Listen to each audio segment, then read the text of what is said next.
This video is about 6 hours long, and I made every second of it using the productivity system that I'm about to show you. I spent about 130 hours on this video and nearly 12 years of trial and error developing the system behind it.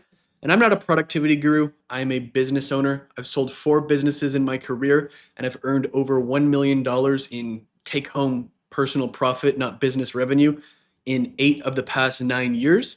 And this is the complete operating system that I use to focus and complete enormous amounts of work. So let's get right into it.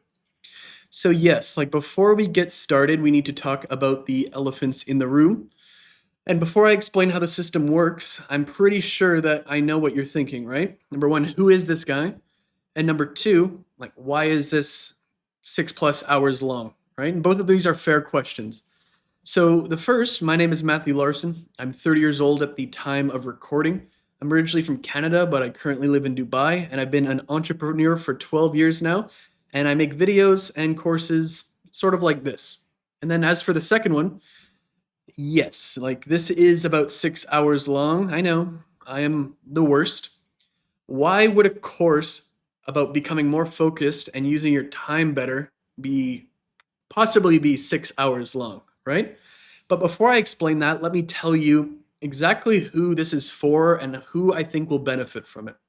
This course is for people who are extremely ambitious, they have enormous goals, and they genuinely care about fulfilling their potential. So let's see if this resonates with you. You're not confused about what you want. In many cases, you're not even confused about what you need to do. You can see the path, you basically have everything you need to execute, but for some reason, it feels like there's this invisible force preventing you from consistently doing the work. You want this outcome or outcomes, you understand how important hard work is, yet you struggle to begin, remain focused, finish the day, and do it consistently. If that resonates with you, like this is the course for you. That is the exact problem that this course is designed to solve. So my promise to you is that by the end of this course, you'll have a complete system for training yourself to focus for hours every day and accomplish in months what would normally take years, even if you currently procrastinate, become distracted, or struggle to remain consistent. And that is a big promise, a substantial one. And delivering it requires much more than generic advice or 60-second clips of productivity hacks. And that is why this course needs to be so long. I do, however, understand the extreme irony of making a course this long about becoming more focused and using your time better. But generic advice really is not enough. Like I could make 60-second videos telling you to prioritize, to eliminate distractions, to work harder, or just get started. There's certainly no shortage of reels or blog posts or books and stuff like that about this topic exactly. And I'm sure that you've consumed many of those before, but you're watching this right now, so apparently they didn't work, right? You already know you should focus, stop procrastinating, and spend more time working on the things that matter. The problem is not knowing what to do, the problem is consistently doing it. And if generic advice were sufficient, millions of people would not struggle with this every day.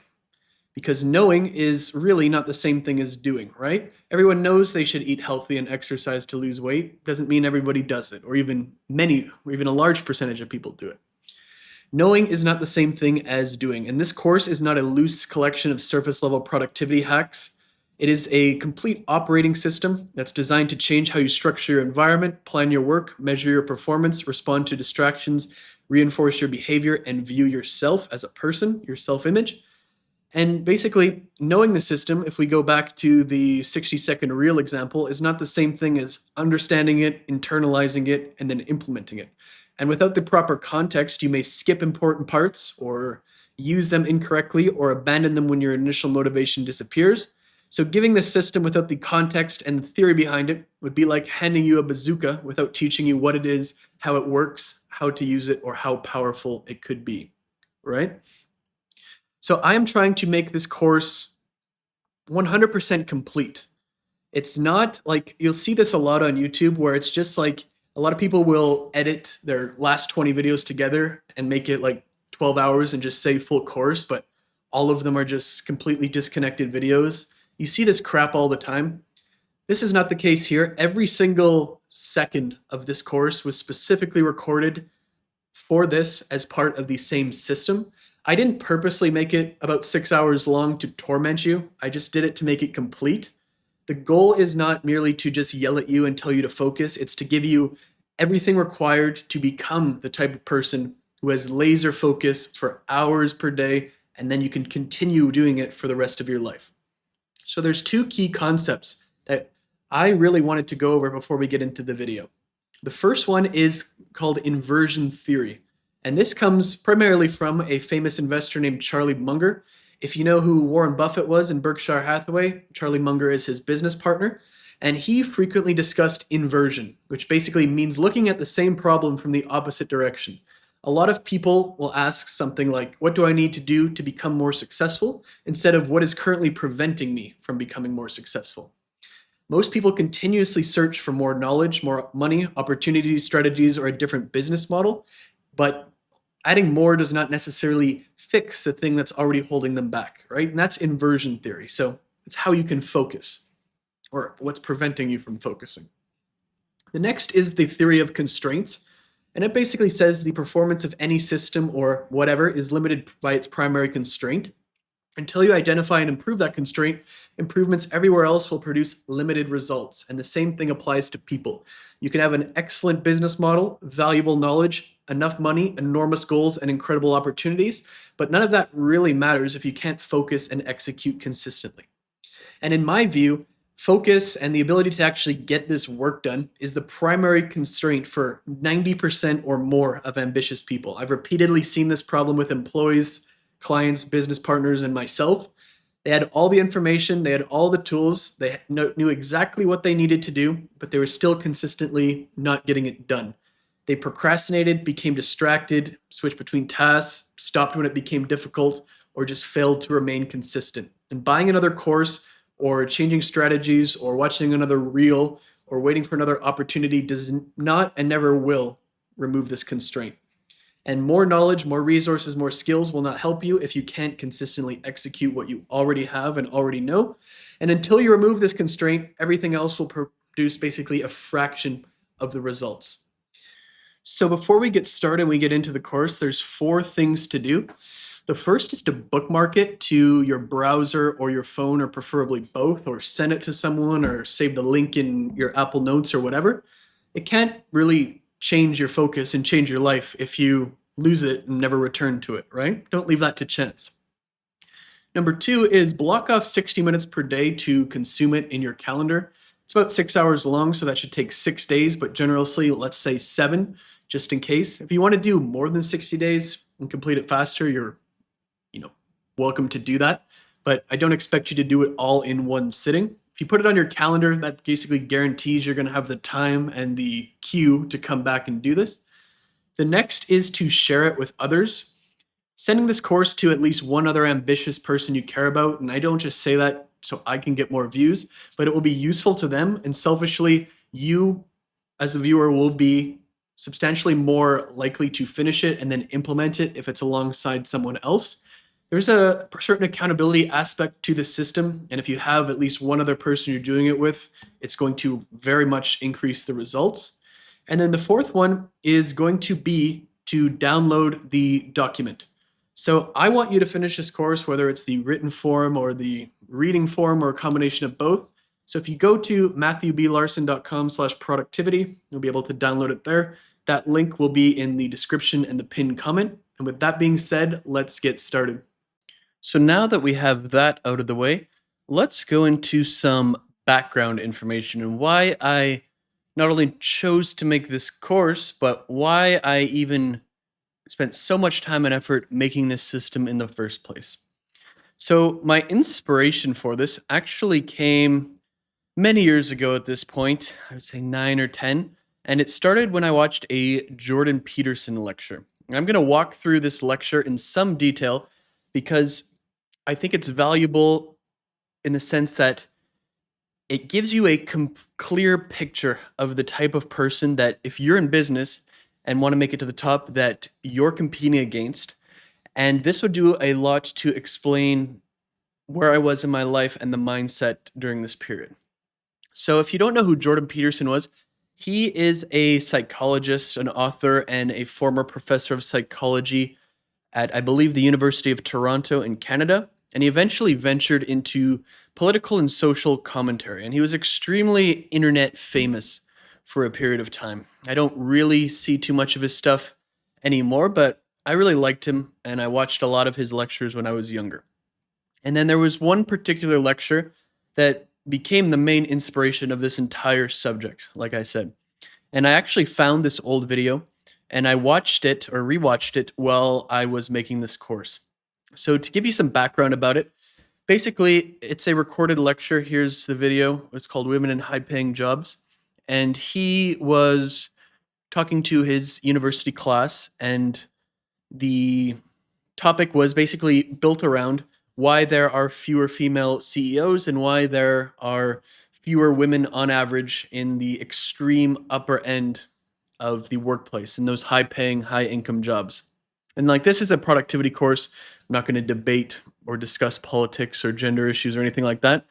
But the relevant part and the main inspiration for this is what Peterson said about the small number of people who are willing to do what is required to reach the top.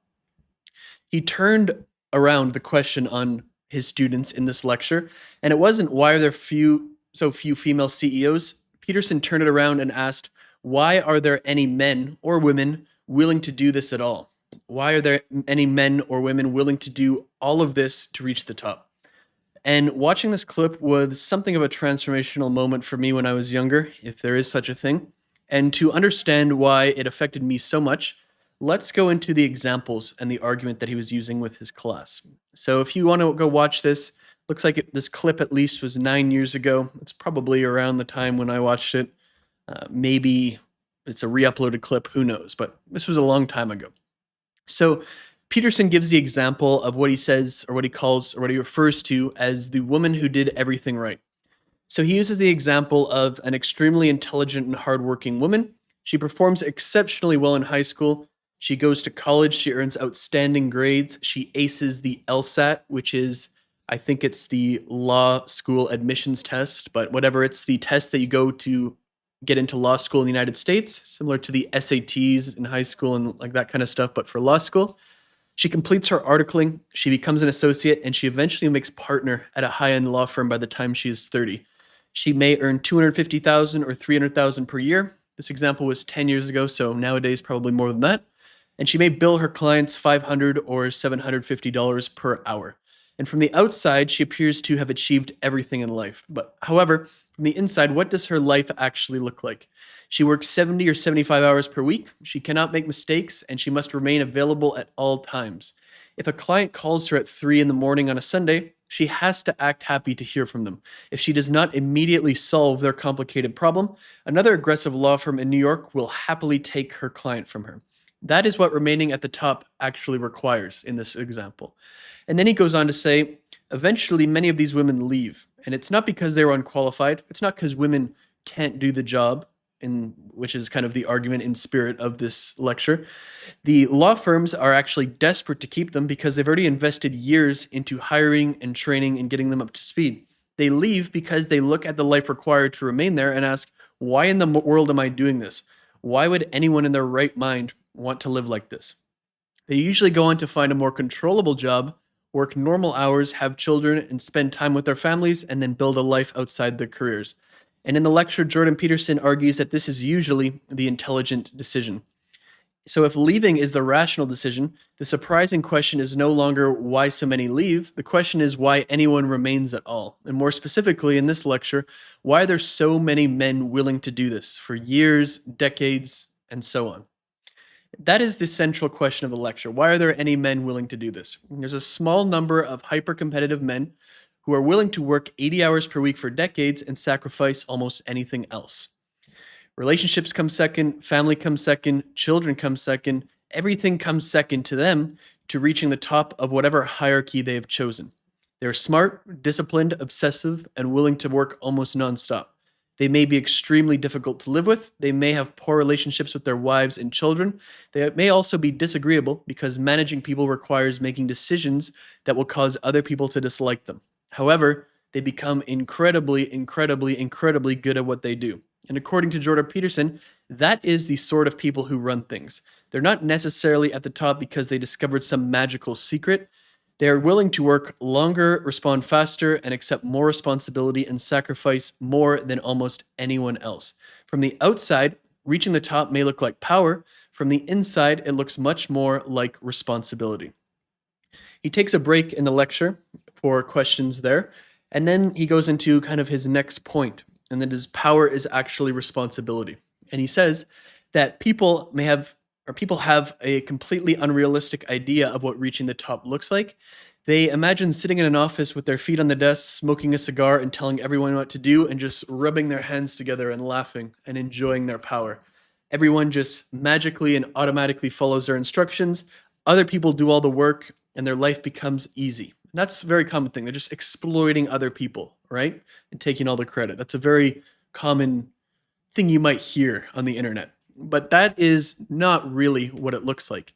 These positions come with overwhelming responsibility. People expect you to make the correct decisions all the time. If you make a serious mistake, you may lose everything. You are constantly competing against other people who are prepared to work harder, respond faster, and take your clients from you. It is not a comfortable position in which everyone simply follows your instructions and makes your life easy. The people at the top work flat out because the competition and responsibility never stop. The strange part is that some of these people may not need to force themselves to work this way. That level of activity may be built into them.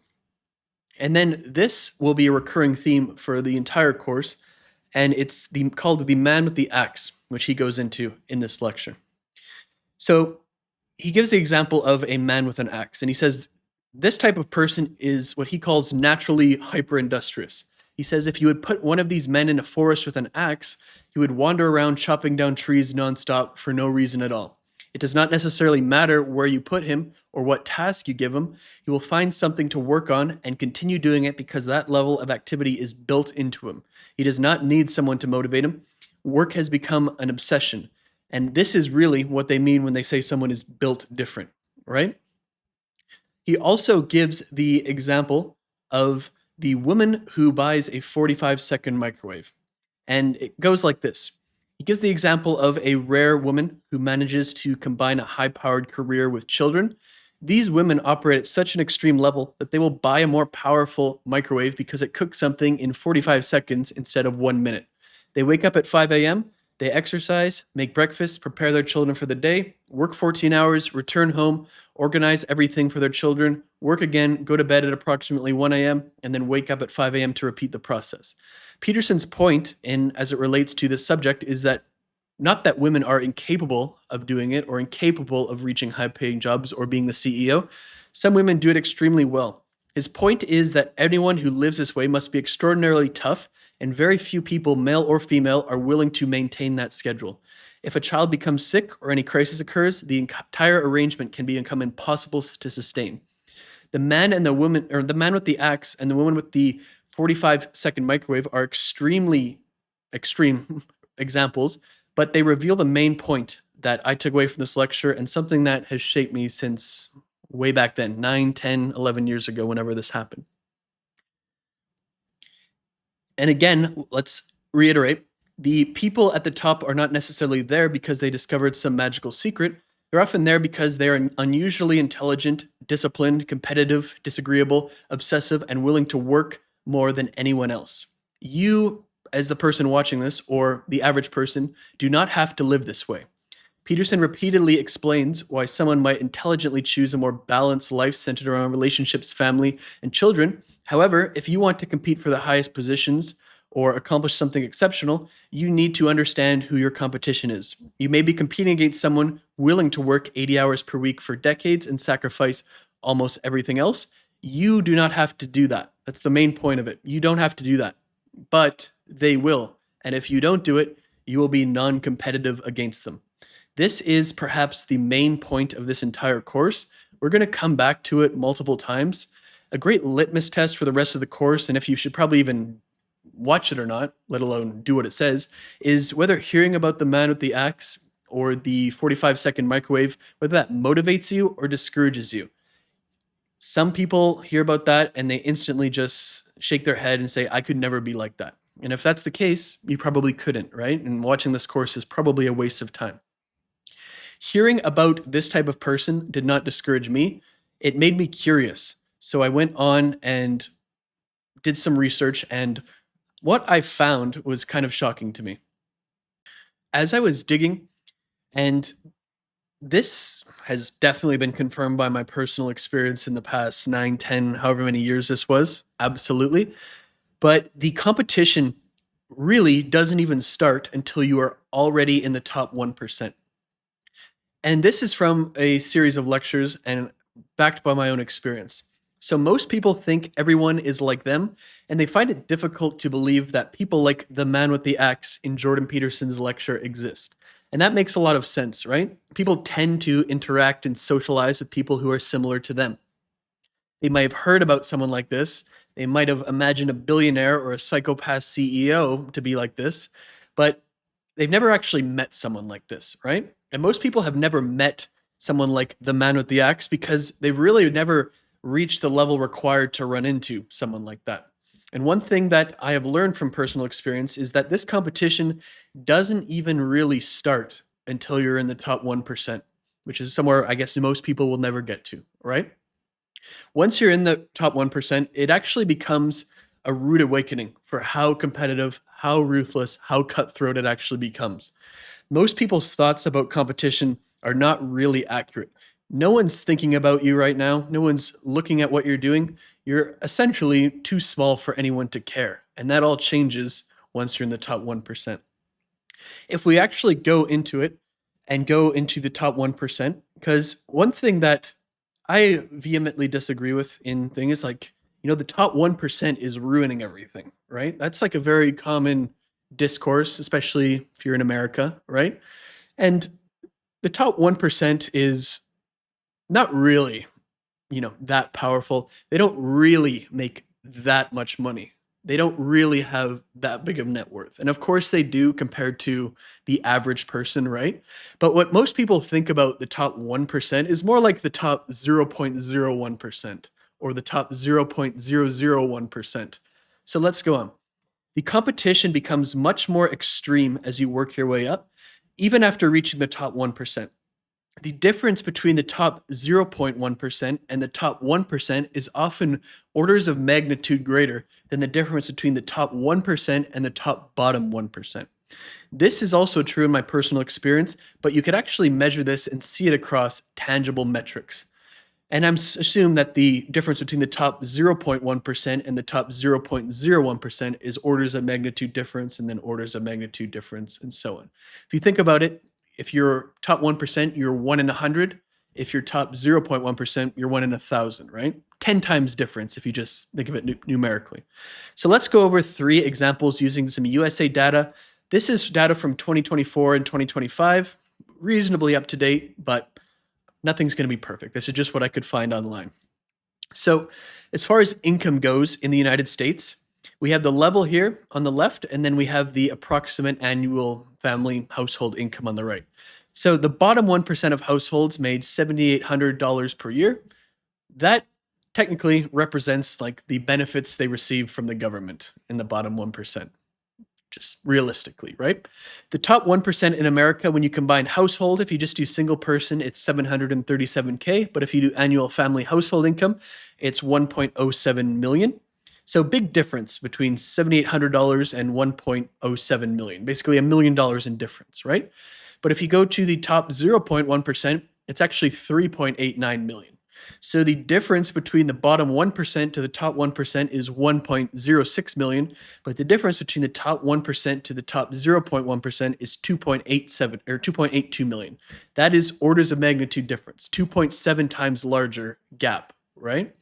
And that's kind of stunning when you look at it, but you can actually see this across many different categories, not just money, but we'll get into some here too. If you do the same thing with net worth, the bottom 1% is essentially minus 76,000 in net worth, which is, 76,000 in debt, basically. The top 1% is $13.7 million in net worth, and the top 0.1% is $61.8 million. So the difference between the bottom 1% and the top 1% are $13.7 million. And the difference between the top 1% to the top 0.1% is 48.1 million. And that's 3.5 times larger, even better than the income gap. Now, in this specific example, this is just blended across all age groups. If you're in your 20s, it'll be different, of course, than if you're in your 60s, and this net worth is really backloaded as you go up in life, and so is income. But it just shows you, because these are equal comparisons blended, that the difference between the top 1% and top 0.1% is staggering. Even considered being 1 in 1,000 is much, much different than being 1 in 100. And obviously you can see that, but someone like the man with the axe or the woman with the 45-second microwave, like this is the situation that you're dealing with. And I wanted to do something with, not money, because, money, banking, like they say in The Big Short, it just reduces people to numbers. So let's do basketball here, right?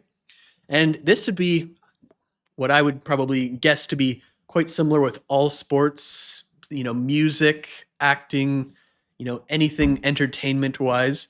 But if we look at basketball in the United States, we see these numbers line up very similarly to what we're saying here, but not perfect, right? So let's take a look at boys basketball in the United States, starting at the high school level. So in this research, and I literally have not gone and counted every boy who's played basketball, but bear with me here. 540,704 boys played high school basketball in America in the 2024 to 2025 season. Then approximately 5,900 of these boys, or 1.1%, so very close to our top 1%, reached NCAA Division I, which is essentially the highest level of college basketball. Then approximately 0.04 of these, or 1 in 2,800, were drafted into the NBA through the NCAA pathway during this season, right? So 0.04%, close enough to top 0.1%, but just over twice as good, right? But these numbers generally line up for what we're trying to illustrate. So essentially, 540,000 boys, 5,900, and then 0.04% of these even got to the NBA. And it really puts it into perspective, right? A Division I men basketball player in the United States of America would destroy almost anyone on earth at basketball, wouldn't they? But if you put him one-on-one against any active NBA player, he would probably look like a small child. It would look like you as a parent playing basketball against your 6, 7-year-old. It wouldn't really require any effort. It would just be you destroying them, right?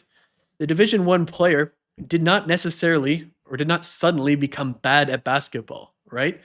They just reached a point where they are competing against the man with the axe, which in this case are the NBA players who are just on another level. And this is the point of all of these comparisons. Someone in the top 1% does and can and does dominate basically everyone below them in whatever you're talking about, but they're still completely non-competitive against the person at the absolute top. There was a series of videos. I can't remember the guy's name, but you can search it up. There was a player, this is when I was a teenager, I believe, who was always ridiculed, some white guy, for being the worst player in the NBA, right? So he invited people to challenge him to one-on-one, a bunch of fans, basically, and he recorded it and absolutely destroyed all of them. And the main thing was he said that he's closer than LeBron than you are to him, right? And that's exactly true. It's a perfect example of what we're talking about here. So let's get into my goals, because we got some decent background information. So what were my goals for when I heard this Jordan Peterson lecture and this research? What were my goals?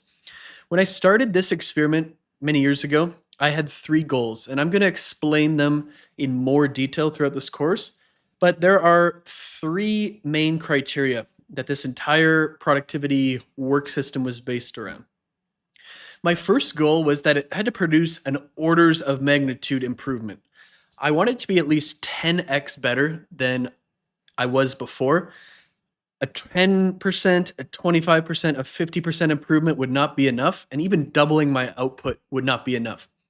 When I set out to do this, I was not really getting too much work done. A 20% improvement on 30 minutes of focused work per day would barely change anything at all for me. It needed to be like a 10x improvement. I needed to get 10 times work. That 30 minutes needed to be like 300, for example. The second goal was it needed to be accessible and sustainable for the average person, preferably forever, which the average person was me at the time. Now I have significantly more resources and flexibility, but didn't at the time. So the system that I wanted to create had to be usable without unlimited time, money, staff, or other resources. And it needed to also work permanently, like not just for a week or a month or a year. And I also wanted it to be sustainable for someone with a wife and kids and family, and not just for, a single guy in his 20s, because that's what I eventually wanted. And I wanted a system that could be there permanently. And then the third one, at the time, I was kind of reading a lot about like systems and self-improving systems. So my third goal was the system had to be naturally self-perpetuating and self-improving. And it's truly, not that I did this consciously, but this is truly the best decision that, I ever made. So once I built momentum, I needed the system to become easier and more effective over time. Basically, the work that I was doing would produce evidence, progress, resources, skills, and momentum that, if I set it up right, would make it easier to produce even better work. So those are where my three goals started, and those are really the three goals still today. So let's go over these goals in a little bit of detail. So the first goal was 10 times better. I need to get 10 times the amount of work I was doing. I basically started this process, 10 times better. I was shooting for the stars because I did not want an average gain. I wanted to be able to work nonstop and also be happy about it, right? I had this 10x mindset. And this lines up really nicely. Many years later, there was a book called 10x is Easier Than 2x. This was published in 2023, since probably one of my top 3 favorite books of all time. And the book validated what I did back then, really legitimized it, I guess. I did it by accident, but this book really talks about it. And the book argues that pursuing 10x growth can actually be easier than pursuing 2x growth, because the two goals force completely different approaches, right? A 2x goal often allows you to continue doing the same things and do them slightly better, or simply do more of them, work more hours, be 1% more focused, you name it. But a 10x goal, makes that approach impossible. You can no longer, work 10 times as many hours. That doesn't really, not really possible or make sense. If you were working 4 hours a day, you can't work 40 hours a day, right? Not possible. Probably can't be 10 times more focused, right? So instead, you need to rethink everything. You need to eliminate most of what you're currently doing and focus exclusively on the small number of activities producing extraordinarily results. The size of the goal forces transformation, and it also clarifies the focus. The thing is, like, a small 2x goal leaves many paths open. I could do this, I could do that. You get overwhelmed. But a 10x goal becomes a ruthless filter, because that makes it much easier to identify what matters and eliminate what doesn't. So the original goal of becoming 10 times better lined up almost perfectly with this idea. I did not, or could not, make a small improvement on the way I was currently living or the way I was currently working. I needed to think at an entirely different level and become capable of producing an entirely different level of output, which is the level of system in this case. And we're going to return to this idea throughout the course. My second goal, of course, was accessible to the average person, which I was at the time. Now, I would be so humbly say I'm a little bit more than average, but this system needed to be able to be used by an ambitious person with a normal life and ordinary resources. It could not depend on having unlimited money, employees, equipment, or the ability to reorganize your entire life around something, right? The requirement matters because there's no shortage of advice on the internet or life in general. And there's 3 types of advice that, are completely useless or actively misleading. And a good example, the first one, is advice from celebrities, the ultra rich, famous people. And this type of advice, I would say, is incredibly tone deaf and ironic a lot of the time. A good example of this is when a celebrity is, going for a new role, right? In a movie or a TV show, and they have to just gain a bunch of muscle, right? So they do that and then they start giving everybody workout and dieting advice, right? Like, yes, let's totally listen to them about this subject. They have a personal trainer, they have a chef, they have unlimited money, they have the ability to reorganize their entire life around going to the gym and putting on muscle. But the average person or the average business owner who this course is for cannot do that, right? The celebrity's advice might work inside their life, but that doesn't mean it's applicable to yours, right? It's not the average person who can do it. The second type of advice is kind of from what I would say like the alpha male motivational gurus at all. And this type of advice is not really advice at all. It's usually often someone with a bald head on a stage just screaming at you, saying that you suck, you need to be more disciplined, work harder, you need to want it more, you need to do it for your bloodline, right?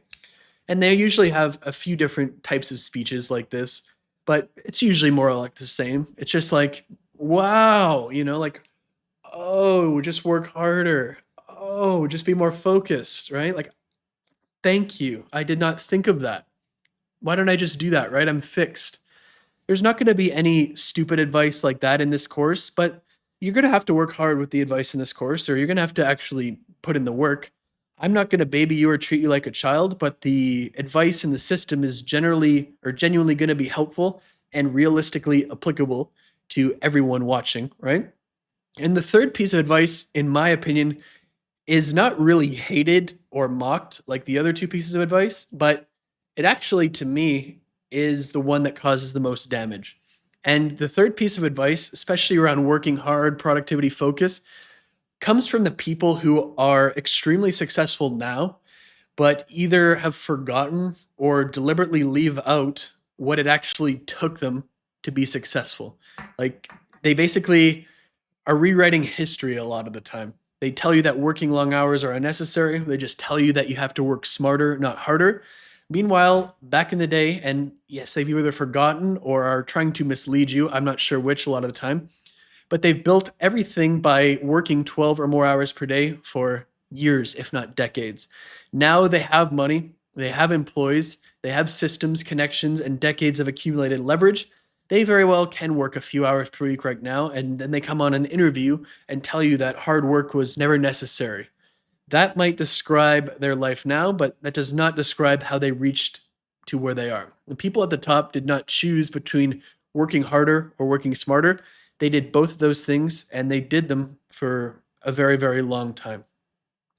This slide that we're going here, if you know now, it's called Accessible to the Average Person. It was actually called Built for the Average Person originally, but I ended up changing the name because the original title was not really true, right? It's not built for the average person. It's accessible to the average person, but the average person is so apathetic that you can barely get them to do anything, let alone watch an ultra long course like this and go even further and actually do anything or everything it teaches.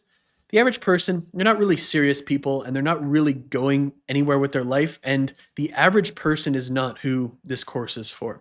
This course is built for people who are ambitious, like care deeply about fulfilling their potential, really bothers them that they're not, doing all that they could be. And all they really need is an actual system to help them execute. It's going to work for this type of person, whether they're a young single person or married with a family or anywhere in between. The distinction is that the system only requires an ordinary amount of resources, not ordinary amount of ambition, right? You're going to need to be very ambitious to do this. It doesn't require unlimited money, staff, space, equipment, or the ability to just do one thing 24/7. You're going to need to reorganize your calendar a little bit around completing your deep focus work, but you're not going to eliminate or put off or reduce the rest of your life to do it. Average resources, but not average effort. And then before we keep going, I wanted to basically define my third goal, which is naturally self-perpetuating and self-improving.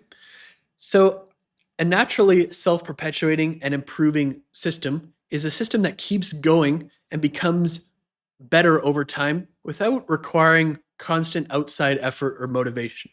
So self-perpetuating means the output it produces helps sustain the process that created it. Hopefully you understand what that means. And self-improving means repetition, learning, and accumulated resources make the process more effective over time. And then natural, the improvement happens because how the system is built and how it works, not because it is artificially forced. So if I set the system up right, that is, conducive or to my one of my three goals, better work, makes better products, which make better resources, better people, better tools, better work, and even more. And basically what this does, it creates a positive feedback loop that sustains and strengthens itself. I wanted to do a lot more work, and I wanted this system to work in a way that by doing more work, it makes it more likely that I do more work in the future. And we're going to actually come back to this concept a few times throughout the course. So basically, this became my experiment. And like this entire system has always felt like a science experiment to me. That's how I approached it. And at the time, like when I set out, I did not relate to the hyper industrious people at all. I didn't relate to that man with the axe. If you saw me back then, probably like, wow, this kid's a little bit lazier, on the lazier side of things. And it always goes back to, and it made me question, the nature versus nurture argument, right? I asked, because in his example, he said that these hyper industrious people are essentially born this way, right? So I definitely was not, at least. So my question and the point of my experiment is like, am I screwed basically, or can someone deliberately train themselves to be more hyper industrious just like that? What if we could take someone, basically me at the time, regardless of where they started, and repeatedly condition their brain until they developed an insane level of work ethic and focus? What if we could hijack their environment, their behavior, their rewards, their beliefs, and their identity until just an insane amount of focused work became just basically who they are as a person, right? I'm very ambitious. I want to rise to the top of my industry now and back then. So I was wondering, could I train myself or brainwash myself to work hard and focus like this? And of course, that experiment is the result of this course. So do those hyper industrious people that I was wondering about, or do the people like with the man with the axe, do they use this system or something like this? No, of course, almost certainly not. But they don't need to, right? They're just built different. They don't need a complete system to make themselves focus and work because that comes naturally to them. They're probably also not watching an ultra long productivity course, and you are, right? So what does that say? Like, and when I say that, I don't mean it as an insult. It's the reason that this system exists. Let's just say that, 1% of people are born that way, as an example. That means the other 99% need a system like this if they want to compete. And this system is for ambitious people who know they are capable of substantially more, but just cannot consistently do this. The naturally hyper industrial people don't need the system, but we do, and we can use it to train ourselves to be more like them.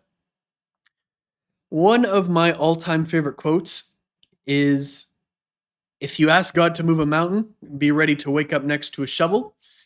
The course is the shovel, but the course is also not going to do any of the work for you. Watching this course is going to take hours. Setting everything up properly will take probably 1.5 to 3 hours.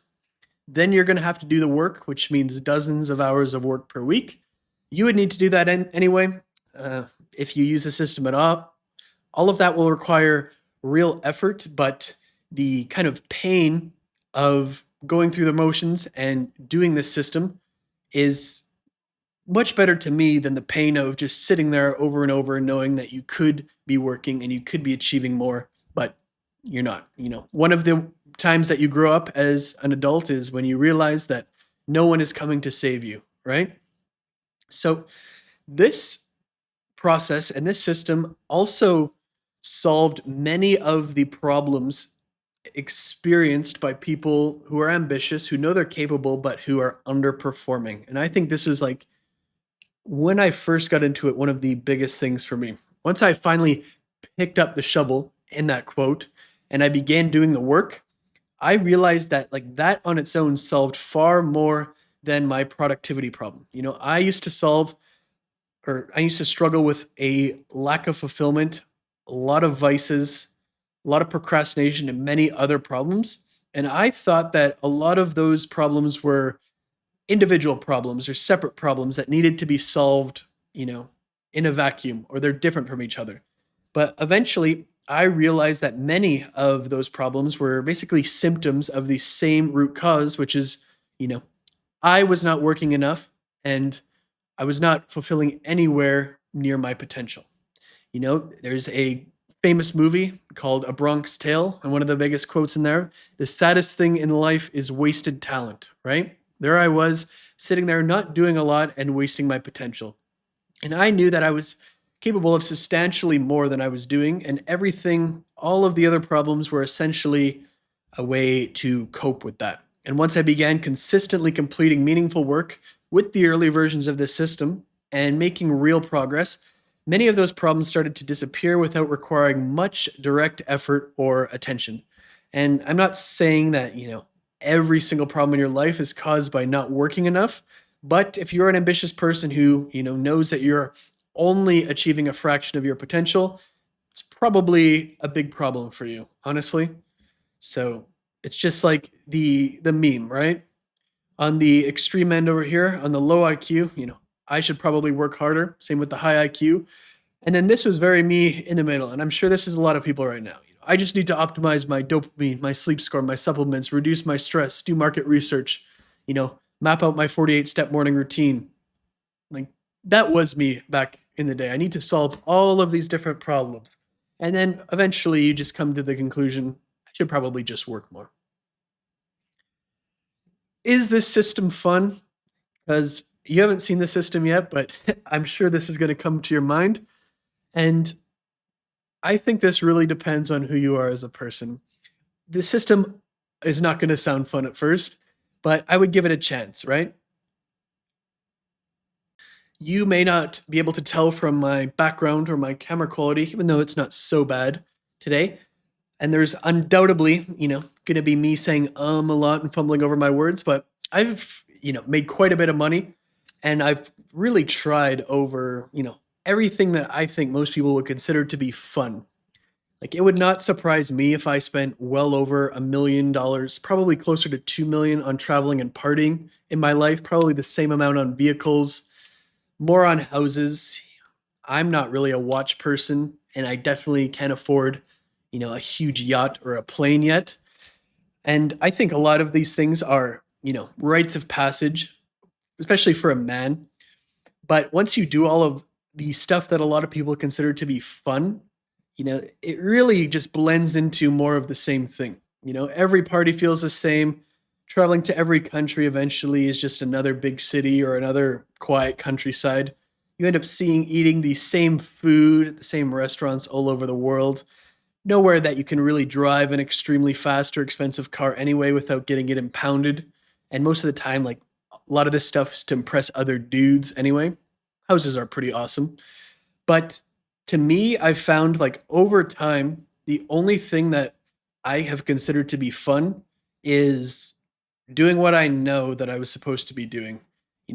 Being the best version of myself, fulfilling my potential. And a lot of the time, this just becomes, doing more work, right? I genuinely think it's fun after doing this for a long time to wake up at 5 a.m., blast through several hours of deep work using this system, 7 days a week.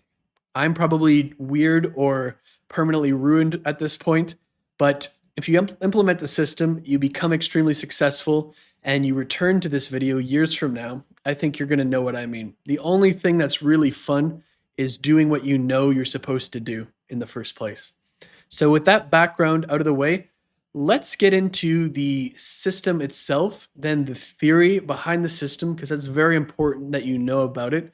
And then we'll get into the setup and how to do the system, you name it.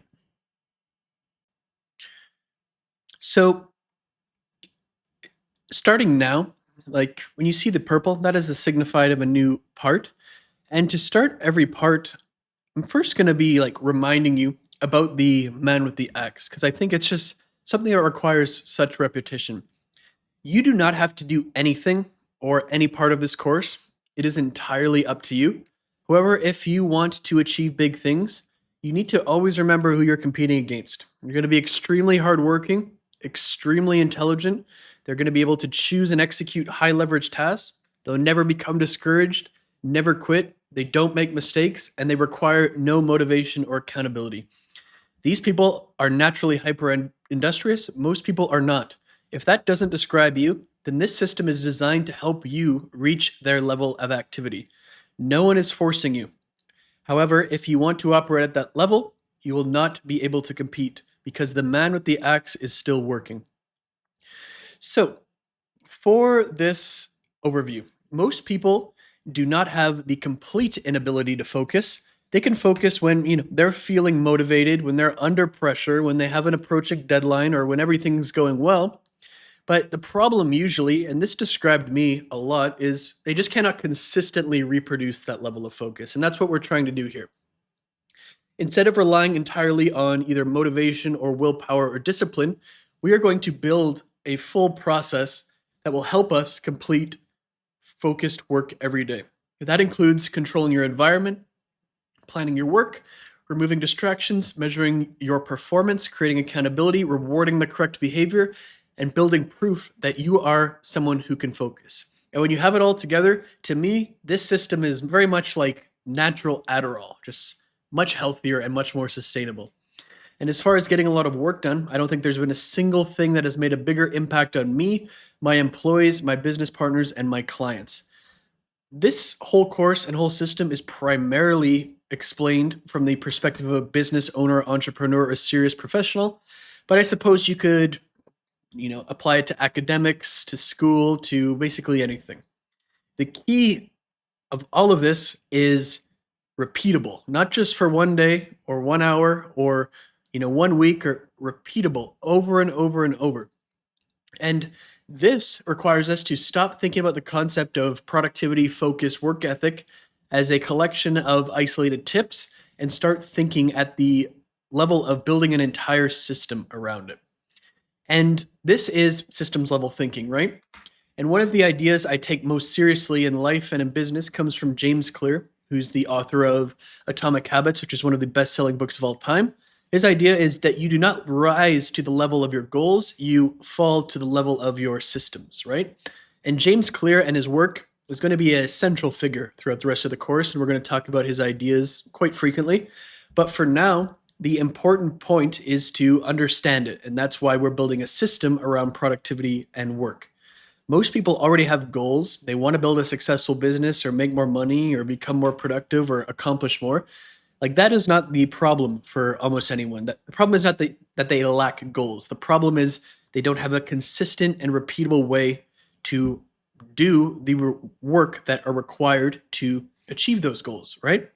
Two people can have the exact same goal. One has a system that causes them to complete more important work every day. The other works whenever they happen to feel focused or motivated. Over time, the results are going to be completely different, with the first person absolutely dominating them, right? A system, in our definition here, is going to be a repeatable way of doing something. We do not want to reinvent the entire process every day. We don't want to wake up and hope that we feel productive. We want to know what to do, when to begin, what to work on, how to respond when we become distracted, and how to determine whether the day and system was successful or not.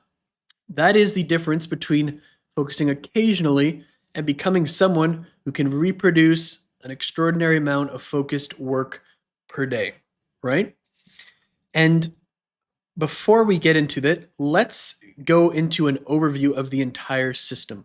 So this is where it's important to note that if you're watching this on YouTube, everything is going to be timestamped in the description of the video with kind of like insane. I'm like really going to make my assistant go through this and timestamp it. Trust me. So if you have to watch this course in multiple sittings, which seems likely, you can save where you are and go back and do it without losing your place or without having to screw around, right? Everything in the course follows a natural progression. Like, you really can't jump around without, like, it's unfortunate in some way, but you can't really just skip to part 8 and do what it says, because part 8 goes on part 7, 6, 5, 4. Everything falls into place. It's not really a modular course, but we're going to begin with the theory behind the system because that's important to get you to buy into it. Then we're going to go through the setup. Then we're going to go through the morning routine. Then we're going to go through our actual deep work hours, what to do between those hours, and then the night routine. And then finally, after that, we're going to cover the advanced material. If you're one of those people who really want to go for the top 0.1%, you don't need to memorize any of this or the outline right now. I'm just showing it to you so you can see basically where we are going to go together and how the pieces fit in. So first part is theory, lots of stuff in there. And then there's the setup. I'm not going to read this huge list out to you here. Not really any value in that. Then we're going to go through the morning routine, then the deep work hours, what to do between those hours, the night routine, and then we'll finish it off with the advanced section. So that's the complete system. But before we get into that, like, what does the success criteria look like, right? Because, different people might do this system differently. So what exactly makes this system proper? What should we use as our baseline? And the success criteria for me is two parts. The first part is complete 4 hours of really deep, focused work per day. And deep work is focused on, uninterrupted work that moves you in a tangible way closer to your long-term goals, right? It should support one or more of your most important goals or most important business objectives. This kind of work, produces a specific deliverable, a completed task, reactive busy work, doing stuff like ordinary emails, messages, meetings. That does not count here, right? Those things probably still will need to be done, but they should happen after your 4 hours of deep work whenever possible. And the second success criteria is to complete these 4 hours as quickly as possible. We want to condense them into approximately, a 5.5 to 6 hour time frame at the start of the day. So if you basically woke up at 6 a.m., let's say, we want to complete all 4 hours between, 11 a.m. and noon. We don't want to complete 4 hours, by 4 p.m. This standard is not designed really to make your life difficult or to turn you into a stressed out maniac. It's designed to protect your life, the rest of your business, your family, etc. If we complete these 4 hours of deep, meaningful work, but we take 10 hours to do it, that is going to interfere with our business, with our exercise, with our spouse, with our children, our friends, and everything else that we need or want to do. And we don't want that. So when we do these 4 hours as fast as possible, we can spend the rest of the day handling meetings, doing that administrative work, hanging out with our wife and kids, going out to dinner with friends, going to like you name it, right? We don't necessarily want to rush through these 4 hours and, make them very poor quality, but we want to make them as efficient as possible, which basically means reducing or removing the unnecessarily time spent procrastinating, being distracted, taking long breaks, or deciding on what to work next. It kind of, to me, should build up to this 4 hour goal, because if you can't do it yet, start with 1 hour of focus work. That's probably more than what most people are doing. Once that's easy for a few days or a week, then you do 2, then you do 3. 4 hours is the goal and the baseline. And this is probably the most important part. Once you do 4 hours, your day is a success, and you should consider it as such. You may do more than 4 hours eventually if you do the advanced section, but a minimum of 4 hours is a success, and then whatever else happens, right? Anything beyond those 4 hours is extra, because 4 hours is possible no matter if you're traveling, no matter if you have a wife and kids, no matter if the rest of your day is hectic, no matter if you have to work out. You could always get 4 hours done. There's 24 hours in a day. You can sacrifice 4, 5, 6 of those to get these 4 hours of deep work done. And that removes a lot of the excuses in comparison to, let's do 8 hours of this a day. 8 hours of this a day could take 10, 12 hours. That's not necessarily sustainable or universally applicable, right? But 4 hours is something that is sustainable basically forever. In terms as why specifically 4 hours, there's nothing scientifically magical about this, right? It is simply the number I arrived after doing this for years and introducing it to my employees, business partners, and clients. I tried everything from 1 hour per day to 16 hours per day, and 4 hours per day kind of sits at the intersection of two main things. Like I said before, it's enough focused work to make an extreme amount of progress that changes the trajectory of your life, but it's also very realistic to complete every day. 1 or 2 hours, I guess, would be better than nothing, but You probably can do more than that. But on the other hand, those 6, 8, 12 hours of legitimate focused work will consume the most of your waking life. And that's not realistic for most people to do forever, right? 4 hours, 7 days a week, 28 hours per week, 120 hours per month, 1,460 hours per year. Imagine directing 1,000 to 1,500 legitimate focused hours per year towards your most important goals. The trajectory of your life will change insane, especially when you compound this year 1, year 2, year 3, year 4, year 5. And again, before we move on, 4 hours is achievable for anyone who is a parent, who is a spouse, who already has a chaotic business, who works a demanding job, who travels regularly, who has to manage employees or take care of other people, who wants to maintain a social life, and or who deals with an unpredictable schedule, right? 24 hours a day, let's say you sleep for 8, most people don't do that. 16 waking hours, 4 hours is 25% of those waking hours, right? So you would still have time for a lot of your children and spouse and anything else. No excuses here. Should also be noted that, these 4 hours are not necessarily just 4 extra hours you're added to your day. Like, you are going to be living these 4 hours doing something, right?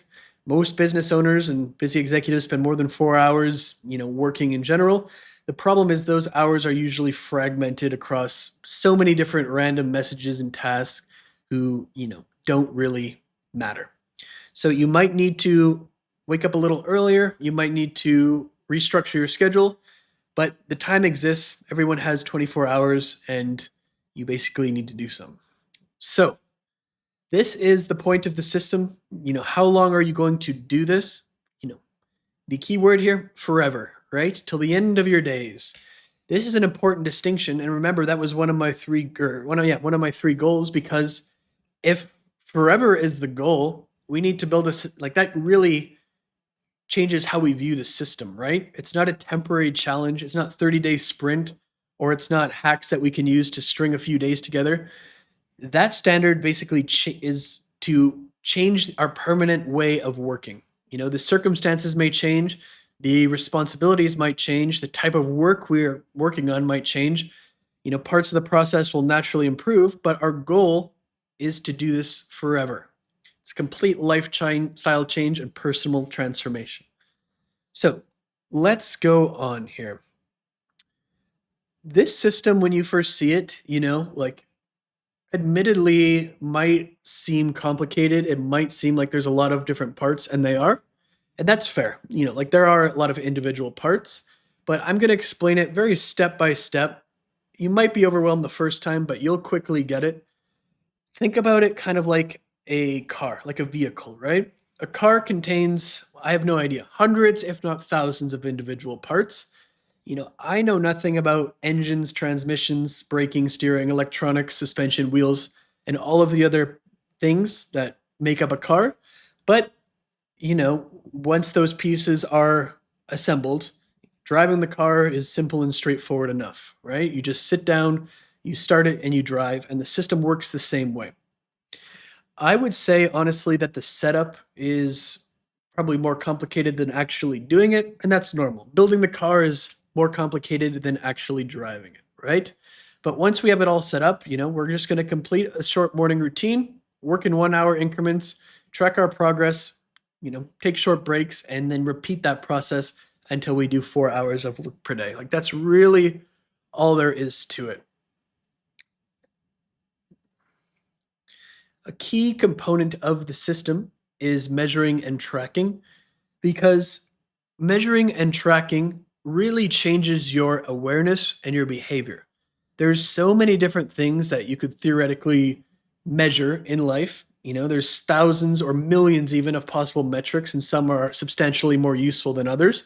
But most people don't track much of anything. And that's a shame, because when you start tracking, two extremely important things begin to happen almost automatically.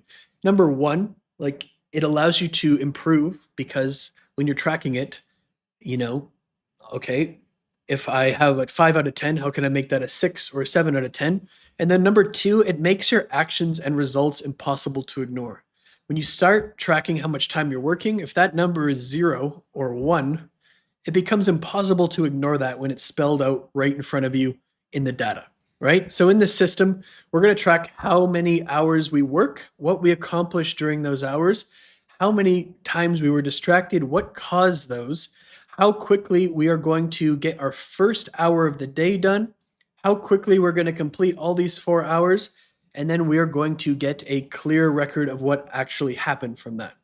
Tracking basically prevents you from lying to yourself, right? Without tracking, it's extremely easy to tell yourself that you worked hard, that you remained focused, that you had a productive day. And a lot of people genuinely believe that, but you simply have no proof that that's the case. Tracking replaces what you think happened with evidence of what happened. And those are two very, very different things, which you'll often quickly discover.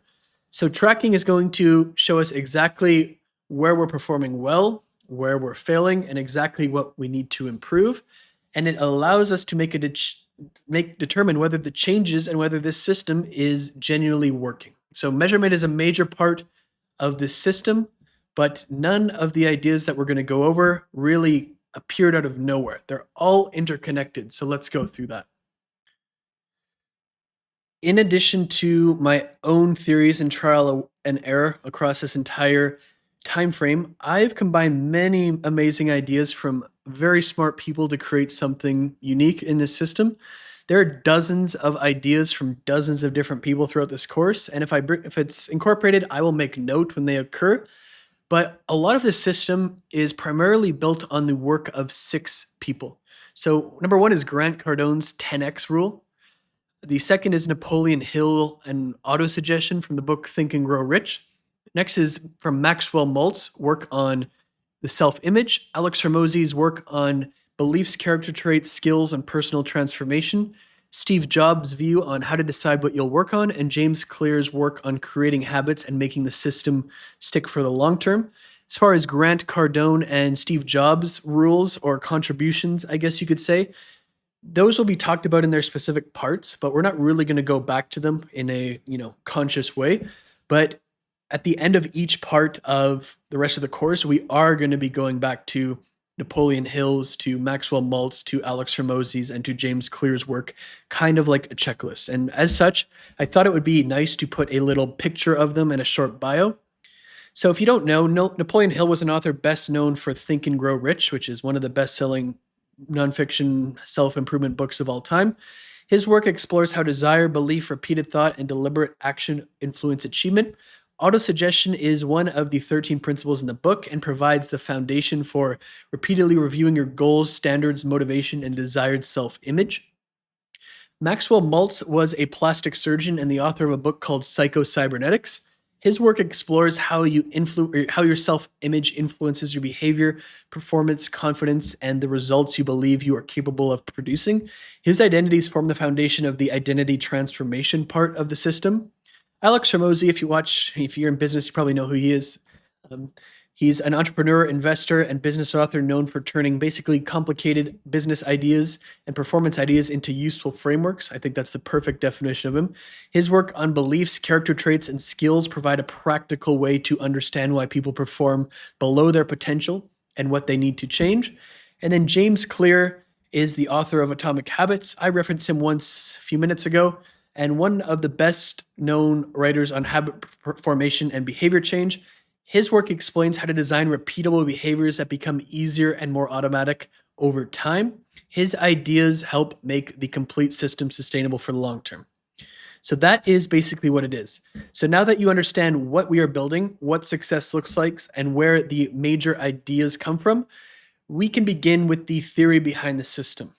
This is an important step to me because I need you to get bought into the system or you're never going to use it. The 60-second version, the short form videos, the quick productivity hacks don't work, partially because there's no deep understanding of the theory behind them and the lack of buy-in. So let's get to it. Okay, so again, at a new part, we need to remind ourselves about the man with the axe, that hyper-industrious man that Jordan Peterson talks about. You put him in a forest with the axe and he'll start cutting down trees nonstop. The man requires no motivation. Work has become an obsession, right? This level activity is built into him. Most people are not naturally like this, and if you're not, the system is designed to help you deliberately become this way. Again, you don't have to do any of this. You don't have to do anything I say, nothing in this course. You don't have to do anything at all. No one is forcing you. However, if you want to do something like build a big business, you're going to have to compete with people like this. And if you cannot operate at their level, you are going to become non competitive because no matter what you're doing, no matter what you're telling yourself, no matter what excuses you are, the man with the axe is still working. So, in the theory part, which we're in now, we're going to cover quite a variety of topics. First off, we're going to do a little bit of an overview. Then, we're going to do the 6 ideas that will connect every remaining part of this course. We're going to explain everything you need to know about these 6 ideas, and we're going to go over why they explain how or why you cannot focus and how you can accomplish more. Then we're going to go through the 10x rule, 10x standards, your self-image, autosuggestion, beliefs, character traits, and skills. We're going to go through the signal, not the noise, and then we're going to go over James Clear's habit protocol from Atomic Habits. Again, the theory part is very, very important. Like I could just probably go on LinkedIn, open Canva, for example, and put in like check by check, here's the things. You won't understand what they are and you won't understand the theory behind them. And the theory is, in my opinion, one of those things that you have to understand to know why it's valuable or why you should do it. And you'll be a lot more bought in as a result. Because you can technically follow a list of instructions without understanding why they work. But if you don't know or don't understand the ideas behind them, many of the steps I'm going to go over might appear unnecessary, excessive, or even ridiculous, right? And then that will make it so you're substantially more likely to remove them or ignore them or stop using them after the initial motivation disappears. So this part explains what we're actually trying to change, and it also explains why the things in the system exist. It's not enough to know how they exist, right? So to accomplish something important, you need to solve 2 different problems. First, you need to identify what deserves your time and attention, and second, you need to make yourself consistently execute it. These are not the same problem, right? You can be extremely focused on work that doesn't actually move your business or life forward.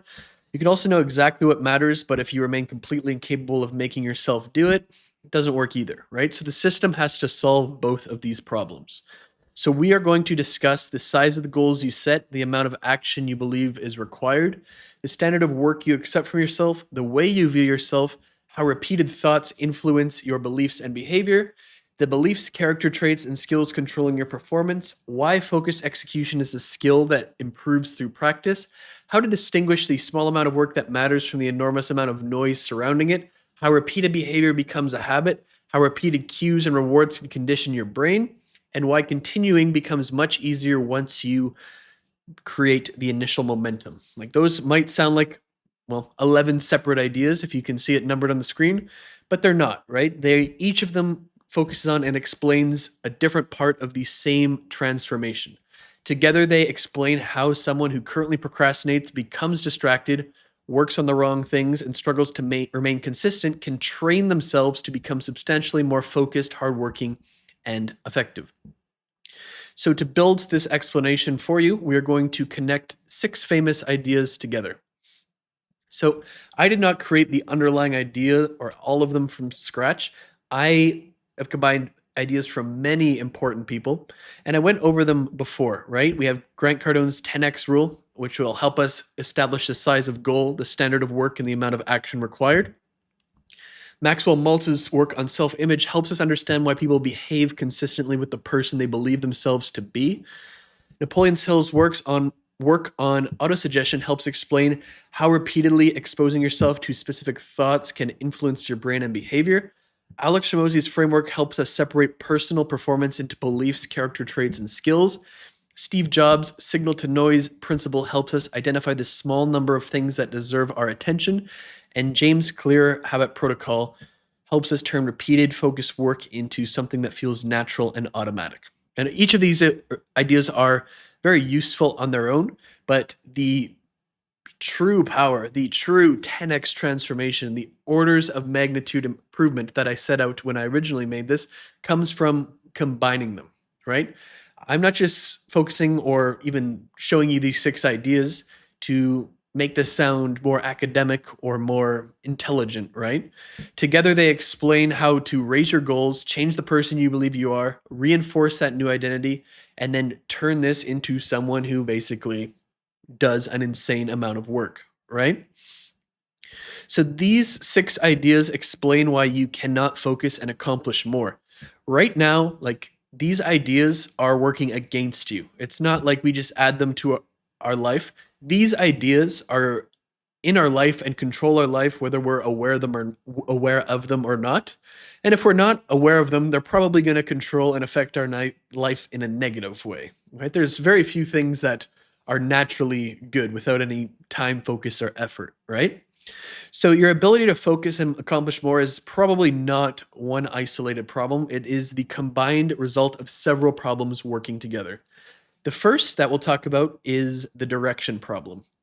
A lot of the time, and I know this is true for me, a lot of the goals that I have set for myself are kind of just like too small to create any real urgency.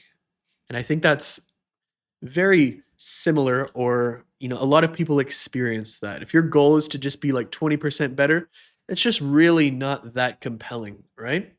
The next thing is your standards may be too low to demand your complete attention. If you just half-ass stuff, you don't really need to put your heart and soul into things.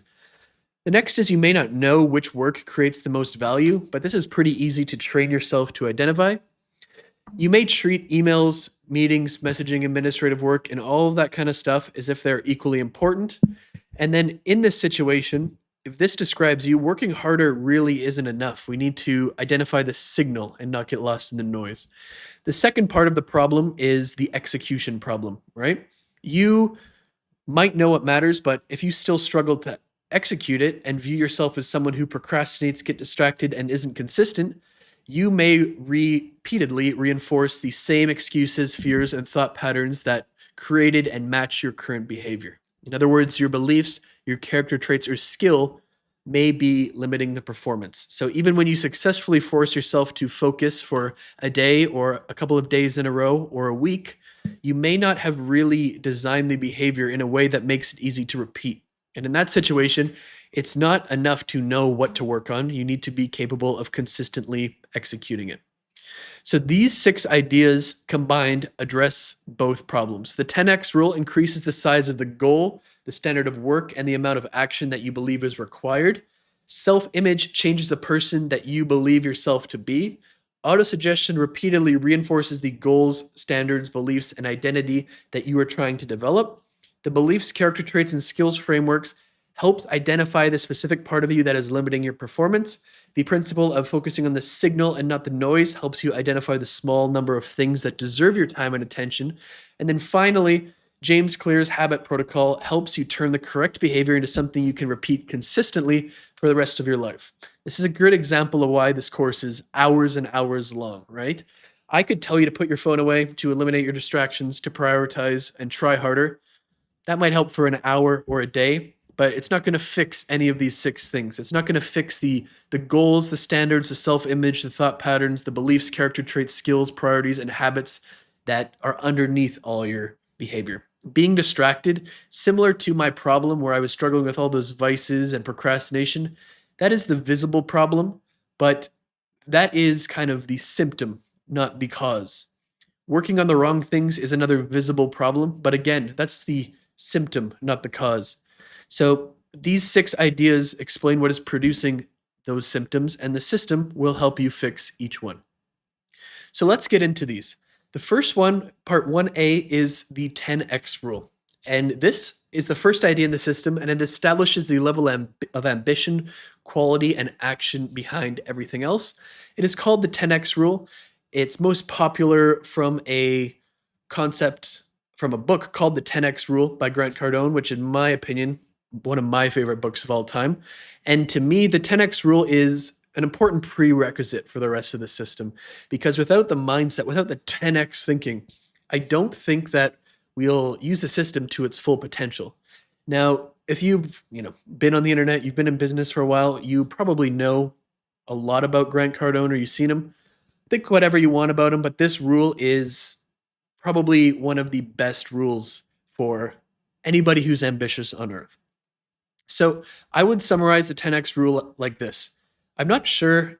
I found this on the internet and tweaked it a little bit. I'm not sure if this is actually what it says verbatim in the book, but most people set goals that are too small and then underestimate the amount of action required to achieve them. The 10x goal says to set a goal 10 times larger and take 10 times more action than you originally believed was necessary.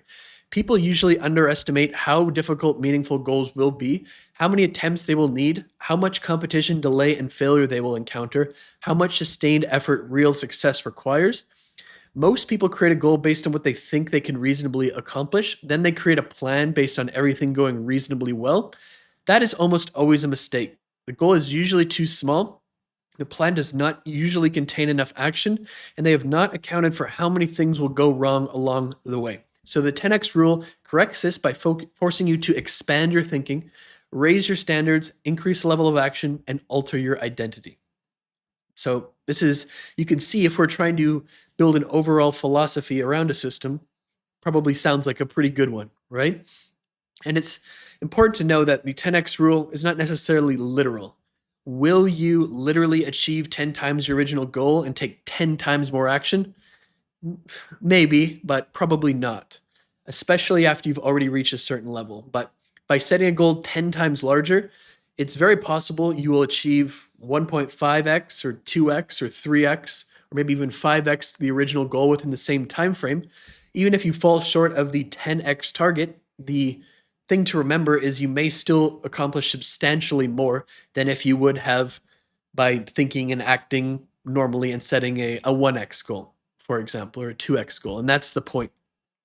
The 10x rule is not a promise that writing down a large number will magically produce it, but it does force you to think bigger, create a substantially more aggressive plan, raise your standards, and take far more action than you otherwise would have. And that's the key value. If you remember to one of my 3 goals when I started, I needed to be an order of magnitude better. If I just set out to, focus 20% more, this system wouldn't even exist, right? Because I wouldn't have had to really think outside the box and really think of it from a huge perspective on how to do it. So the 10x rule, a great book. I recommend everybody read it. So let's go through an example. So let's say that you wanted to earn $10,000 per month, right? That is your original goal. Build a business that, as the business owner, helps you make $10,000 per month. If you approach that goal normally, you will probably create a normal plan. You'll probably determine how much, content you have to create, how much outreach you have to do, what you can sell, who you have to hire, etc. And you'll find out you'll think what you believe is reasonably necessary to reach $10,000 per month. But if we were to change it to $100,000 per month within that same time frame, you would immediately realize that your original plan is completely insufficient. You cannot use the same level of thinking, the same amount of action, and the same version of yourself and reasonably expect to produce 10 times the result. You would need substantially more outreach, content, advertising, hiring, testing, execution. You may even need a better business model. You might also need stronger beliefs, better character traits, and more developed skills, which we will discuss shortly. You may not reach 100,000 per month in the original time frame. However, because the larger target forces you to create a more aggressive plan and become capable of taking significantly more action, you may reach 15,000 a month or 20,000 a month or 30,000 a month instead of the original 10,000. Of course, you didn't achieve that 10x target about, $100,000 a month, but you accomplished substantially more than your original goal. And that is the point of this. It is also the philosophy behind accomplishing 5 years of progress in 6 months, which is what is on the title slide of this course. You cannot compress 5 years into 6 months by continuing to think, work, and act like a normal person. You need a completely different standard, if that makes sense.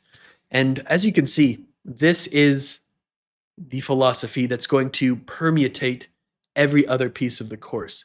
So every time you think something is a little bit much, for example, or a little bit complicated, or seems like a lot of work, always come back to the 10 times rule or the 10x rule in your head if you can. So I actually recently went through this process again myself because I am recording this in 2026, and it's been an interesting and relatively slower year for me in comparison to the previous 5 years, and a lot has changed at once. At the end of last year, I sold my shares in my latest business. I got out of a relationship and I moved back to Dubai full time after traveling for a few years in a row, always being on the go. And for the first time in a long time, I had basically like no responsibilities. It was a full reset. And this gave me the opportunity to step back and think seriously about what I wanted to do next. And I came up with these 5 goals. I wanted to reach 12% body fat at 215 pounds in body weight. I wanted to build basically a business group to $200,000 a month in revenue with no one-on-one consulting. I wanted to build my software called Hyperoptimal to 10 million in ARR, which is annual recurring revenue. I wanted to reach 1 million YouTube subscribers, podcast listeners, newsletter readers, and Instagram followers. I wanted to accumulate $100 million in liquid after tax net worth. So my goals were already what I and most other people would probably consider to be very ambitious, right? But then I applied the 10x rule to them again. And here is what I came up with. Since I've done this, it's kind of been like pouring fuel on the fire that was already really quite good. I have not just leapt out of bed at 5 a.m. to this excited to smash the day in a long time. So instead of just my original goals, reach 12% body fat and 215 pounds, and then I have a bunch of actual weightlifting targets and like mixed martial arts targets in here too. Instead of 200,000, how can I build my business community to $2 million and make it the most revered and the most sought after group that everyone wants to join on earth? How do I build my software to 100 million while remaining extremely profitable, fully bootstrapped, and completely free from investors? How do I reach 10 million business subscribers, podcast listeners, newsletter readers, and become the most famous business thinker on the planet, right? These are completely different goals. And how do I accumulate $1 billion in net worth instead of 100 million? Since I changed my goals, the entire way I think has expanded and changed for the better. I haven't been this disciplined, this motivated, this focused, this everything in quite some time. And that is the point of the entire 10x rule. If you 10x the size of your targets and the amount of action you're willing to take, you are going to be more motivated and you are going to create things at a higher standard that are more, exceptional than ever before. So let's talk about not only just the actions and the goals, but talk about the standards. And this is part 1B. The 10x rule is about setting substantially larger goals and taking substantially more action. But this is about increasing the quality of work that you are willing to accept from yourself. And this course, to me, is a good example in my own life and an example to you here. I used to just make, a little bit of low effort, 15 to 30, maybe 60-minute YouTube videos. Now on this channel, I'm setting the standard to make long courses like this that are perfect in every way, or at least the best that I could do at that time frame. And I'm going to take the attitude that I'm constantly trying to one-up and outdo myself with every subsequent course. So I think it is important to introduce this idea early because it's going to change the rest of the course too. How you work, what you're going to do, etc. Most people dramatically underestimate how much time and effort goes into creating something exceptional. They see the finished product, assume that the person responsible for it is unusually gifted, and call it genius. If you know who the famous painter, sculptor, among other things, called Michelangelo, he was, from Italy. I can't remember the time frame, hundreds of years ago, but he sculpted this statue of David. He painted the ceiling on the Sistine Chapel and so on. And he has a famous line that's attributed to him anyway. And it went, if you knew how much work went into it, you would not call it genius. Exceptional work usually requires far more effort than anyone on the outside will see. You need to be comfortable investing hundreds or even thousands of hours into one important piece of work. That doesn't necessarily mean everything you create takes 1,000 hours. That would just be ridiculous. But the point is, you should stop treating a large investment of time as an evidence that something is taking too long. I put in, let's just say I stopped counting at 130 tracked hours of this documented video, not including the time it took me to actually film it, which I'm doing now. So a little bit more. So if the thing is important enough and you're continuing to improve it, investing 1,000 hours into something might be completely reasonable. When you become completely immersed in something and genuinely care about producing an exceptional standard, the time flies by. You stop thinking about every individual hour in that 4 hours of deep work, and you become completely absorbed in the project. Every improvement reveals another improvement you can make, and the standard continues rising, and the work becomes more satisfying because you can see it becoming substantially better. And I know this is true as I was making this course and making the document for it. I would improve something, and then I would like, oh, I got to go back and add X, Y, and Z. And I wasn't even focused on the hours of work that I was doing because it would completely fly by because I was so immersed in it. Nope. Although it took far longer, creating this course so far, and it's almost done, I'm in the filming stage as I'm talking to you right now, has basically been one of the most enjoyable things I've worked on in the last couple of years, at least. The standard of work continues rising, like I said, and the work becomes more satisfying. And this is just, I'm living proof in my life of actually making this course and recording the video for you to watch that this is true. It comes with the mindset that we want to work on fewer things of higher quality. One 10 out of 10 thing will change your life far more than 100 8 out of things ever will. You should really trust me on that. The biggest leaps in my career have come from probably 5 things, and I've probably done 100 or 1,000 or maybe several thousand different things or projects or things on the to-do list. I can think of like 5 big things that really made most of the difference. But raising your standards will require you to do fewer things. You cannot produce an unlimited number of things while giving each one hundreds or thousands of hours of serious intention. And instead of spending your time or spreading your time across dozens of mediocre projects, choose fewer important things and make them substantially better. Quality often creates nonlinear returns. I would argue that you have to do a lot of quantity, especially at the beginning, to, let's just say, get good or rapidly improve. But once you are at a certain level, increasing the quality of something by 10% does not always produce a result that's 10% better. Sometimes the final 10% moves the work into a completely different category and produces several times the result. And a good example of this, I think, is Mr. Beast explained this concept perfectly during an interview with Joe Rogan. I believe it's a few years ago. It's not his most recent interview because I looked it up again for when I was creating this course, but he gave the example of a YouTuber that he had been mentoring. Before the mentorship, the creator was generating approximately 4.6 million views and $24,000 per month. If we go back, probably that person is in the top 1% of YouTubers. Remember, the competition and the true grind starts when you are already in the top 1%. He wasn't helping someone who's at 5 views. But 7 or 8 months after the mentorship started, the same creator was generating approximately 45 million views and $400,000 per month. The creator did not achieve this by producing substantially more videos. He actually uploaded fewer videos. The videos were simply much better. Mr. Beast explained that it's easier to generate 5 million views from one exceptional video than 100,000 views from 50 mediocre ones. One great video could receive more total views than 100 average videos combined. His reasoning is that the results are exponential. If people are 10% more likely to click on a video and watch it for 10% longer, that video does not necessarily receive only 10% more views. According to Mr. Beast, a 10% better video is 4 times the views.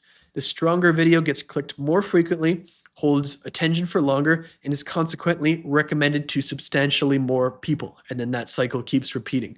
Each improvement compounds the other. He even explained that tripling the amount of time and effort invested into one video could produce 10 times as many views, not merely 3 times as many. And that's exactly what I mean here by nonlinear returns. The additional quality does not produce an equal increase in value or result. It can move the work into a completely different category and produce several times the result. More volume would have meant helping this creator produce 50 mediocre videos, but raising the standard meant producing fewer videos, investing substantially more effort into each one, and making them good enough to generate a disproportionate result. So if we go back to what I said about Michelangelo, this is part of the ceiling at the Sistine Chapel. At least I hope it is. I got this image off Google. And then I want to get into the kind of the phrase or the thing called a magnum opus. So magnum opus is a Latin phrase meaning great work. It's commonly used to describe someone's greatest and most important achievement. Michelangelo is special. You know, he doesn't just have one magnum opus, he has at least two. And those are the Statue of David and the ceiling of the Sistine Chapel. You should have something that you treat this way, something important enough that you're willing to invest hundreds or thousands of hours to making it exceptional. For me, this course is a good example. For other people, it could be a webinar, it could be a lead magnet, it could be a book, it could be a series of YouTube videos, it could be, a blog post, it could be whatever. But like I said, I have invested more than 130 hours into organizing, writing, and improving this material because I want it to be the most complete explanation of this system I possibly can create. Little known fact, I actually recorded this video once before, about several weeks ago, maybe 5 weeks ago, and it was 45 minutes. The same video describing the same system. I scheduled it to YouTube. I was going to post it, and then I woke up in the middle of the night and said, no, I need to make it much more complete and much more just perfect. And now, like, this is a result that, of course, is much longer, but I would say 100, 200, 300 times better than my original. And again, the amount of time does not feel excessive when the standard is high enough and the work matters to you. These hours have flown by for me.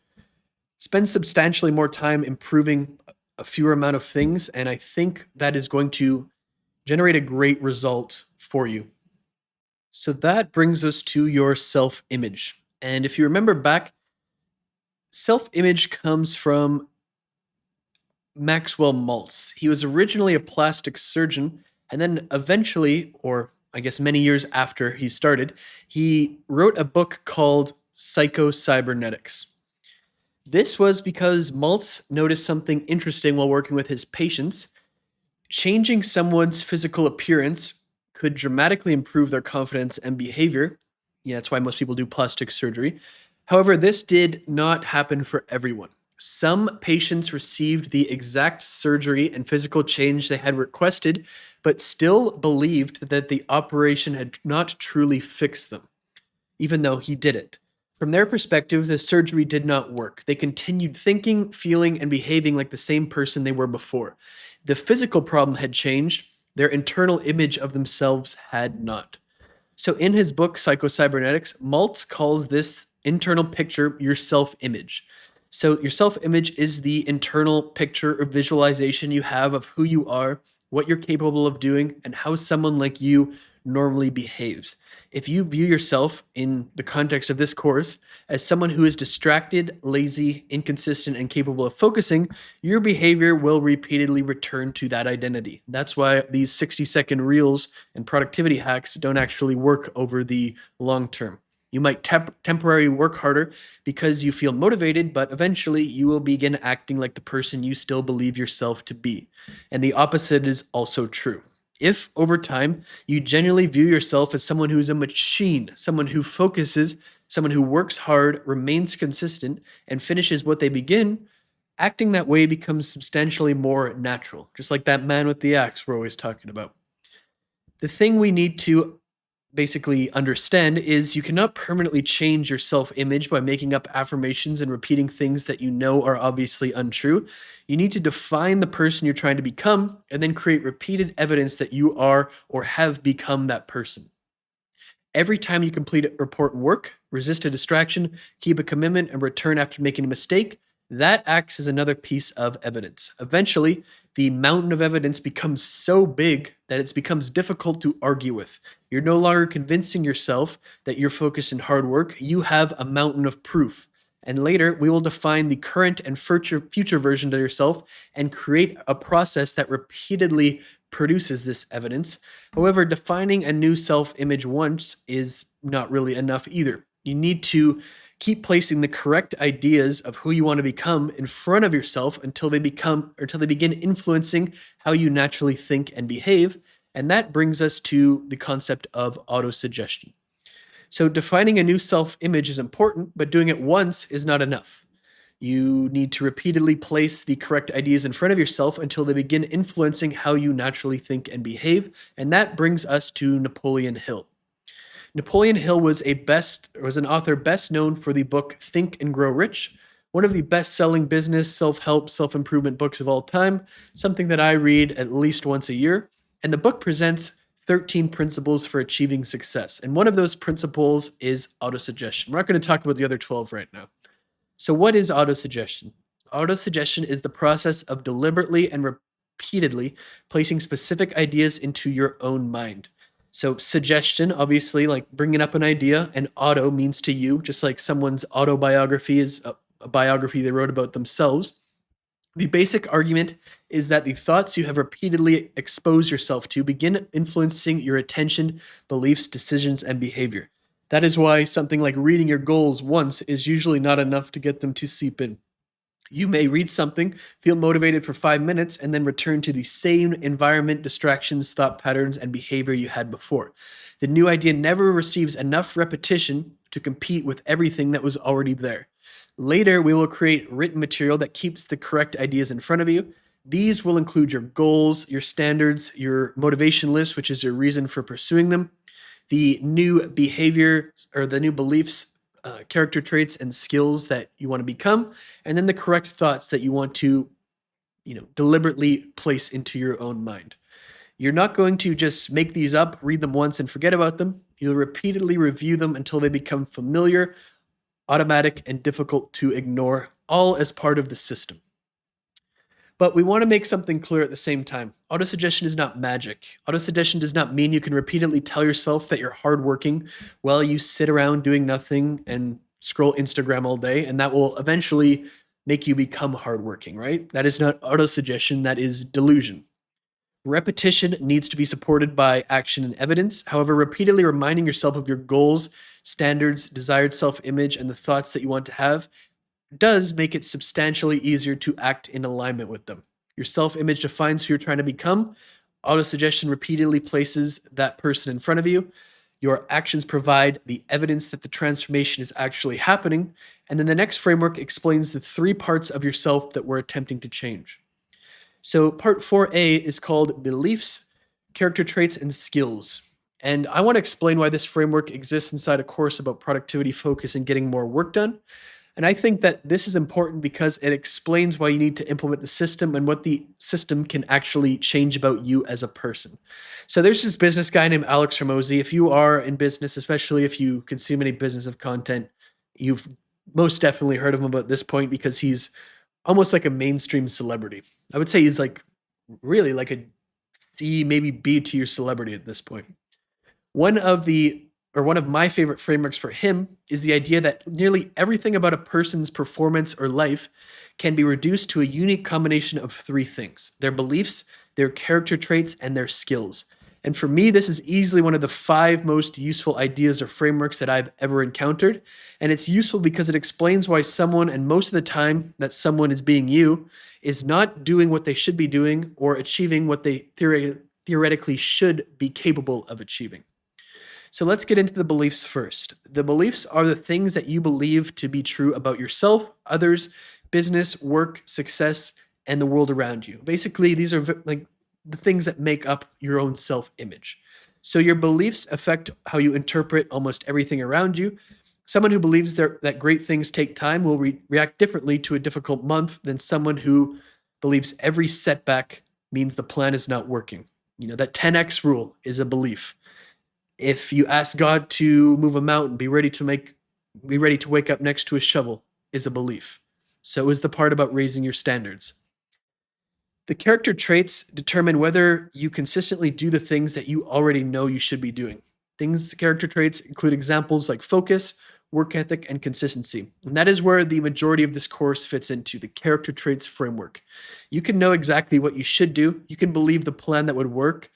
You can have all of the literal and technical skills required to execute it, but none of that really matters much if you can't focus, work hard, remain consistent, and continue doing so for a long time, which are character traits.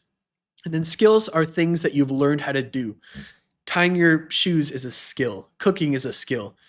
like anything you can think of in the terms of business and marketing, funnel building, offer building, paid advertising, hiring, training, you know, all of this stuff.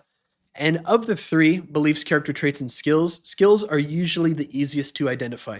If you don't know how to run paid ads or build a funnel or make an offer or edit a video or write copy or do sales, like it's usually pretty obvious that you are missing that skill. Whereas beliefs and character traits can be harder to recognize because they're much more abstract and much easier to explain away than a skill.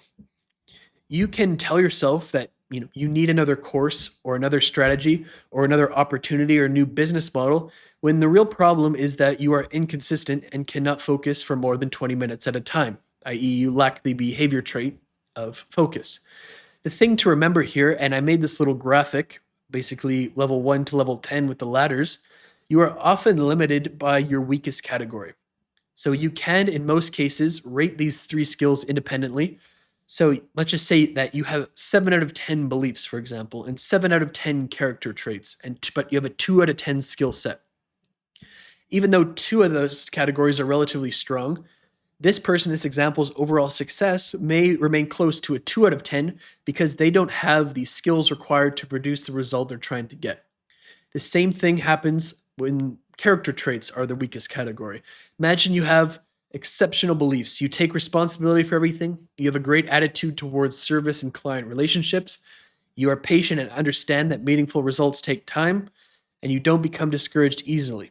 Let's imagine that you also have excellent skills. You are elite at content creation, you're elite at skill sales, and you have a great offer for your business. But at the same time, you're lazy, unable to focus, extremely inconsistent, and you keep stopping and starting. Sadly, the person in this example will probably not be very successful, and they might only achieve a fraction of their potential, but their weak character traits will continue placing a ceiling on everything they do. It doesn't matter that they have 10 out of 10 beliefs and 10 out of 10 skills, their character traits will always hold them back. And this describes so many people that I've known and worked with. One of the three categories is clearly limiting them, and they just can't quite see it. So maybe if they take this course themselves and they watch this video, it might become obvious to them. And this course is primarily designed to improve the character traits of focus, work ethic, and consistency. However, the beliefs, character traits, and skills that you need are not static. As you progress in life, as you go from the bottom 10% to the top 30%, you'll need a different combination of beliefs, character traits, and skills to go from the top 30% to the top 1%. And then when you get to the top 1% to go to the top 0.1%, you're going to need different set of beliefs, character traits, and skills to get. Again, it's kind of like progressing in a video game. You begin at the low level, you get to level 2, then to level 10, then to level 20, and then level 40, and then you just keep getting more and more power as time goes on. The thing to kind of understand about this is you need to keep leveling up. What you did and the unique combination of beliefs, character traits, and skills that got you to where you are won't usually get you to the next level, so to speak.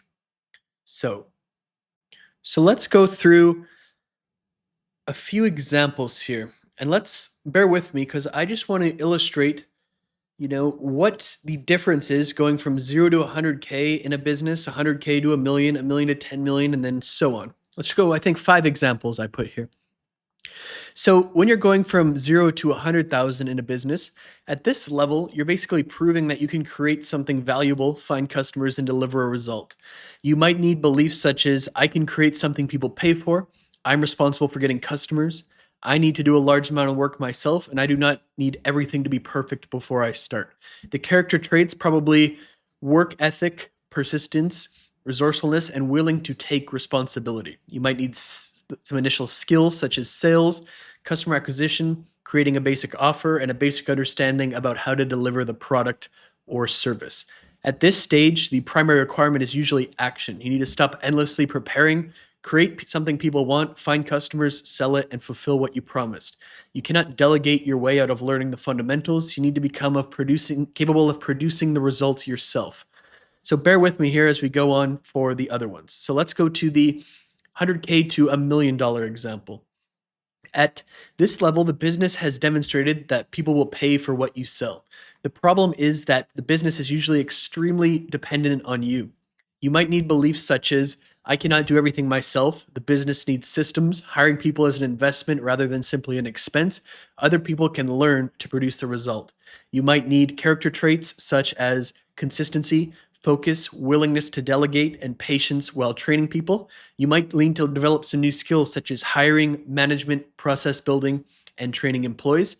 The person who reached 100,000 by personally handling every sale, every customer, every problem will eventually become the primary limitation of the business, and you'll still need to work hard, but your work must begin shifting from completing every task yourself to making the result repeatable through other people and documented processes. To go from 1 million to 10 million, at this level, simply hiring more individual employees is not usually enough. You need to start building an actual company. You might need beliefs such as, my job is to build the company, not to perform every task inside it. Better people can do certain jobs better than I can. Long-term decisions matter more than solving every short-term problem myself. The business needs leaders, not only additional workers. You might need character traits such as patience, decisiveness, accountability, and emotional control as you learn and things go wrong. You might need skills such as recruiting leaders, strategic planning, allocating money, people, and attention, and holding leaders accountable for results. At this level, your job shifts again. You're no longer responsible for directly performing every function or personally managing every individual. You need leaders who can take responsibilities for entire departments, produce results through their teams, and make good decisions without waiting for you. Your ability to choose the right people and allocate resources correctly becomes more important than your ability to personally create the work. Then when you go from 100 million to or 10 million to 100 million, the company is too large for you to personally understand, approve, or control every decision. You need to build a company that can continue operating, improving, and growing without depending on your involvement in every department. You might need beliefs such as, I cannot personally manage every person and decision. The company needs leaders who can build other leaders. Small improvements in people, system, and decision-making compound across the entire organization. My responsibility is to protect and improve the company as a whole. Now you might need to develop more character traits such as long-term thinking, emotional control, discipline, judgment, and the ability to even remain focused more so on a small number of extremely important decisions. You might need to develop new or further refine your skills at recruiting and developing executives, capital allocation, organizational design, building leadership and accountability systems, and making decisions through accurate information rather than personal involvement in every task. At this level, a small decision can affect hundreds of employees, thousands of customers, and millions of dollars. Your leverage is dramatically higher, but so is the cost of poor judgment. You cannot simply work 10 times more hours or personally solve 10 times more problems. You need to make better decisions, recruit better leaders, allocate resources more intelligently, and create an organization capable of producing a result without requiring your constant allocation. And then the last result, 100 million to a billion. At this level, you're no longer building a business that depends on one person, one department, one product, or one acquisition channel. You're building an institution. You might need beliefs such as, the company must be capable of surviving and growing without my daily involvement. The quality of the organization is determined by the quality of its leaders. Cultures and standards must remain strong even when I'm not personally present. A small number of excellent decisions can create more value than thousands of ordinary tasks. Protecting what's already been built is as important as continuing to grow. Then you need to develop your character traits even further. Extreme patience, extreme emotional stability, long-term thinking, restraint, exceptional amounts of judgment, the ability to remain calm while making highly consequential decisions. You might need to develop new or further develop your skills of capital allocation, continuing to recruit and evaluating senior executives. Again, developing leaders who can develop other leaders, organizational design, risk management, entering new products, markets, and acquisition channels, and maintaining accountability across an enormous organization. So you can see there in those 5 quick examples how your beliefs, how your character traits, and how your skills need to continually develop as you continually go higher and higher. In some cases, to get to the next level requires new beliefs, new character traits, and new skills. And sometimes it requires a higher level or further development of the ones you currently did. For example, you're going to need to be patient at every level, but that patience is more and more and more and draws out on a longer and longer and longer time frame. So your ability to focus becomes even more important because as you grow bigger, you must separate the tiny number of decisions that genuinely matter from the nearly unlimited amount of noise surrounding you. As you get bigger and bigger, the amount of distractions actually gets much more. It doesn't get less. You're never going to have less distractions than when you're at zero, essentially. But the beliefs, character traits, and skills required at every level are different. However, regardless of the level, there will always be a place for the ability to focus and work hard and to get 4 hours of deep work done every day. That will never change. So let's make it clear that executing this system, once we have it built and we actually do it multiple times per day, is a skill. A skill is anything that can be learned, right? The beliefs and the character traits exist at a higher level, but the actual execution is a skill. Learning to focus for 60 minutes is a skill. Avoiding distractions is a skill. Continuing to work when something becomes difficult, frustrating, or boring is a skill. After you're interrupted or between hours, restarting quickly is a skill. And like any other skill, riding a bike, throwing a ball, writing, tying your shoes, you name it, the most important thing is repetition and practice. They're not really things that, you either have it or you don't, right? When you were first learning to ride a bike as a child, you probably fell off the first time, maybe the first few times, and that's fine, right? You didn't give up. You just keep going until it becomes easy. At first, like focusing for even 1 hour probably might feel difficult, but when you've done it dozens or hundreds and eventually thousands of times, it really just begins to feel normal. It's not like I'm even focusing, I'm working. It's just how it is. It's how you do, and it'll be as natural to you as tying your shoes or pouring a glass of water or you name it. If it is difficult in the beginning, it's just like a sign that you have not developed the skill yet, and all you need to do is practice, right? And that takes it to basically the 2.0 version of yourself. And we're going to go and do a whole exercise on this in a few minutes. But I like to refer as the leveling up of your beliefs, your character traits, and skills as the 2.0 version of yourself. Right now, you're the 1.0 version. Maybe when you implement this, it'll turn you into the 2.0 version, then the 3.0, 4.0, 5.0, right? I am probably on the 5.0 or the 6.0 or the 7.0 version of Matthew at this point, but you get what I mean. The theory behind all of this, everything we're going for, like it's important you understand it because understanding will unlock your potential, but it doesn't actually do anything on its own, right? You need to actually do it, and not just one time, two times, three times, four times. You need to build this 2.0 version of yourself day after day after day. Just like in this picture here, it's like you're sculpting the new version of yourself, right? And every single action, every single thought, every single thing that you do basically chips away until the new version of yourself is all that's left. And we're going to go through a full exercise on that and formalize it. But it's important that we bring it up now because it relates to the skills and the beliefs and the character traits. The beliefs, the character traits, and skills framework, like this explains what controls our performance, right? And the self-image previously explained, one level above that we always act and think and do everything with accordance of how we see ourselves, right? But now executing this is a skill, and we're doing basically all of these hours of deep work per day, but it might bring up the question, what if you just do a bunch of busy work, right? We've already explained that it's not necessarily counts as deep work, the emails, all of that kind of stuff. But still, like even if you're not doing emails, you could be, working on stuff that doesn't really matter, right?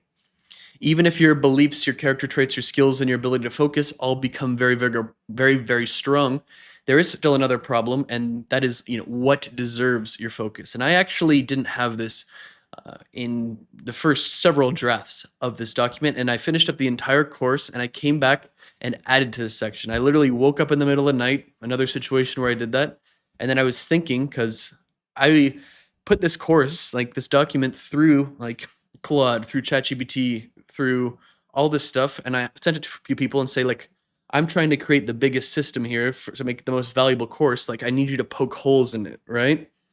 And to be honest, I did a pretty good job the first time. There wasn't that many holes, but the idea that you could do all this but still fail if you're not working on the right thing was a major hole in it. And focus is only valuable when it is directed towards the correct work. Like, we could spend those 4 hours completely focused, answering emails, meetings, reorganizing documents, you know, completing low value tasks.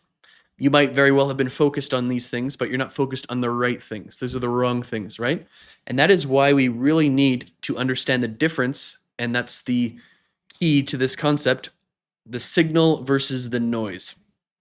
And I have a very good explanation of it. And it's one that I found from a clip from Kevin O'Leary talking. If you don't know who that is, he was a member on Shark Tank. He's a businessman and investor. That's where most people know him from.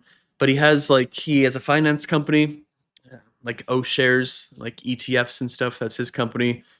He was in the news recently at the time of recording, getting protests and pushback on his huge data center project, that guy. But before becoming kind of a household name or famous on television, he built and sold a software company, and he worked with many successful people in the tech industry. So in the clip that I saw on YouTube, it was a 14-minute clip, but so I'm kind of paraphrasing here. He explained what he learned while working as a vendor for Steve Jobs during the early 90s, the founder of Apple. Everyone knows Steve Jobs. And O'Leary believed that one of the main reasons that Jobs became so widely successful was his understanding of the signal to noise ratio. And in the clip, Kevin O'Leary actually spends the first part of the clip talking about what an asshole that Steve Jobs was and how bad it was to work for him. But he said that this was the most profound thing that he learned. According to Kevin O'Leary, Jobs did not spend all day thinking about some vague vision for what Apple might accomplish next year. He identified 3 to 5 things that absolutely needed to be completed within the next 18 hours while he was awake. Not tomorrow, not next week, not next month, not next year, within the 18 hours he was awake. Those 3 to 5 things were critical to the mission. He had already decided that they needed to happen, and he expected them to be completed that day. That was the signal, and anything preventing him from completing those things was the noise. Emails could be noise, meetings could be noise, phone calls could be noise, random problems, excuses, and requests from other people could be noise. But according to O'Leary, Jobs maintained or attempted to maintain an 80 to 20 ratio, 80% signal and 20% noise. O'Leary said that he knew Jobs genuinely operated this way because Jobs would email him at 2:30 in the morning and expect a response. Jobs was demanding, intense, and difficult to work for. However, O'Leary's point was that Jobs was right about the signal. He knew what needed to be completed, and he did not allow much else to interfere with that. And then later in this same clip, not right after, but he gave the example of Elon Musk, and he said, the only person he's ever seen operate with a higher signal to noise ratio than Jobs was Elon Musk. And according to O'Leary in this clip, Musk operates at close to 100% signal. Although, I don't know about tweeting all day, right? But almost every minute of every hour he is awake is directed towards something he considers part of the mission. And that's very true if you read stories about Elon Musk. That obviously creates problems of its own. Normal conversations can become noise. Spending time with family or friends can become noise. Playing guitar, social media, and almost anything related to the mission becomes noise. And operating at 100% signal is socially awkward and probably unrealistic for almost everyone. And I'm not recommending that you classify your spouse, children, health, or entire life as useless noise.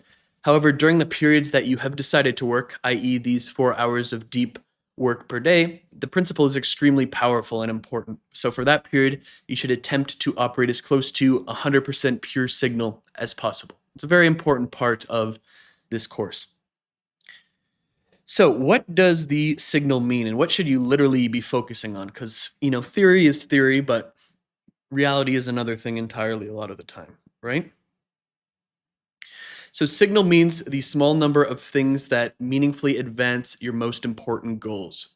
So we're going to go over the top 5 goals again, and I went over mine when I did the 10x versus original. Those are the end signal and the thing, or I guess those are the end results, and the things that, like, you got to break down those, and the things that become the broken down version into, big goal broken down into actual steps become the signal in this case. So, like, you can be very busy, but if you're not focusing on the signal, right, and you're just focusing on the noise, even if it's 50-50 during your deep work hours, it really defeats the purpose. Like, if you were even 50% focused on the signal and you did 4 hours, that's basically like doing 2 hours, right? Still probably better than most people achieve, but not exactly, you know, meaningful. The goal is not merely to get better at working and focusing. The goal is to become better at identifying what matters and then directing your complete attention to it. So basically, we've established the size of the goal now. We've done the required standard. We talked about the 2.0 version of yourself, and we talked about the signal and noise. And that is good, right? We know that, but how do we make sure that we keep doing it every day? And that's where we go back to James Clear's Habit Protocol. And this is from Atomic Habits. Great book, great book. So let's go back again a little and break this up. So, like, years ago, when I began doing this experiment, I asked myself how to make it more likely that this becomes a habit and achieved every single day. Like, I've repeated that, of course, but I actually put a lot of thought into it. I'm not trying to claim that I'm some sort of philosopher, but I would actually sit there and think about this a little. And, I would do little stuff, and eventually I was able to achieve a good result for myself. For a while, I would work 7 days per week, 4 hour deep work hours per day. And I would literally just do this with 95%, consistency or, efficiency. If I did it, 30 days in a month, I would do it for 27, 28 days perfectly. But, and that was a great result, huge win, right? But there was holes in the system that I didn't know, because when I started teaching the system to employees, to clients, to friends, to business partners, I noticed a problem with it. They would like the system, well, of the ones who tried it anyway, they would like the system, they would implement it, and they would get good results from it, but they would just not really remain consistent over the long term. And it was clear that, like, teaching this in the system, just like I'm teaching you now, was not enough. And this this hole is fixed now. This is where we fix this hole. I needed to find a way to make it somewhat addictive, for lack of a better word, and turn it into a habit. And naturally, this led me to Atomic Habits. I read the book a lot. I always loved the book.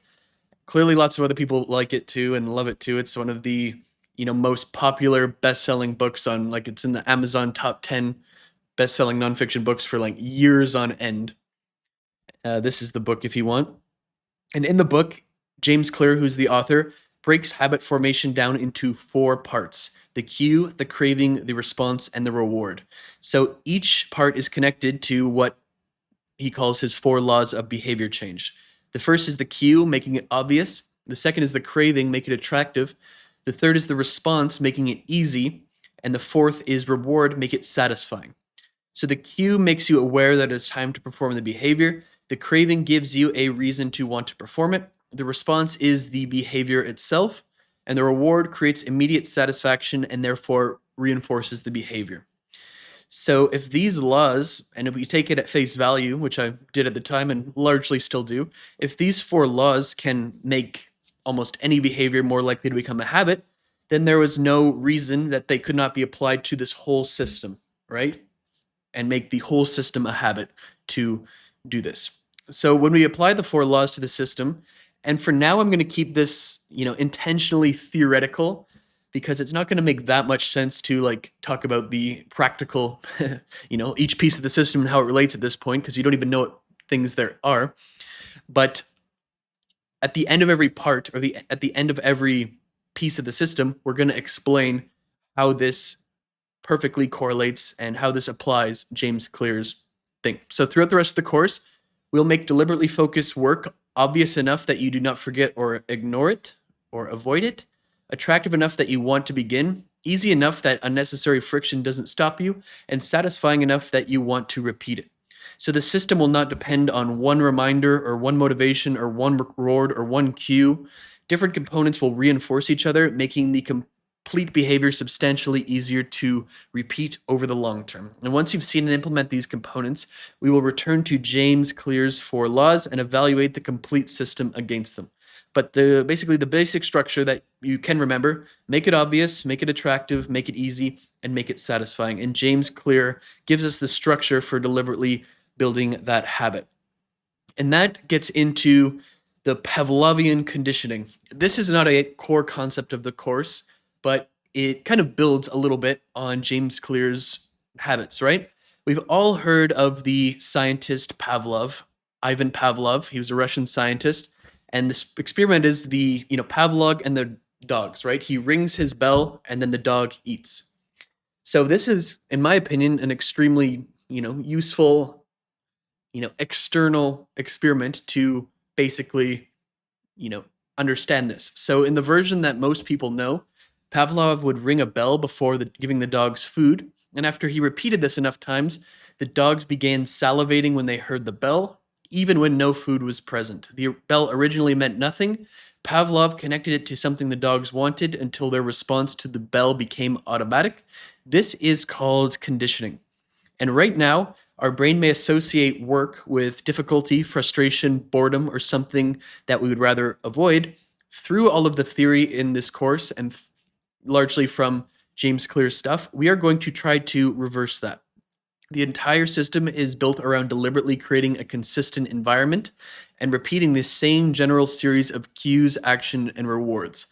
Eventually, entering that environment should tell your brain exactly what's about to happen. It's time to focus, it's time to work, it's time to make progress, and the environment and the system become our version of Pavlov's bell in his experiment.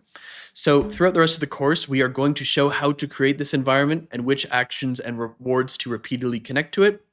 At first, it might feel a bit cringe and forced, but after repeating it hundreds of times, your brain should begin associating focused work with progress, accomplishment, satisfaction, and reward. James Clear gives us the practical structure for creating the habit, and Pavlov gave us a memorable way to understand how repeated associations can condition a response. And then we have one more idea, and then I promise we will get into the actual setup of this. I know it's been a long time already, but without the theory complete, I don't think you would have the sufficient buy-in to do every part of the setup and the system to the level that it needs. Because remember, this is all interconnected and it all works together. And, we need it all for it to work like that. So the final idea is momentum, and that comes from Isaac Newton, the famous scientist, right? This system may be difficult at first because you don't have any momentum. And one of the best ways to understand this is that Newton's law of first motion, or first law of motion: an object at rest remains at rest, and an object in motion remains in motion unless acted upon by an outside force. When you are doing nothing, it's easy to continue doing nothing. Beginning requires the most effort because you need to overcome your existing state and force yourself into motion. But once we begin with this system, it will become substantially easier. It's like starting a small snowball at the top of the hill, and you roll it down the hill, and over time it picks up more snow and gets so big that it continuously runs down the whole slope and picks up everything in its path, right? Work can operate the same way if we want it to. We just need a little bit momentum to get us started, and then momentum makes the second action easier. And then every additional action, every single day that we do this system, the snowball becomes larger and larger and larger until the opposite happens and it's hard to stop. So that is why in the next part of the course, we are going to go over the setup in, again, some painstaking amount of detail. We are going to set up our environment and our just general work to remove friction, to prepare our environment, and to make beginning the work as easy as possible. That is symbolic of placing the snowball at the top of the hill and preparing everything required to get it moving. At first, we'll need to push it a little, but eventually us and everything else will have to get out of its way. And at long last, we're in the setup. We're in a new part. We've talked about the system, we've talked about the theory and why it is, and hopefully you're bought in by now, but let's set the system up, finally. So this is a new part, and At the beginning of new part, we have some reminders for ourselves, right? And that number one of the first one is the 2.0 version of you must be built day after day after day. It doesn't happen all at once. It needs to be built. It does not just randomly happen. It's just like you chiseling away the new version of yourself. And then we have to go back to our other reminder about the man with the axe. Going back to the original inspiration for this, Jordan Peterson's lecture about the naturally hyper industrious man or woman. If you put him in the forest with an axe, he will cut down trees nonstop. He requires no motivation. He requires no accountability. Work has become an obsession, and that level of activity is built into him. Remember from the lecture. Now, most people, probably the ones watching this, I know I'm not naturally like this, and if you're not, this system is designed to deliberately help you become this way. And you don't have to do this. No one is forcing you. You don't have to do anything that I or this course teach you. But if you have tremendous goals and you're extremely ambitious, you are going to be competing with people like this. And if you cannot operate at that level, you will not be competitive with them. No matter what you do, the man with the axe is still working. And look, he's making progress in the pictures. So let's go into the table of contents for the setup chapter. And I'm really not going to read off all of these here, as I don't really see too much value in doing so, but there are 22 different parts to the setup. And remember back, probably sounds complicated, and it really isn't, but lots of things are complicated when you're setting up. Go back to our car example. There might be hundreds or thousands of different parts.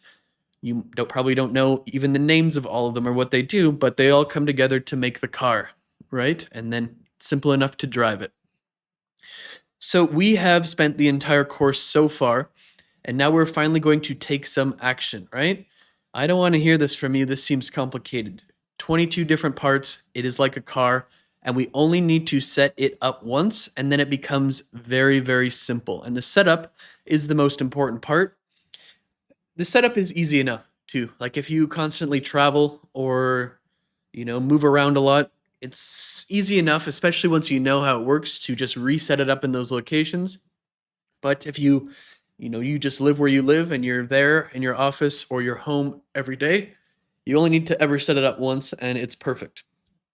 We don't want to have to recreate our environment and have our tools and decide what to do and track and remember between every hour of deep work, right? We want to set up our environment to make, basically have zero friction into doing so. And that's the purpose of this part. So you should just be able to sit down, follow the process, complete your hours, and repeat it without really thinking very much about the individual components. After you set up the first time, it's just going to be, everything's just going to be there. It's no real complicated or distracted at all. So some components create awareness, some remove distractions, some create accountability, some reinforce your goals, beliefs, and identity, some help you decide what deserves your attention, and all of these work together, and they're deliberately designed to be part of one system. There's 22 different steps, but one system, and that's very, very important to know. So the system basically builds towards one completed digital and physical environment. You do not know what all the tools and components of the system are yet, but this is where you're going to learn soon enough. We're going to move back and forth between the digital and the physical, so try to keep up. Basically, what we want is a clean digital environment that makes becoming distracted difficult, to basically invert James Clear's rule of making it easy. Instead of, we're trying to make it hard. In this case, we're trying to do the opposite, make it hard to get distracted, right? And as far as the physical environment goes, the physical environment will be filled with cues, motivation, and visible proof that makes it almost impossible to ignore the fact that you should be working and are capable of doing so. So by the end of this part, every component will be in its correct place and ready to use, and then we'll actually get into doing this deep work. So I hope you're ready for this. So let's get into it. So step number one is going to be environment design. And the complete setup is going to begin with the place where you are going to perform the work. The goal is to design your work environment so that working becomes your default lowest friction option, with the inverse being also true. We want to make becoming distracted and avoiding the work as difficult as possible. So something that I have learned the hard way over time, and I'm very strongly opinioned about, is that you cannot rely on tricks, software, or anything external at least 100%. You can use those, but you still need to become this better 2.0 version of yourself and become a person who is capable of focusing more intensely for longer periods of time. Again, that doesn't really necessarily mean we should not use the tools at our disposal, but my philosophy is to remove or block as many potential distractions as possible, but knowing that if you're absolutely determined to access something, you will. Like anything can be uninstalled, anything can be gotten around. No room, application, or blocking software can permanently stop you, and that's really not the point. The correct environment prevents the mindless browser openings, the phone checks, the interruptions that happen without any conscious decisions, and that makes up a large part of your distraction. It's not going to permanently make it so you absolutely can't access something, but this still makes a significant difference. So the first thing we want to talk about is the work room. So whether you work from home or inside an office or I guess somewhere else, we want to make the room where we work as ideal as possible. There is many studies and good research that kind of says that the ideal temperature to work is between 21 and 23 degrees Celsius or 70 and 73 degrees Fahrenheit. I have noticed after a lot of trial and error, I prefer the room to be dark, quiet, and free from as much external movement as possible. If your room has windows, don't set up your desk looking at the window because you're just going to get distracted. Install blackout blinds if you want to, because that allows you to block outside light and movement when you need to focus, but still can open it up and let the natural light in because you don't want to be some sort of vampire, right? If you can remove or reduce any predictable source of noise, people talking, televisions playing, doors opening. Hopefully you're not the victim of endless construction, but any movement around you can repeatedly pull your attention away from work. We don't need the perfect office. We don't need an expensive office. We just need one room that is comfortable, quiet, and boring enough that the work becomes essentially the most interesting thing available. I'm on the go right now as I'm recording this. This is essentially an Airbnb. I have done in this picture as good as I can. My actual home office is 10 times more elite and perfect than this. My home office can get so dark that if I took this picture, you couldn't even see it. Like you wouldn't even really see anything besides black. But it is what it is, right? We have our workstation, we have the blinds closed. It's still a little light in there, but it's pretty good.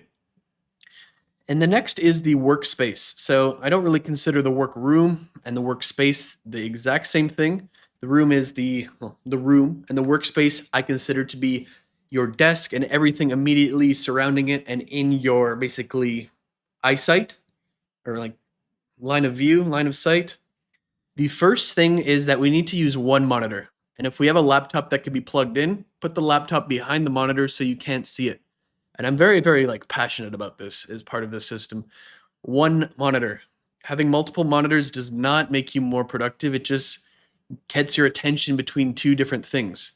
We can have one very, very big monitor if we want to, and basically have our screen like two sets of browsers or split screen like that, and have that same multiple tabs open so you can still, copy and paste something from one form to the other, and you don't have any excuses that you need a second browser, but one monitor only. And it's very, very, very important in my opinion. The difference between one monitor and a single line of focus and multiple monitors is night and day. And then your desk should contain everything that is required to complete the work and almost nothing else. Everything required to complete the work and nothing that is not required, better put. So basic workstation, your computer, your timer, which we'll get into, a notebook and pen, a bottle of water, either earplugs or headphones, either one. Remove any garbage, any empty bottles, any unnecessary accessories, documents, and anything else you don't need. Basically everything and every unnecessary object on your computer becomes one more thing competing for your attention. If I listen to music, which I only really do if I'm really struggling, I like to play the same song on repeat, an instrumental version where it doesn't require any thinking, or I don't know how else to describe it besides that. Just the same song. You don't have to listen to any lyrics. You don't have to change the song or change playlists or whatever. And If I'm not doing that, I usually have nothing in or earplugs. Earplugs are a very good hack too. Just get some comfortable ones, and in my opinion, it really helps you focus a lot more than having no earplugs. So the goal is to make the workspace so simple that there's almost nothing to do except the assignment directly in front of you. This would be like what my direct workspace looks like right now. My computer, like a laptop is actually on the floor behind this desk. There's my monitor. There's my camera and microphone. There's my timer. There's my earplugs right there. There's a reminder. This is really like, if you're looking at me in the video right now, like this is more or less what I'm looking at. I had, this workspace done up like this for a long time, but to me, the key came in the next part, learning to utilize the wall behind your workspace. So the wall behind your workspace will gradually become part of the system and will add more and more steps. As we create each physical component, you will immediately place it on the wall. And this wall will create a permanent cue and source of motivation that will become impossible to ignore. So keep it directly behind your computer at all times so it remains visible while you work. So for now, don't do anything. It will make sense when the time comes. But by the end of the setup, this wall will be full. And essentially, this is what you're probably looking like right now. The next is your computer and the phone. The computer should give you the access to the tools required for your work without giving you unrestricted access to every possible distraction. So during your work hours, keep only the documents, the applications, and the information required for the current assignment open. We're going to do a few things to make sure this is true. The first is we're going to install a tab limiter. We'll make it so you can only open a certain amount of tabs at a time. And then we'll do desktop app blockers later in the setup. Your phone should not be inside your workroom during your deep work period or deep work hours. Put it somewhere where it deliberately makes you stand up, leave the room, and retrieve it. You should already have access to almost everything that you genuinely need through your computer, and there's usually no productive reason to keep your phone beside you. And I'm not even going to name the exceptions because I don't want to give you any ideas. Every time I break this rule, I am reminded again of why it exists. I probably break it maybe every 3 days. We're going to complete the full phone blocking setup later, but for now, put your phone somewhere else while you work. So what we're going to do is we're going to set up a desktop app blocker in one of the steps so that like you go onto something that does not do with your work and it just changes the screen here. This implements a lot of the theory part of this because environment design helps make focused work obvious and easy. The room contains almost everything to work and almost nothing that encourages distraction. It's the same thing with your computer. And repeating your work inside the environment also begins creating the type of consistent association that we discussed with Pavlov and the dog's Pavlovian conditioning theory. And over time, when you enter this room and sit at this desk, it'll become a cue to you. It is time to focus, it's time to work, it's time to make progress. And the physical environment basically controls what's around you while you work. So the next step addresses what you allow to enter your mind. Yeah, we should be locking our phone up during the day, just like that. But before we get into that, I want to do something that, in my opinion, is something that's easy to do with your physical environment, your computer, and your phone. And that really gets a little bit of urgency for me, at least. So I always recommend downloading any app that essentially displays what percentage of the year is complete, and then put that widget on the home screen of your phone and your computer. So every time you open this, it should display it, and it should be the only thing you see, or not the only thing you see, but you should see it. Like, it wouldn't be possible not to see it.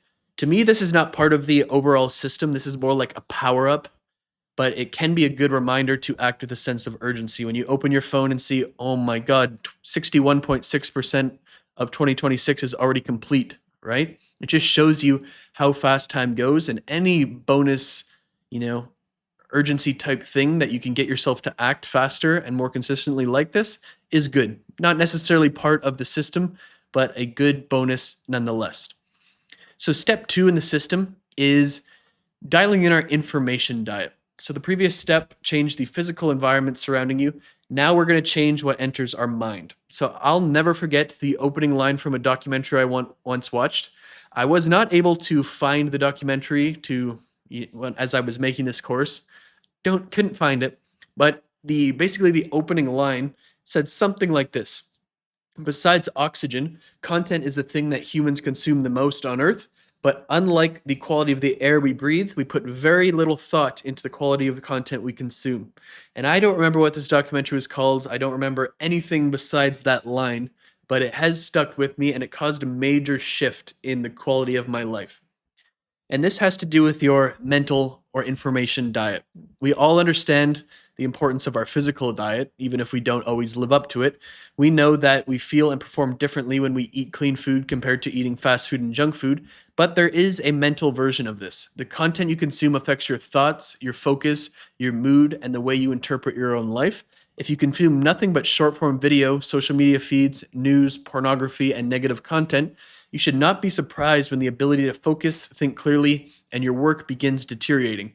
If you consume positive, motivational, and useful material, it can help you perform at a higher level. And your information diet matters just as much as the physical information or physical environment that you work in. And it matters just as much, if not more, just as much as your food diet, in my opinion. See, like when you have all of this garbage in, it's just kind of the same thing as breathing in, toxic air. So let's go through some of these. So as far as short form content and social media feeds go, I would never recommend letting short form video get anywhere near us. It trains us to expect constant novelty and stimulation, and that really is like the exact opposite of what we're trying to do in our deep work hours, right? We should also remove the social media feeds, the stories, again, the short form videos, the recommended content, and the explore page from platforms such as YouTube, Instagram, Facebook, LinkedIn, and Twitter. But we still might need to, especially if we're a business owner, we might need to use these to search for information or someone or publish content or respond to our messages. And we might still need to use these platforms for work, right? So we should just use like Google Chrome extensions, which we'll get into a sec, some blocking tools that we still have access to these things, but all of the algorithms and all the recommendations and all the bad stuff is blocked by default. So we're going to have to use it much more intentionally. It's not mindless distraction, it's intentional use, right? And using these platforms intentionally is better than allowing them to use you, right? The software is going to help you block it, but we still need to become that better version of ourselves, right? We need to consciously decide that we don't want this content in our life. I also think, and I'm somewhat passionate about, just excessive content consumption on YouTube, podcasts, and music, right? Like a lot of people, I'm not saying that a podcast it's much better almost universally than any form of short form content, and so is music, but I still personally keep those to a minimum.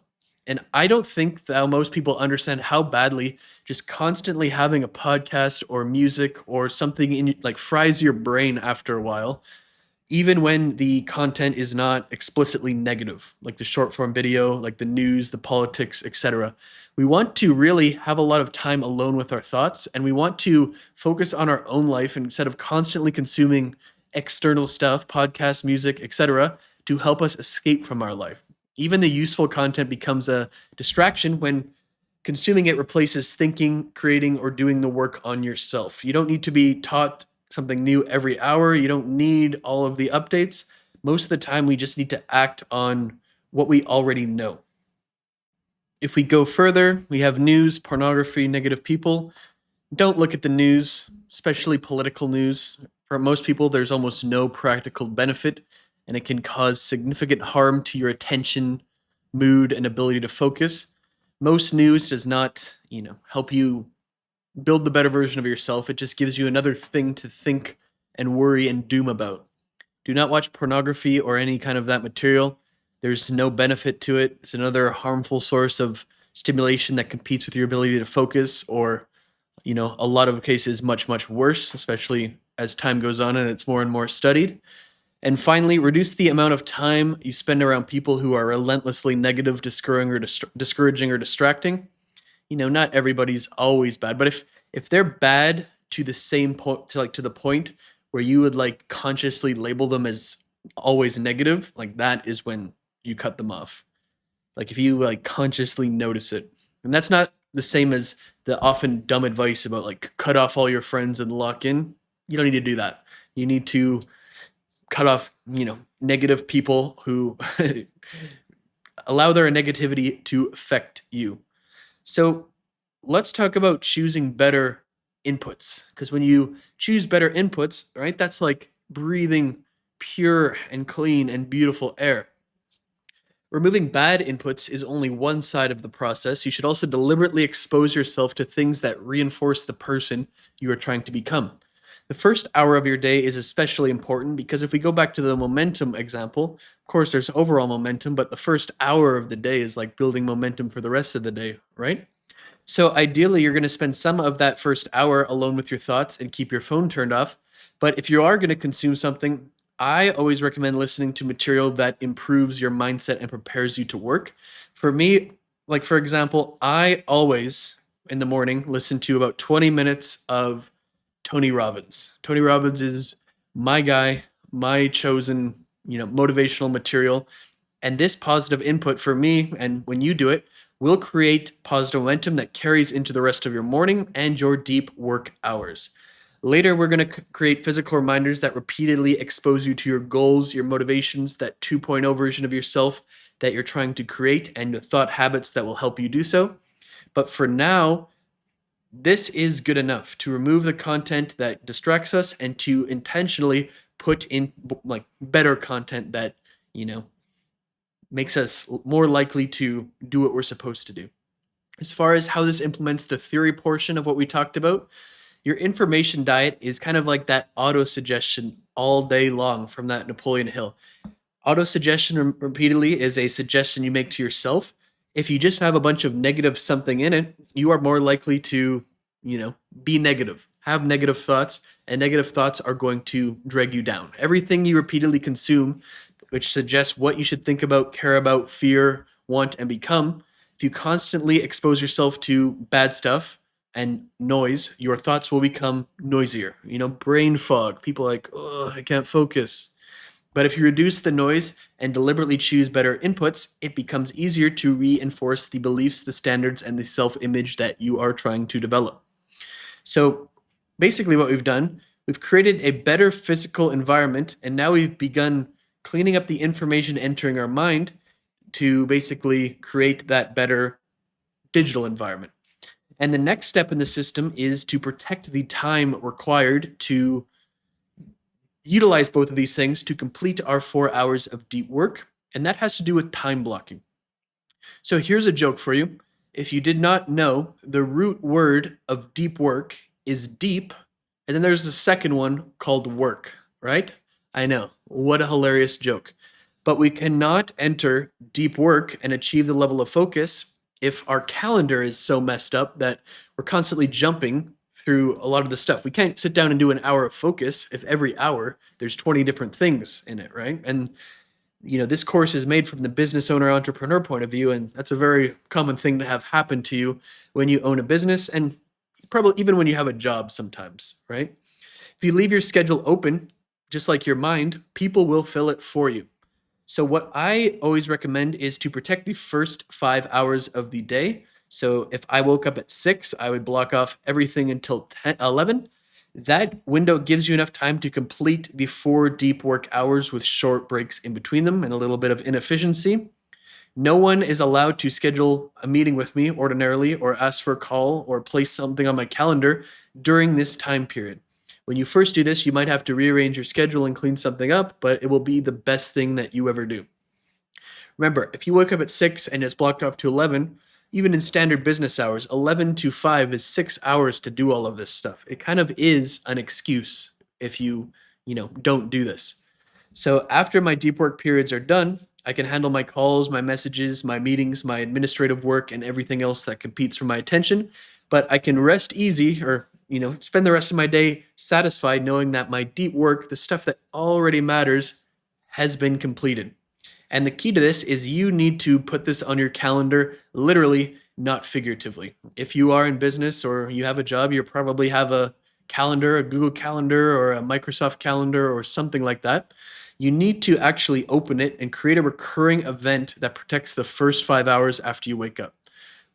Do not tell yourself and lie to yourself that you'll just do this without doing this. If you don't block your calendar, someone is going to do it for you. You got to treat that time like an important appointment that cannot be casually removed or replaced. And if necessary, and a lot of people, you might need to wake up earlier so that the protected window interferes less with your family, your employees, your customers, or anyone else who needs you during the day. Remember what the man of the axe, what I told you. Everything is a choice in this course. You don't need to do it. You need to choose to protect this time because you understand that no one will protect it for you, and they'll usually do the exact opposite. So if you were to wake up at 6 a.m., you'd block your calendar from 6 a.m. to 11. If you were doing at 5 a.m., 5 to 10. If you're waking up at 8 a.m., 8 a.m. to 1 p.m. And that's what I mean. Like the later that you wake up, it becomes more and more difficult to do this. The 5 hour window gives you enough time to complete 4 hours of deep work. And then, you have your 3 10-minute breaks in between because you wouldn't have a 10-minute break after. And then you have your time for your morning routine. So 5 hours really is enough. So again, we don't allow anything but our deep work hours done. And the goal is, in my opinion, to complete your first 4 deep work hours as easy or as early and as efficiently as possible instead of spacing them around or spreading them out. It's not going to work if you sleep in till 11 and then you block it off till 4, It's just part of being a high functioning adult. So this implements the theory because time blocking, when you block it off in your calendar, it makes the behavior obvious, right? You open your phone or your calendar, oh, there's my time blocking. The recurring calendar event tells you exactly when the work begins and prevents you from deciding whatever else. It also protects the signal from the noise. You've already decided that the work inside this block matters more than the ordinary stuff. And basically, what this does is the protected block creates the time required and the space required for every remaining part of the system to work. I find it difficult to believe that the rest that we're going to go over would work without this step. So go into your calendar right now and block it. The next part is step 4, and that is the timer. So that protected block of time creates the space and time you need to work, and the timer is where we actually do these deep work hours. So you can use a physical or a digital timer. So if you look at the camera right here, that's mine. I actually have this one. I just got a new one. You can see how it's ticking down.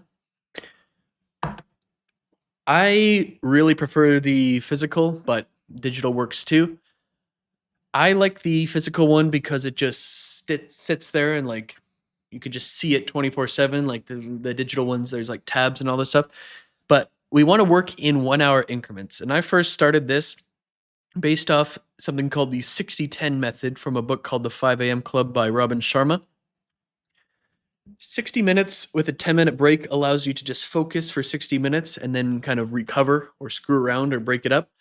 There's that Pomodoro method. I think that's essentially 25-5, 25 minutes on, 5 minutes off. To me, that is not enough time to really focus and do deep work. That's like the opposite of deep work. So basically, what you do is you start the timer. You literally train yourself to sit there. This is a skill, remember? No matter what, when you first start, I'm not even telling you need to work during the 60 minutes. I'm just saying that you're not allowed to get up until the timer goes off. Do whatever you want, but you need to train yourself to sit there. And this is a skill that is developed and gets easier and easier and easier when time goes on. So you can think about this and training focus in the same way you would train a muscle in a gym.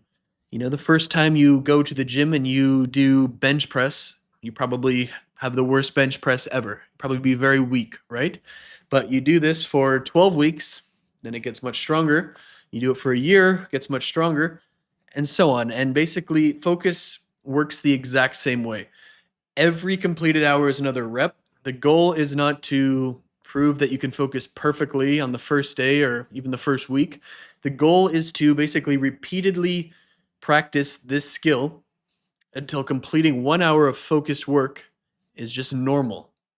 That's basically what it is. And this is going to be you after a while. The only thing you're going to be thinking about is deep work. So remember that 4 hours is the baseline. That's the goal that we're trying to go for. And we're going to basically do this by doing 1 hour 4 times. So start the timer, work for 60 minutes. Once that's up, take a short break, begin the next hour. And if, like I said before, if you cannot complete 4 hours when you first start, just do as many as you can. Focus on quality, but don't be a baby about it. Like, you want to get to this 4 hours as quickly as possible in terms of quantity too. We don't want to get into quitting early or shortening the individual hour every time focusing becomes uncomfortable. The discomfort is part of the process. When you look at your thing, like, I have 22 minutes left. If I wanted to give up right now, I'd just be like, okay, just 5 more minutes. And then you get through it. And then eventually, like, you catch a second wind or another thing and you just power through it. I would rather you do 60 full minutes, 1 hour in the first week, than you do 3 hours of 48 minutes, 50 minutes, and 36 minutes. Train yourself to sit there for 1 hour. And after enough repetition, completing these deep hours, especially with how we have it all set up as part of the system, can become addictive and begin feeling more like a video game than an obligation. Developing an addiction to deep work is probably a much better addiction to develop than anything else. You could just go on Amazon, buy a timer. There's so many different versions of a timer, and all of them work basically the same. So how does this implement the theory? The timer turns focused execution into a skill that you can deliberately practice. It gives behavior a clear beginning, a clear ending, and a consistent unit of measurement. Starting the same timer inside the same environment also creates a repeated cue. Eventually, pressing start should tell your brain exactly what's about to happen. For the next 60 minutes, you work. Just like Pavlov rings the bell, the dog eats. Once you start the timer, once you hear that sound, you're working, right? The timer measures how long you remained inside the hour, and the next step is something that I didn't really add until years after, and this is a distraction counter. So the timer, here we go, is, tells you the time remaining in the hour, make sure it's all 60 minutes there, but it doesn't really measure how focused you were, does it? One bit of wisdom that I got early in my business life is you need to always have two ways to measure the same thing, because a lot of the time only having one metric doesn't really tell the full story, right? So an example on YouTube. So on YouTube, you have the ads that come before the video, right? So a lot of people may just judge the quality of their YouTube video by how many views it gets, right? But if you're a YouTube creator, you get what's called an RPM, which is basically a revenue per meal, and meal is Latin for 1,000. At least I hope it is, or I'm going to sound really dumb. So basically, you get a certain amount of money from Google/YouTube for every 1,000 people who watch your video, right? So the more valuable your audience is, judged by the algorithms, and they know, that is the secondary metric. It's not only just about views, but it's about your RPM as well, because that judges the quality. Like, Mr. Beast gets an insane amount of views, but I bet you his RPM is much, much, much, much lower than my RPM, right? Because business owners, people who are in theory judged by the algorithm to be much more financially, valuable to an advertiser versus the younger or the kids who watch Mr. Beast, that's a good example of this. So the timer in this case measures quantity. It's like the views, but then you also have a distraction counter, which measures the quality.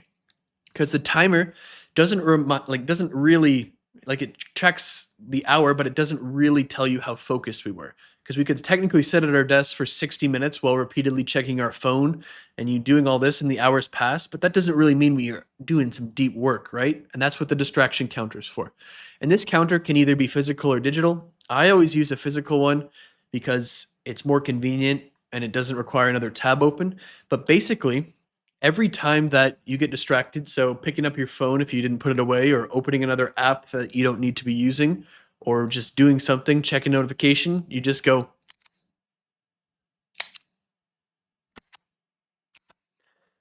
And it might sound ridiculous, but that sound is almost like a dog and like a dog whistle or a shot collar.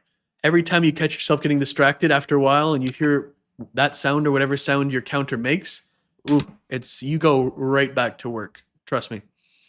So it is basically personal moment by moment accountability because before adding the counter, I could always finish an hour pretty well. And then I actually arbitrarily used to assign like a focus score to each hour. There was no actual measurement. It was kind of just vibes, right? And I wish I had this counter a lot earlier because I would just kind of basically, oh, I think that hour was a 10 out of 10 focus, right? Or, oh, no, that wasn't good at all. That was a 5 out of 10. It's based on literally nothing.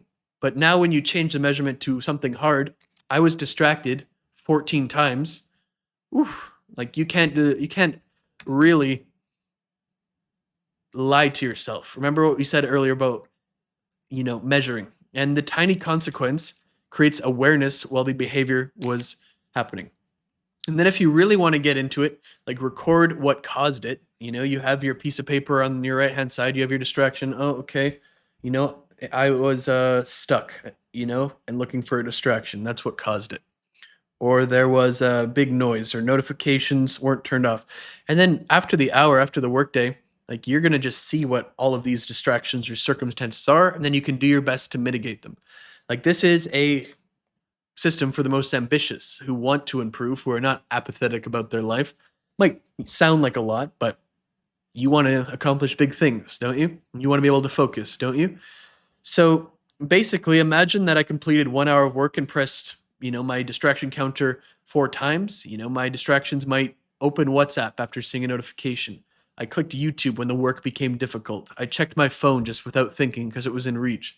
I ran out of clearly planned work before the timer ended. That's a sleeper right there, a dark horse. So, the score tells you how many times you were distracted, and then the notes basically tell you what you need to change. So basically, how this implements the theory, the counter creates awareness and allows you to practice focus as that measurable skill. Instead of trying to focus better, you can compare your scores and attempt to reduce the number over time. If I have 1 hour, I was distracted 30 times, and now I'm distracted 20 times, that is a much more focused hour, objectively, not just vibes. So basically, like awareness makes the improvement possible. And once you repeatedly know what causes you to lose focus, you can begin removing those causes from your environment and like your workflow. And the counter is really how you do that.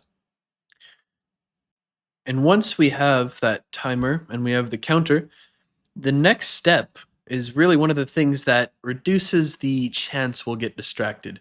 And step 6 is the tab limiter.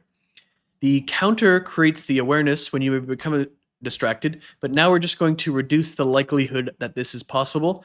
And one of the simple yet most effective possible ways is the tab limiter. So basically, this is an extension on the Google Chrome store. There's probably a lot of them. I just use one that looks like this. What you want to do is you want to set a maximum of 2 or 3 tabs open at the time. So during the deep work, you may need the document or application you're working in, something like your project management tool, maybe an additional tab containing required information, but you almost never need more than that. And in my experience, 99% of the additional tabs over 3 of them during the deep work period become distractions. Every tab represents another unfinished thought or unrelated task or piece of content or message or opportunity to click away or get distracted. So this is what I would lose. I always do it to 3. And we really want to force ourselves to choose. We don't need 20 unrelated pages at the top. And whenever we reach the limit, if we set it at 2 or 3, opening another tab requires you to close one of the tabs already open. And that forces you to make a decision instead of just mindlessly doing it, which is what we're trying to avoid with this whole process. Is the new tab genuinely required to complete the task? Because you have to delete one of them, it must be more important to complete the task than the ones you have open. And if not, we just don't open it. See, if I tried to open a bunch of new tabs right now, look, it's just closing it. That's what that flicker on the screen is. So if you're completing like basically for me, I was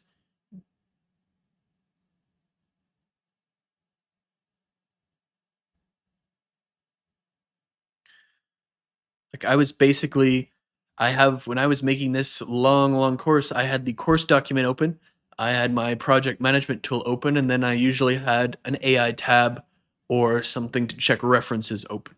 And if I ever wanted a fourth tab, I had to close one of these. I didn't have 25 different tabs open, and then you just eventually get distracted.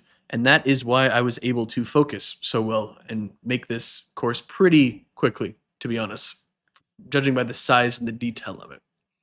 So, in terms of how does this implement the theory, the tab limiter makes distractions more difficult. It removes unnecessary choices, reduces the amount of visual noise, and keeps your direction toward the small number of things required to complete the current assignment. The counter measures the distraction after they happen, whereas that tab limiter prevents some of them from happening at all. Remember, one of the rules, make it easy, and the inverse of that, make it hard to get distracted. That's one of them here, right? But again, like the browser tabs are only one source of distraction. So we also want, in step 7, a desktop app blocker. So again, I ultimately am of the opinion that you need to become a better person and break your addiction to distraction and become a better version of yourself who can focus. Because I've tried this, and no application can permanently prevent you from accessing something if you are absolutely determined to do so. But the blocking software can mindlessly, stop the mindless openings that happen because you are bored, uncomfortable, or you're just like you just don't even think about it. You just open it. And the key here is to create so much friction that you just don't bother. It is not to solve any other problem than that. You will be able to access it if you need to, both for bad reasons or for good, because sometimes you just might need to access something. You don't want to just permanently nuke it from your computer or phone, right? But don't underestimate how much time that you can waste on your computer if you're given the opportunity. So, as far as blocking distractions on the computer, I recommend getting both something called Opal and something called Focus Me. These are application and website blocking tools, and I would add every distracting website and application and news site and short form content source and pornographic site and everything to this. You know, you also might do stuff as email, Slack, iMessage, WhatsApp, Telegram, all that kind of stuff during your work hours. But there are certain stuff that provide no value to your life, like I said before, that you just permanently block. So basically, what we want to do is we want to set up these things where on them, it's pretty easy once you get into it. Like you just set up the stuff and then you press start and then it will like you could just set it for an hour and then that stuff you can't open for an hour. If you do, it'll just show you a screen like this. That's the Opal version. The Focus Me one has something different. I like both because it's just two layers of protection instead of one. The next thing is to remove algorithmic feeds. And we really, like, especially if we're coming at it from the point of view of a business owner, we might still need to use certain platforms like YouTube, Instagram, all that kind of stuff for legitimate work to publish something, but that does not mean we need to sit there and be victim to everything that the algorithm wants to show us. So there's a lot of browser extensions in the Google Chrome store that will block the Google or like the YouTube homepage, the recommended videos. There's stuff that will block short form videos on YouTube, Instagram, Facebook. It'll block all of the feeds entirely, all the stories and all the explore pages. And it still lets you use the functions of each platform if you intentionally choose to do so. Like I could intentionally search for a YouTube video. I could intentionally check my DMs or notifications, but it just doesn't let you just be cracked out and doing it over there. And the final couple of things are disabling the notifications, especially on desktop, especially during your work periods, and your phone too. Like you could whitelist something. Like the main thing that people like are hesitant to this, like, what if I have wife and kids? What if there's an emergency? And although there's probably never been an emergency ever in your life, just whitelist from their phone numbers so to give yourself peace of mind and you don't use this as an excuse not to turn the notifications off. I like to create multiple layers because again, the blocking software is not a substitute for developing the character trait and skill of focus, but it makes distraction very difficult, and it makes it so it's just not one click away. Like the clean workspace from the first part removes the physical distractions. The tab limiter does the browser distractions.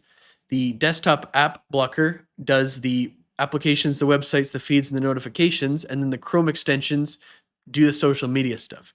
Each layer makes mindless distractions slightly more difficult. You could access it if you want, but it does like at a certain point flip a switch in your brain where it's just like, ugh, it's just like this is like you just it's just too much work, right? And together they create an environment where working becomes easy, or on the inverse, distraction becomes very difficult.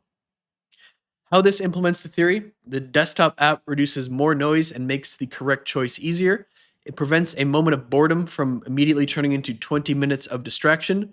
You still have to do all of the work, you're just simply making it as easy as possible. And now your computer is substantially more difficult to misuse. So the next step applies to the same principle, but it applies to the device that's even more distracting, which is your phone. So let's get into step 8, which is the phone app blocker. Because the phone is probably the greater source of distraction than even the computer, probably the greatest source of distraction that we have available to us. Because it's small, it's mobile, almost always in reach, and that means we really got to take it seriously. So to me, success with the phone starts the night before. So what I like to do is I turn my phone completely off at night and I leave it inside a drawer or in the kitchen or somewhere outside the bedroom. Bringing your phone to bed with you destroys your sleep because you're just, well, whether you use it or not, the anxiety and the thoughts about it are going to make it so you wake up more during the night, you have a greater chance of using it, etc. And that means the focus in the morning can be destroyed like before the morning even begins. And then what we want to do is we want to create at least 4 blocking layers. We've already gone over the concept of these blocking layers and stuff with, other stuff, but basically what we want to do is we want to have a device that's a physical device. So one of them is called Brick. Let me go get mine.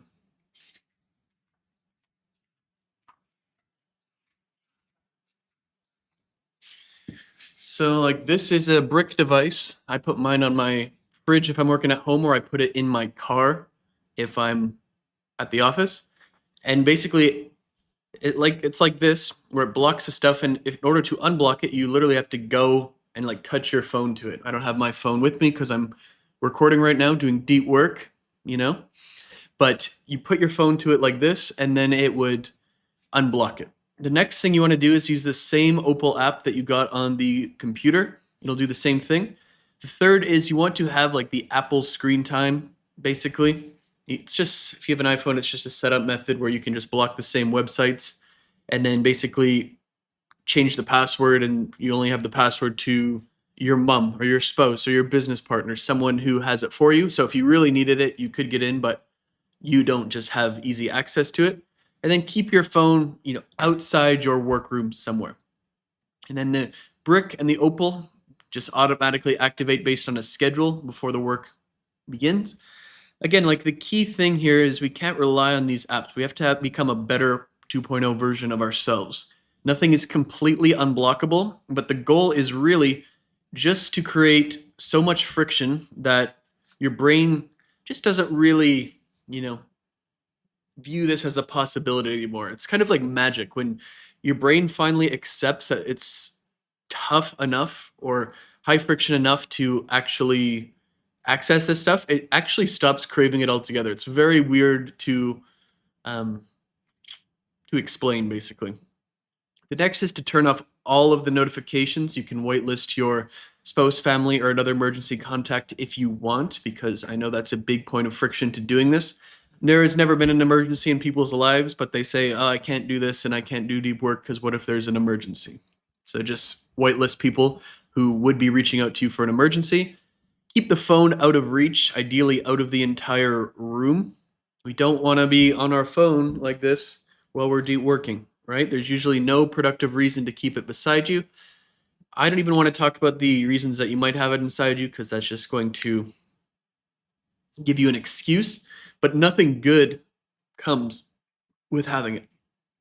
So the complete phone setup with multiple layers, phone outside the bedroom when you're sleeping, brick and opal, Apple restrictions, almost all notifications disabled, right? The phone stays outside of the workroom during the deep work hours. One layer might fail, but all of them makes it so it's very tough. Like these are all redundant layers, but oh, my brain takes me 20 seconds to get around layer one, but when you stack 20 seconds plus, you know, another 3 minutes for the second one, another 5 minutes for the other one, I could access this, but it's going to take me 10 minutes.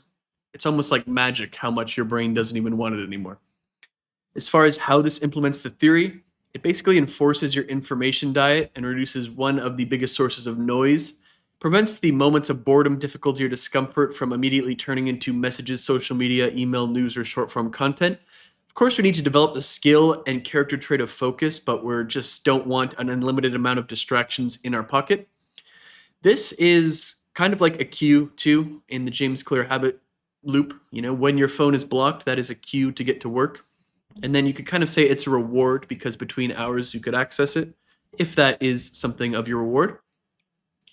So now that we've basically done like the information diet part, we've gotten rid of the bad stuff and the negative pieces of our environment design. Now we're largely going to switch to how do we make our environment positive and good? Well, switch back, without a moment's notice, so try to keep up, but largely these steps are grouped together just to make it as simple as possible.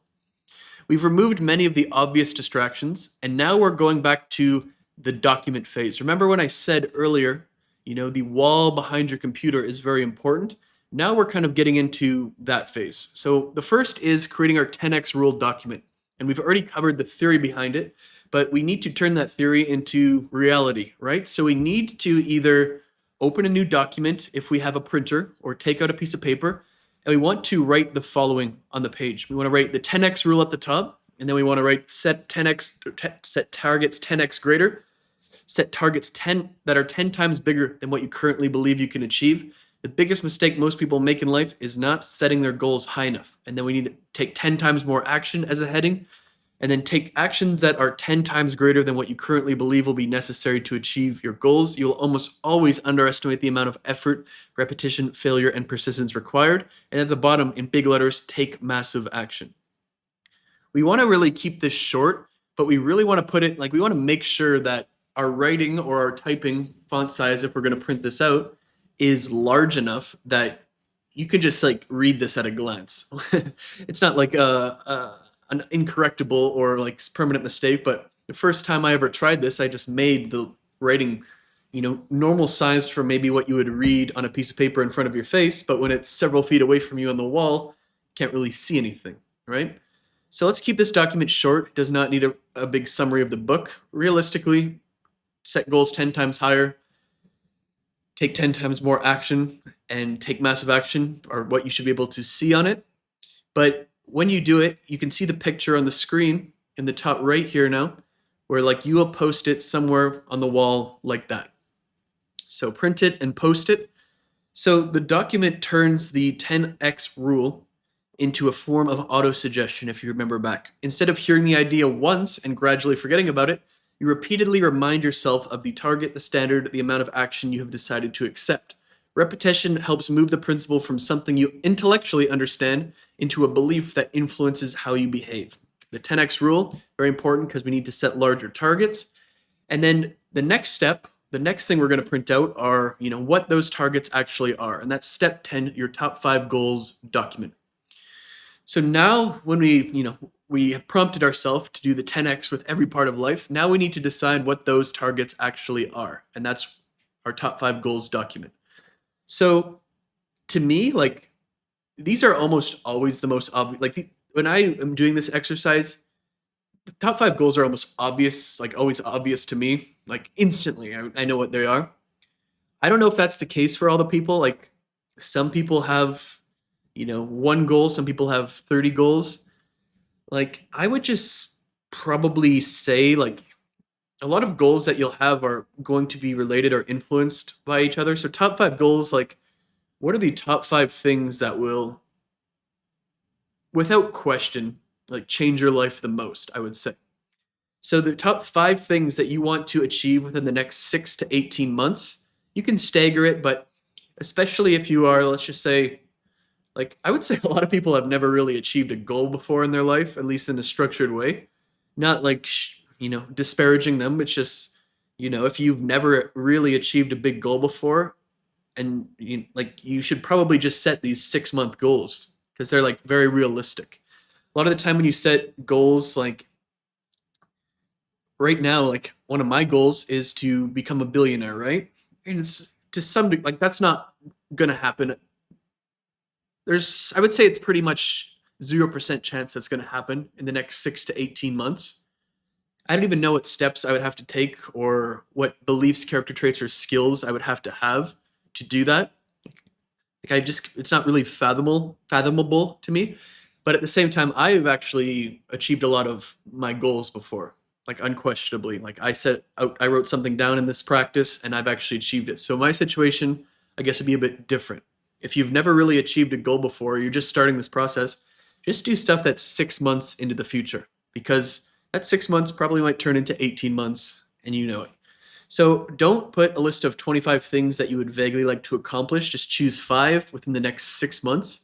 And basically these goals will become the filter to which we evaluate our work, the signal, not the noise principle, you name it. And we want to make every goal specific.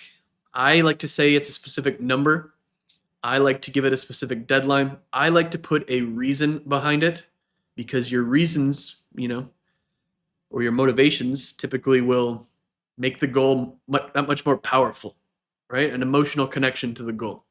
So for your goal, what exactly do you want to accomplish? The number, like what measurable number defines success? The deadline, by what date? So probably 6 months in the future for you if you're just starting. The reason, like one line, why is it important? Why is accomplishing this goal important to you? And then go. And I wouldn't rush this exercise. I would take it very seriously and think about it. Because the problem that you learn the hard way is, like the saying, careful what you wish for. If you don't think of it and you choose the wrong goals and you achieve them, a lot of the time, some bad things can happen to you. I'll just leave it at that. So make sure that these are things that you actually want and have actually thought about and actually care about. Because number one, choosing the wrong goal, puts you in the wrong direction, I guess you could say. But then if it's not something that you genuinely care about, like the urgency, the work is not going to feel that important. And if the goals are vague, you don't know what you'll have to do to achieve them, which affects the, subsequent sections.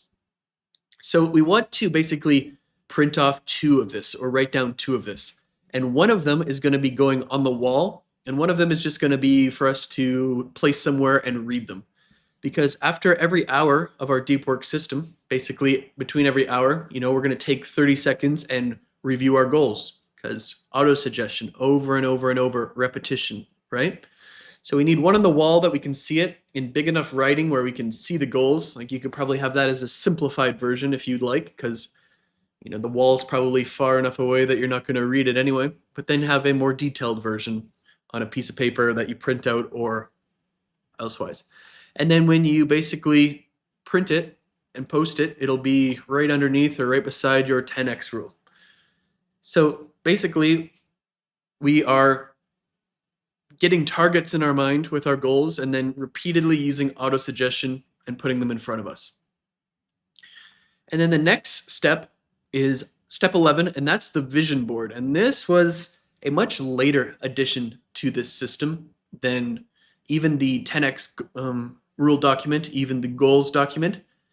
And I think this was one of the big ones, because up until this point, and we're going to be putting more documents on the wall in step 12, 13, 14, but I put this at step 11 because the problem that I had with this, and the hole in it a little bit, is that everything was words, and you could read your goals, your standards, your motivations, which we'll talk about soon, but there was no really powerful visual cues showing me that what I was working towards.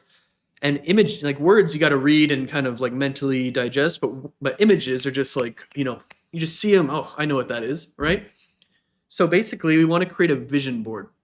So we want to choose images that represent our top 5 goals and the motivations behind them that are like instantly understood.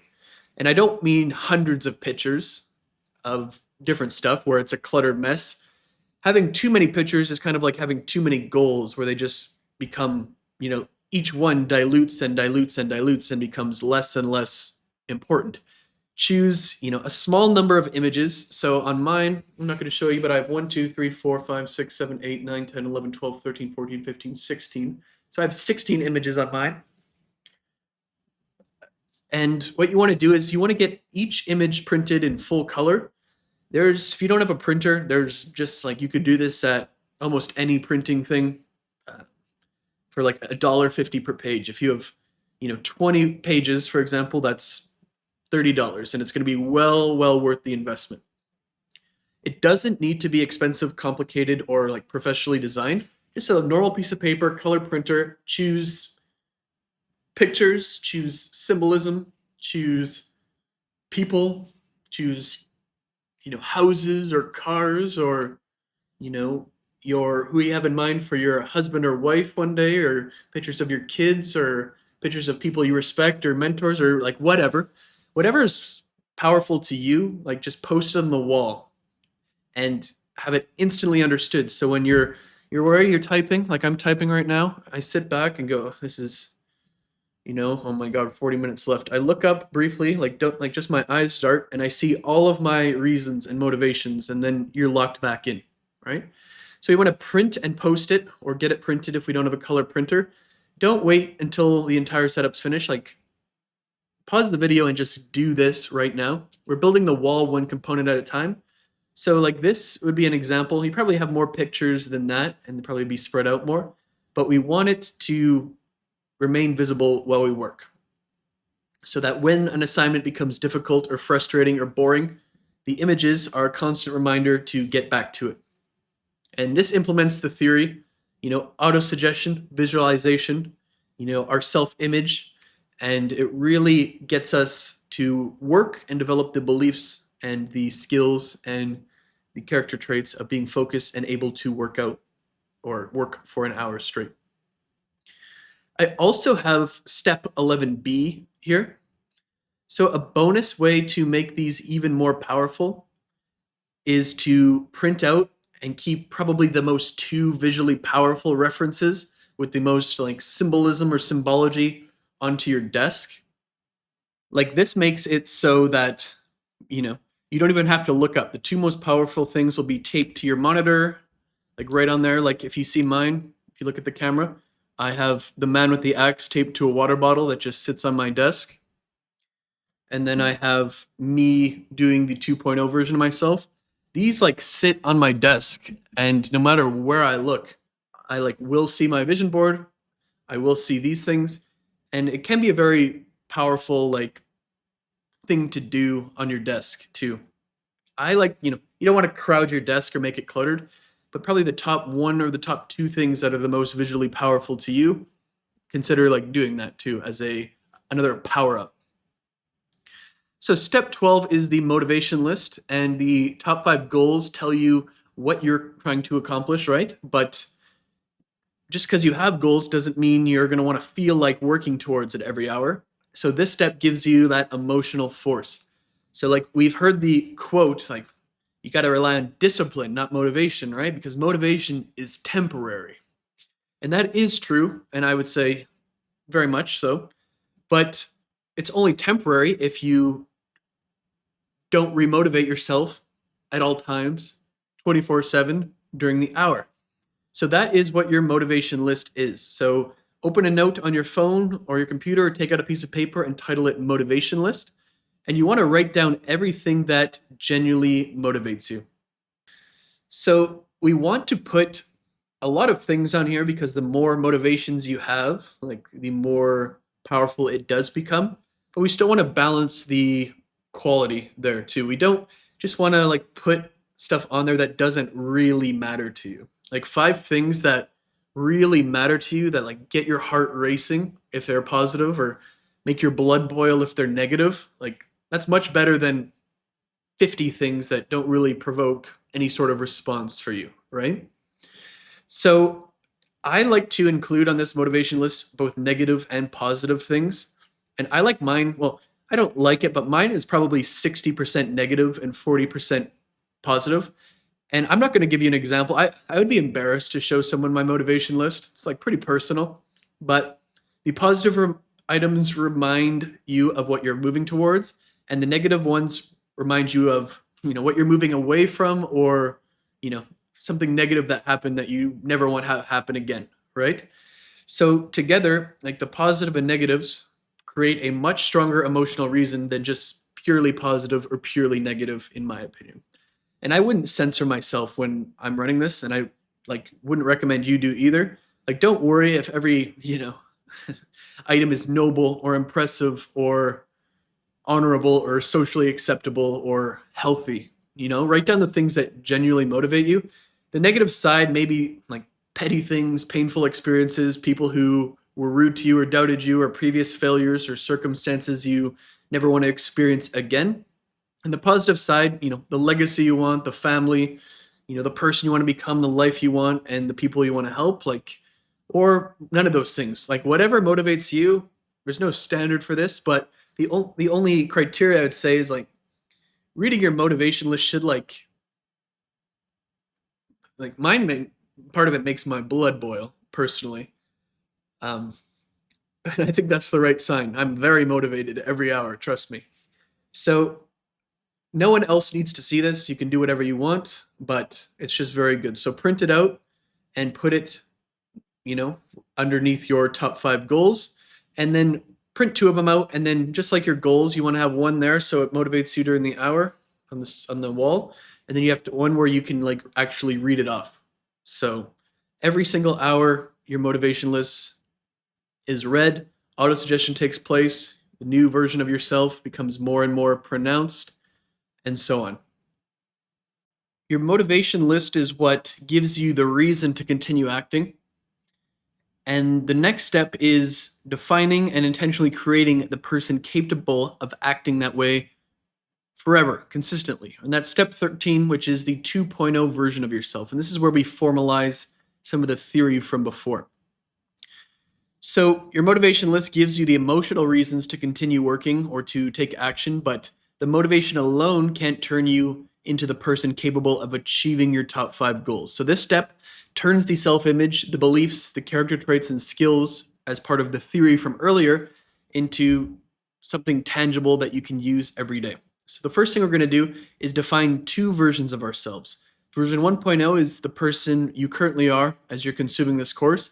And version 2.0 is the person that you need to become next to achieve your top 5 goals. And remember, largely, we can consider ourselves the combination of our beliefs, character traits, and skills.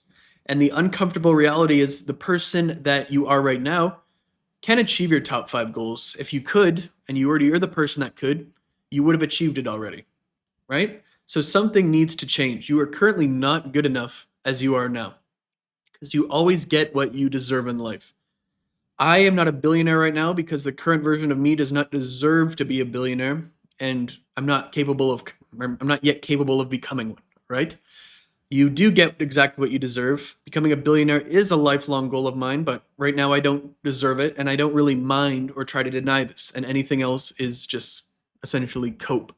So what I'm doing in my life is I always need to honestly identify what is missing, what is the difference between who I need to become and who I am now, and keep leveling up and leveling up.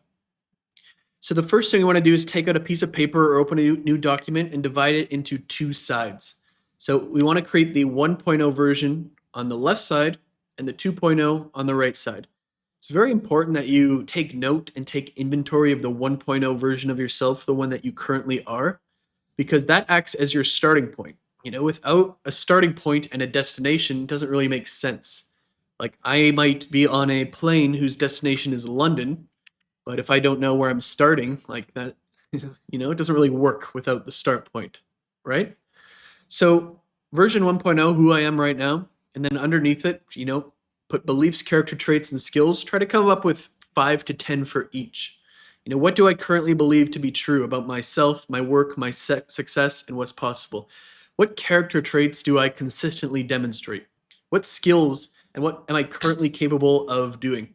Do not really write what sounds good, like write as close to the truth as you could possibly do.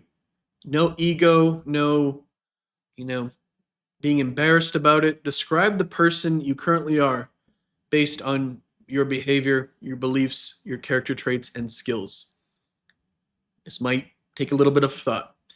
And then once you're done with that, on the right-hand side, let's create the 2.0 version of yourself. So basically, you know, probably have your top 5 goals next to you while you do this. What beliefs, what character traits, what skills do I need to achieve these top 5 goals? For someone who's achieved these top 5 goals, what character traits would they consistently demonstrate? What are the things that they need to believe? What are the skills that that person needs to have? What are the things they need to be able to know how to do? And the goal here is to create a clear description of the person capable achieving of those top 5 goals. And then if you have 5 to 10 things here, and I would recommend starting with 5, like you have on the left side the current version of you, on the right side the version you need to be, and it's very, very simple to see, the difference between them, essentially. You don't need to perfectly describe the final version of yourself, who you want to be by the time you die, just the next version, right? The 2.0 version. After you achieve that, 6, 12, 18 months from now, then you can do the 3.0 version. But for now, just focus on what you can do. Like for an enormous long-term goal of mine, such as becoming a billionaire, like that person accomplished, like who's capable of achieving that or accomplishing that might be like version 15.0, not version 2.0. And that's fine, right? Everything step by step. You might not even understand all the beliefs and character traits and skills required to achieve the ultimate goal. And that is kind of a sign that you are thinking big enough and applying the 10x rule. It's also a sign that you should take a step back and say, okay, what is the next version of myself, not the end version, right? So I'm probably on Matthew 5.0 version right now, if I had to guess, something of that nature. And I am really dedicated myself to this exercise more and more and more. And I'm trying to create a new version of myself every 6 months. And I've, up to this point in my life, since I learned this exercise or this theory or this concept, I've not done that as consistently as I want, but I'm trying to make it more systematic. And then once we have that, put the 2.0 version of yourself, 2 sheets, one on the wall and then one with the other ones where you can read it between every hour. So we want it on the wall so we always see it, and then we want the other one easily accessible, right? That 2.0 version of ourselves needs to be built day by day by day by day over the course of weeks and months and years. It doesn't just show up because you do it, this exercise. You need to do the exercise, see what that happens, and then mold yourself to become more and more and more like that person until you start to view yourself like that person through autosuggestion and your self-image is changed, your identity is changed, right? So print that and post it where it will remain visible, and then have another one where you can read it every hour. And that brings us to step 14, which is actually the last step of like printing out and doing all of this stuff, and that is your thought habits. So the 2.0 version of yourself define the beliefs, the character traits, and the skills you need to develop. But writing down a new belief does not guarantee that you will remember or act in that way when the time comes. And that's where thought habits come in. So everything is downstream of beliefs, focus and work ethic are character traits, but those character traits will not remain consistent unless you develop the beliefs to support them, right? Everything is downstream of beliefs. And even though this is my system and I really like it, I still used to slow down and begin burning out after I'd already completed several hours of work. And once that happened, I would make a ton of excuses for why I should stop working. And it was a beliefs problem. I viewed the work as a chore and an obligation instead of viewing it as a blessing and something that was making me better. So basically what you can do is, if everything is downstream of your beliefs are kind of downstream or an accumulation of all of your thoughts. So that's why it's called thought habits, where you're basically consciously choosing when XYZ moment happens, what you're going to think. So, an example of this, whenever I started checking out or slowing down or feeling burned out in the middle of some work hours, especially later in the day, I would consciously choose to think, okay, great. I'm now in the growth phase of this. This is the mental or the work version of my muscle burning out in the gym when I'm working out. If I continue here, you know, I am growing bigger now. I'm expanding the amount of work. I'm becoming a better version of myself. You could also just say, okay, 5 more minutes, and then 5 more minutes happens, and then eventually you catch a second wind. It probably sounds simple, but this thought habit completely changed how I interpreted that moment for a long time. Before, I would feel tired because I'm working so much, I should probably just stop. But after, it meant that I'd finally reached the part where, this is forcing me to grow. I'm now becoming the 2.0 version of myself, because I was always capable of basically working up till this point. Now, this is going beyond my capabilities. I'm finally morphing into that second person of myself, or 2.0 version. So basically, the discomfort did not disappear, but it had a completely different meaning. Now it's not wrong, it's a good thing. And that eliminated the problem for me almost immediately, because I deliberately chose a belief and a thought habit that supported the character trait I was trying to develop. It is a direct kind of example of replacing a 1.0 belief with a 2.0 belief. And you can consciously choose all of this stuff. So create your thought habits. Like when you are becoming distracted is a good one to address. When you're slowing down, when you're procrastinating, when you're making excuses, or really anything. Like in the gym, my thought habit is when it starts to burn and I think I'm done in the individual set. Okay, 5 more reps, and then you go for another 5. Doesn't mean you'll get 5, but it resets. Okay, this is it. Time for to do 5 more, and then you can be done. And then you get 5 more. Okay, 5 more. You can choose them. They can be very simple. They can be very complicated, although you're going to need to remember them in the time. So probably don't have a paragraph describing your thought habit. But whenever you have a situation that is a problem for you, just literally create a thought habit around it and try to choose better thoughts, because thoughts over and over and over through just repetition and the concept of autosuggestion are what creates beliefs, right? Just thinking something once doesn't mean you believe it. Thinking something 100 or 1,000 or 10,000 or 1,000,000 times really sets in. But when you're doing this, I probably wouldn't do more than 5 thought habits when you're starting. It's going to be hard to memorize 200 thought habits, right? Once you get used to it, you can choose to do some more. So once you're there, post your thought habits alongside your other ones, and then print out a second copy, which you can review in between hours of work. And we're going to go over this in great detail later. We're going to read the 10X rule. We're going to read the top 5 goals. We're going to read our motivation list. We're going to read our 2.0 version and our thought habits. This is just like a 1 to 2 or 3 minute thing that we're going to do between hours to systematically use the concept of autosuggestion. So print and post that on the wall, and then go on to the next part. And step 15, to me, I would put a star, or really pay attention if you're kind of drifting in and out, because this has got to be the most important part of the setup. So your documents are now posted on the wall.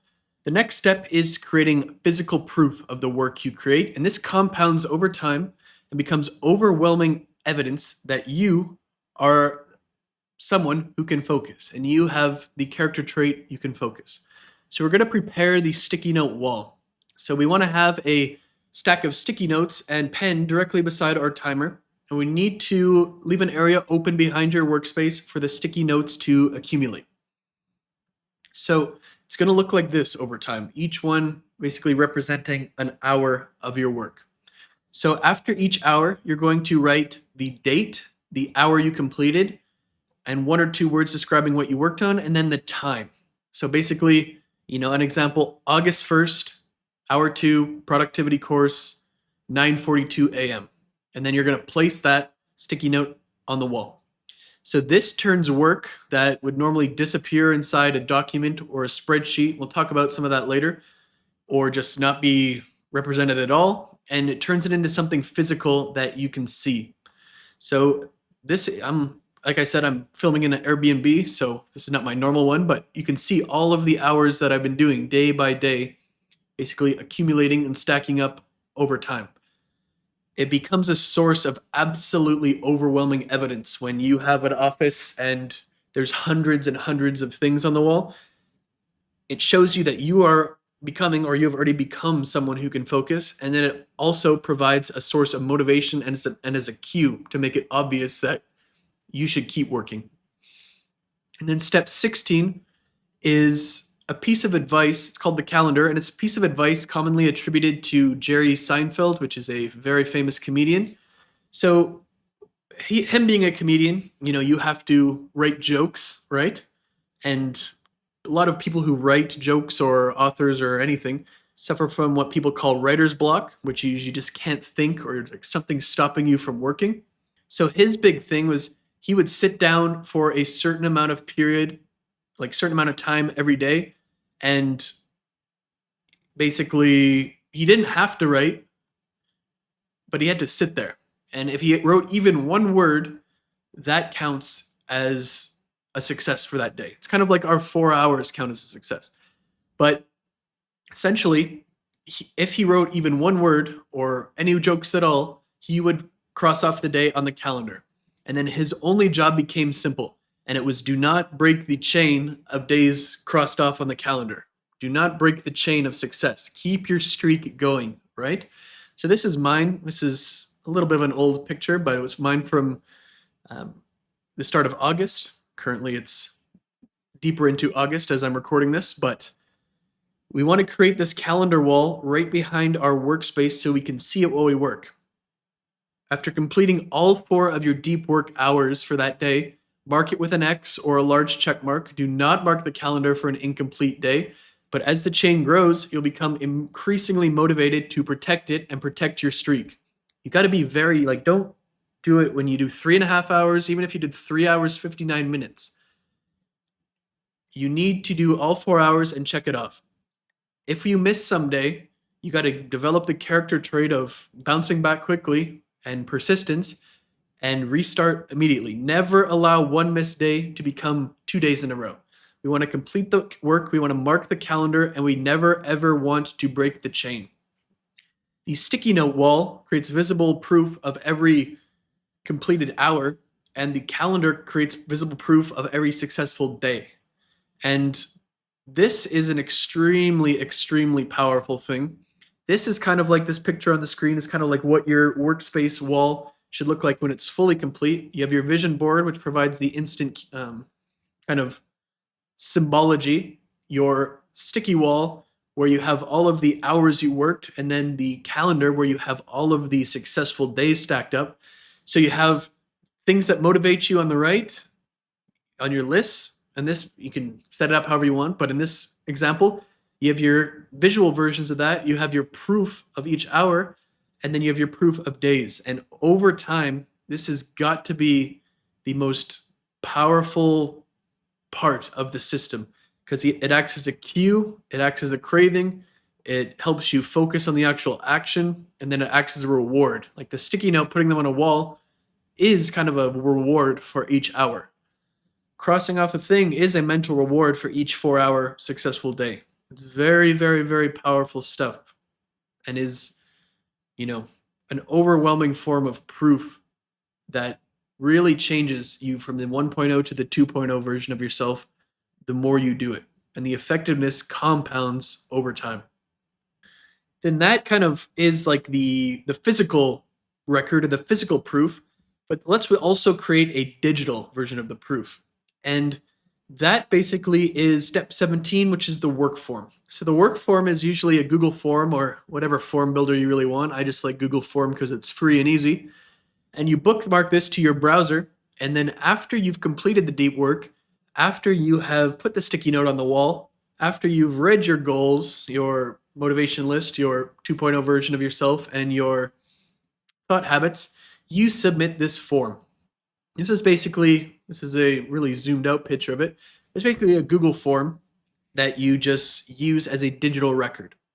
And this serves a few purposes. It serves as a much more detailed, longer form of record keeping, because in this form, basically you do the following things.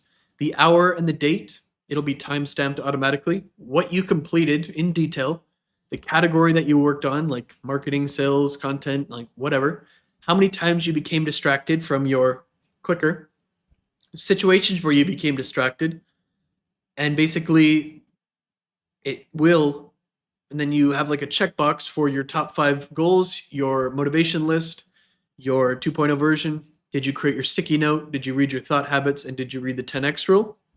And this is kind of like the overall end of our final checklist that you did all of this.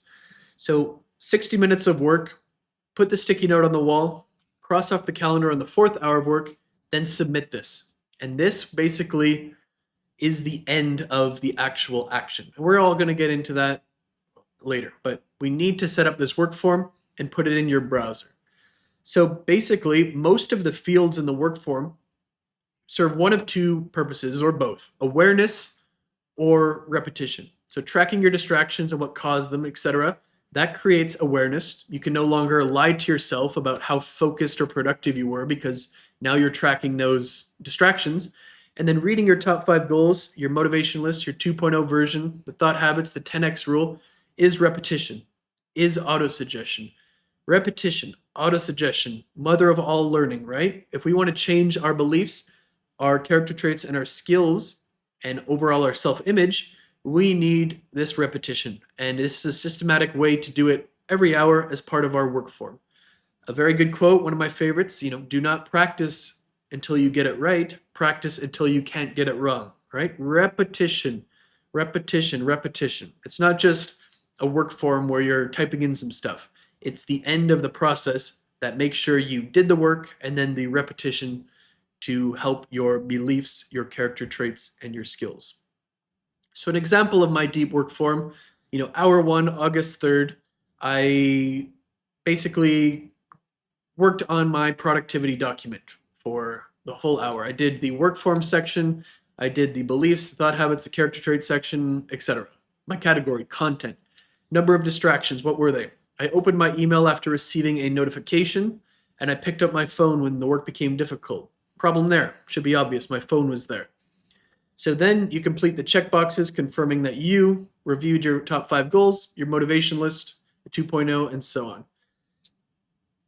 You really want to remember to do this step, and I don't think that, without this step, you can forget a lot of the time to do the repetition part. And this step also provides just a very nice record of what you did that it's nice to look back on sometimes, and that happens in the spreadsheet.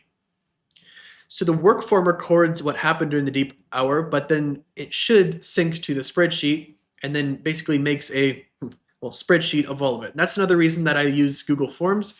It natively syncs to a Google spreadsheet, so it automatically does it. So create a new spreadsheet and then connect it to your Google form, and then bookmark that spreadsheet. And then as you go, as you submit it, every single hour will have a record of exactly what you did automatically. And then you can kind of turn that into data over time, how many deep work hours you created, how consistently you worked, how often you became distracted. And that forms an easy and automatic form of measurement. You can see, like, day over day, week out of week, I got distracted less and less and less.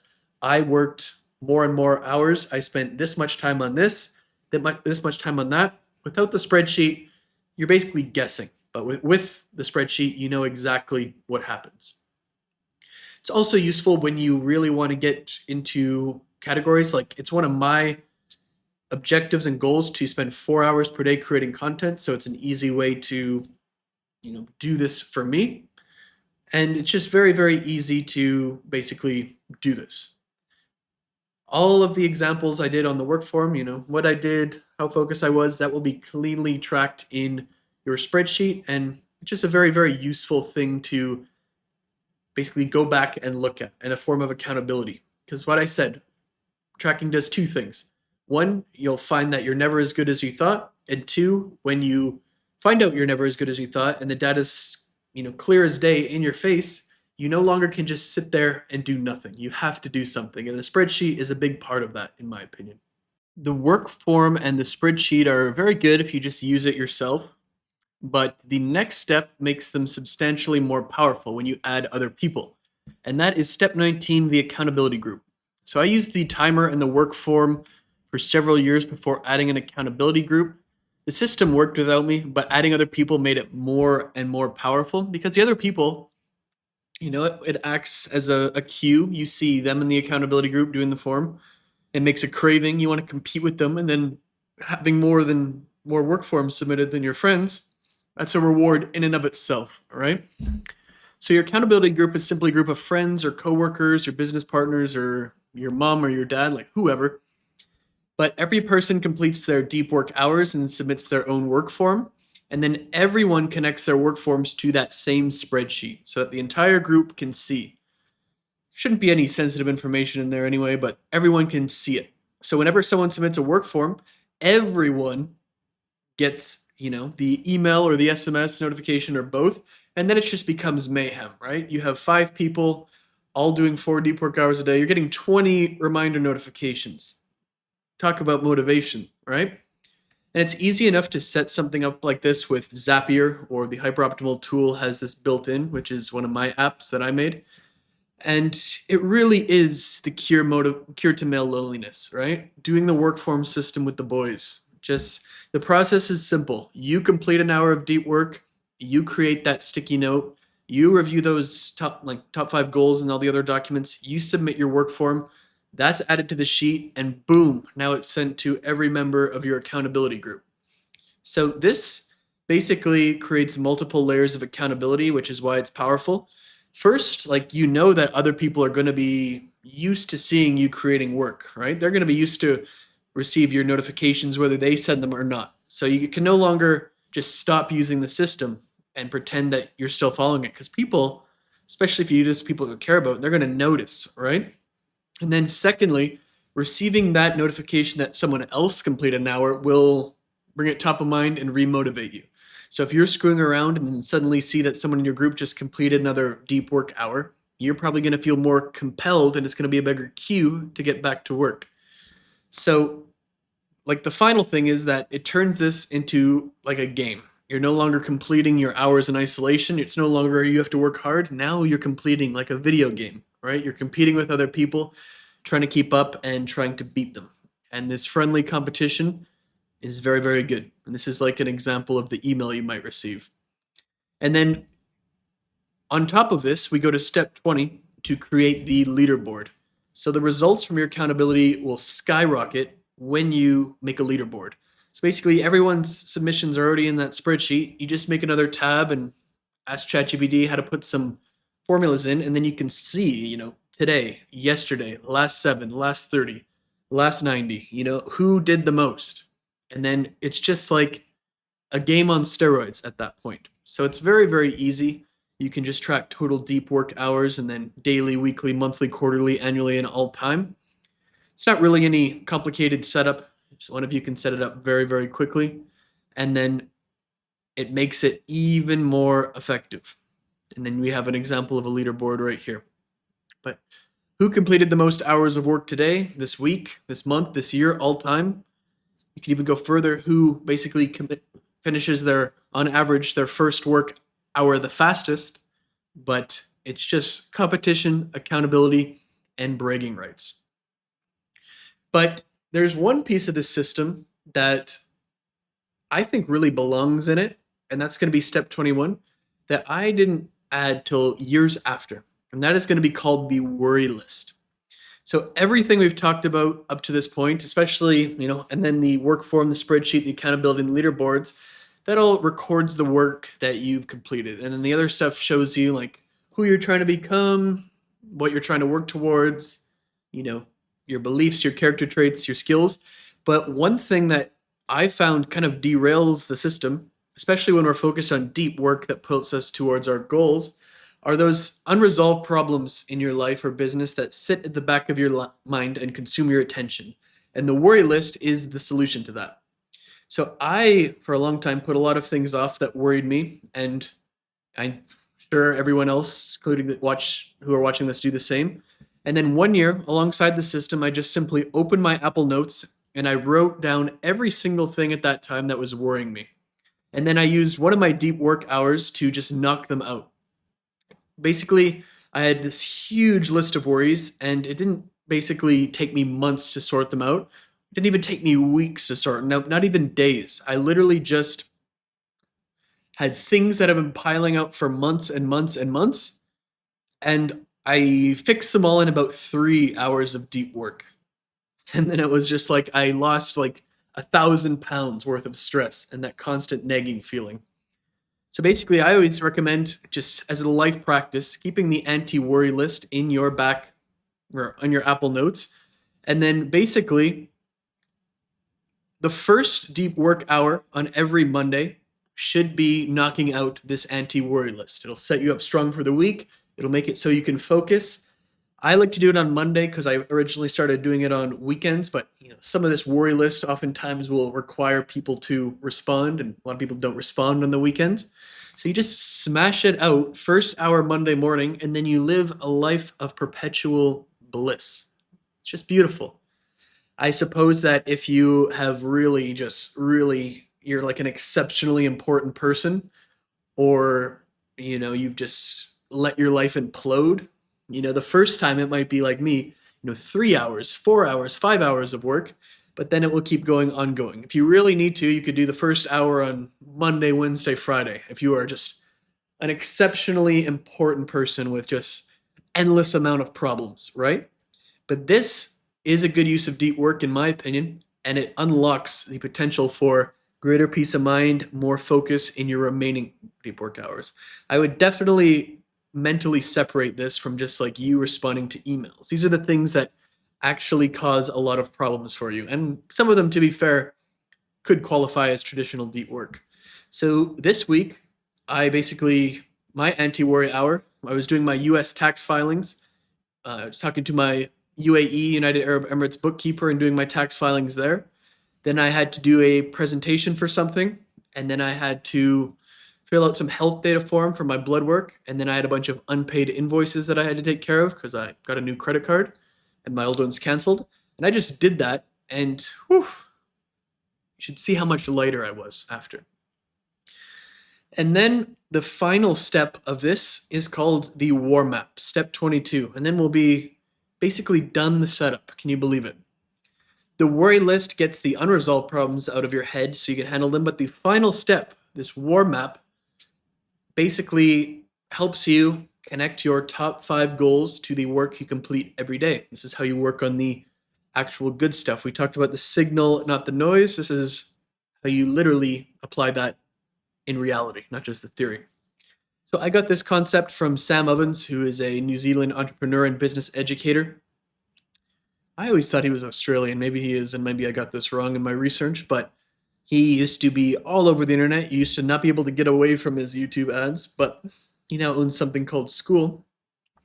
And I was in his masterminds. I consumed a lot of his material, and one of the tools, very simple, but the greatest impact on me was what he called his war map. And basically, the war map is a spreadsheet that is basically like a planning software, but it's a spreadsheet and very simple.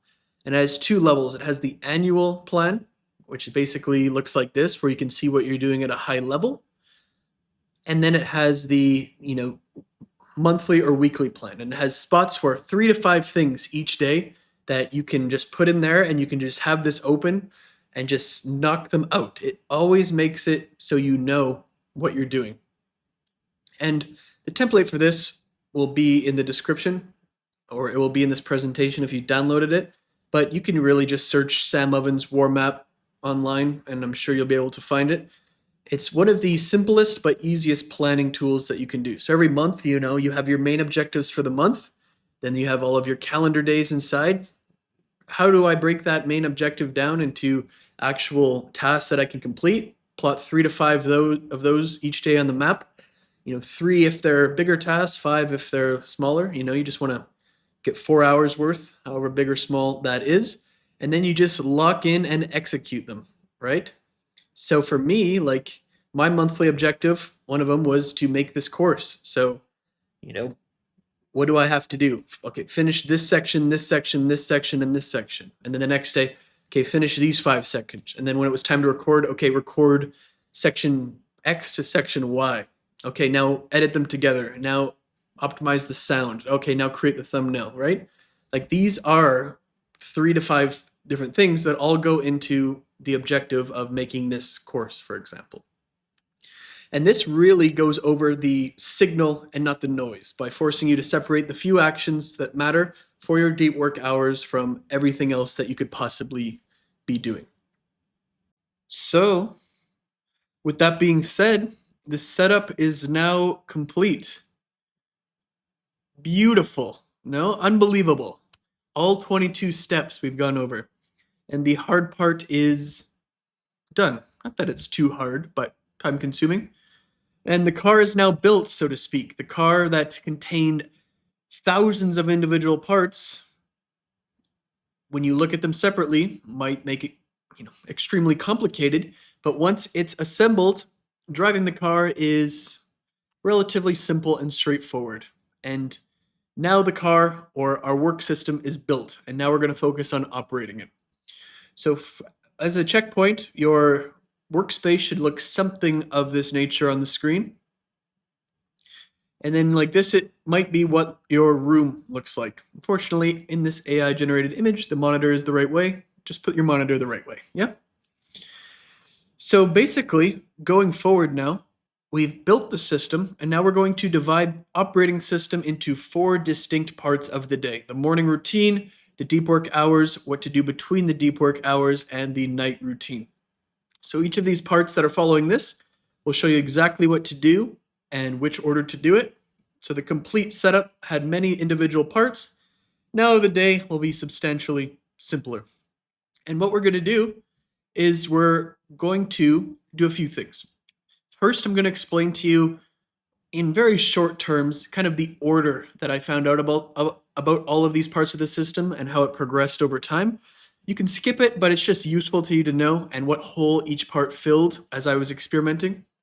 And then at the end of each part, starting now and then going to literally every other part of the course, we're going to be at the end of each section going over how it self-perpetuates and improves, the autosuggestion element, the self-image element, the beliefs, character traits, and skills element, and then James Clear's habit protocol. So we're going to basically do those as quickly as possible, just not to take up any time, but just to draw further attention to how it was in each way. So I am going to basically just do this probably 5 minutes for your own detail, because the setup we just went through is in what I view as like the most logical order to follow. But that was not really the order that all of this was discovered or incorporated. For long periods, this system worked pretty well, but it had enormous holes in it. So let's go into how it actually happened, because each edition usually solved one problem and then exposed another. So the first was the top 5 goals. I always had goals since I was in high school, so this really wasn't a problem for me. The first edition, I guess you could say, was the timer, and I found about this when I basically read a book called The 5 a.m. Club by an author named Robin Sharma, one of my top 5 most impactful books of all time. And in this, one of the recommendations was the 60-10 method. So that is the 60 minutes of work for 10 in between. And to me, this was substantially better than treating the entire day as like one enormous undefined blob of work. And then I just started working this way, and it made a big difference. The next kind of addition to the system was the environment design. The timer was good, 60 minutes, but I found myself often getting distracted and, it was not really the most efficient 60 minutes. And the time that I was, at the place, I was relatively, probably not poor in what you're imagining, but much more poor than I am now. And the place where I was living, very noisy, constant construction, all that kind of stuff. And I found myself constantly looking out the window instead of working. So that's how I really got this environment design that made focusing easier. Basically, part of that, for number 4, the desktop app blocker, and number 5 in rapid succession, my physical environment improved, but my computer, I'm still like I didn't have any like looking out the window or didn't any of that kind of stuff, but I'd still go on social media. I would still scroll. It was just a habit, and that led to the desktop blockers. And then just kind of the exact same problem on my phone. I kind of just did these at the same time, so to speak. But then I had the timer. I had a better environment and I had blockers, and I eventually developed a decent rhythm.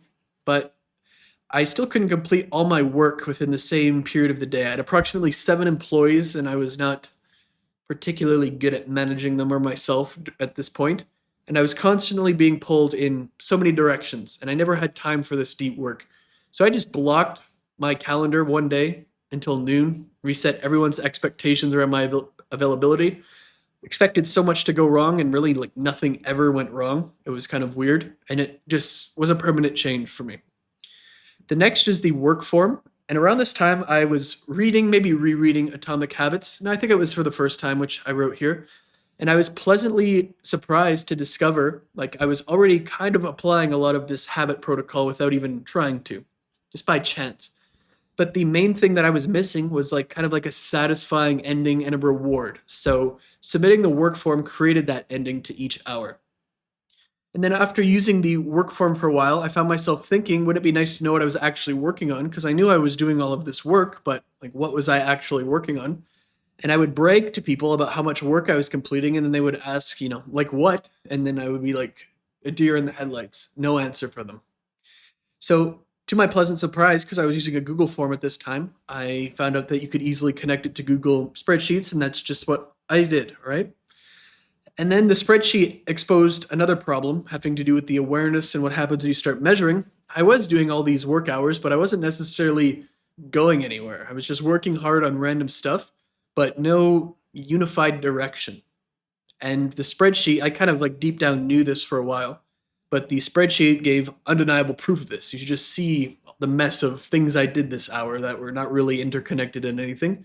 And then I remembered this time I followed Sam Ovens and saw like, does he have a solution? And then I literally found out about his war map in like almost 5 seconds after looking for this solution, and it just solved my problem. There's a relatively large gap, I would say, between the spreadsheet and the war map and this part, but by this time the system was better than it ever had been. But I was like one of those people who would just be like nonstop interested in politics at this time, and constantly consuming the political news caused me to doom and be very negative on almost everything, kind of how it usually is. And this was also around the time that YouTube Shorts were added, I believe. I have no idea what time period this would be, but I was already watching too much long form YouTube, and I truly became an absolute victim. I just got absolutely nuked by YouTube Shorts in addition to the politics. And I had improved my physical and digital environments without really properly controlling what I allowed into my mind. And that is where the information diet came in. And then for a long time, I was the only person following the system. And eventually I convinced 3 friends to try it with me, and 2 of them still do it to this day.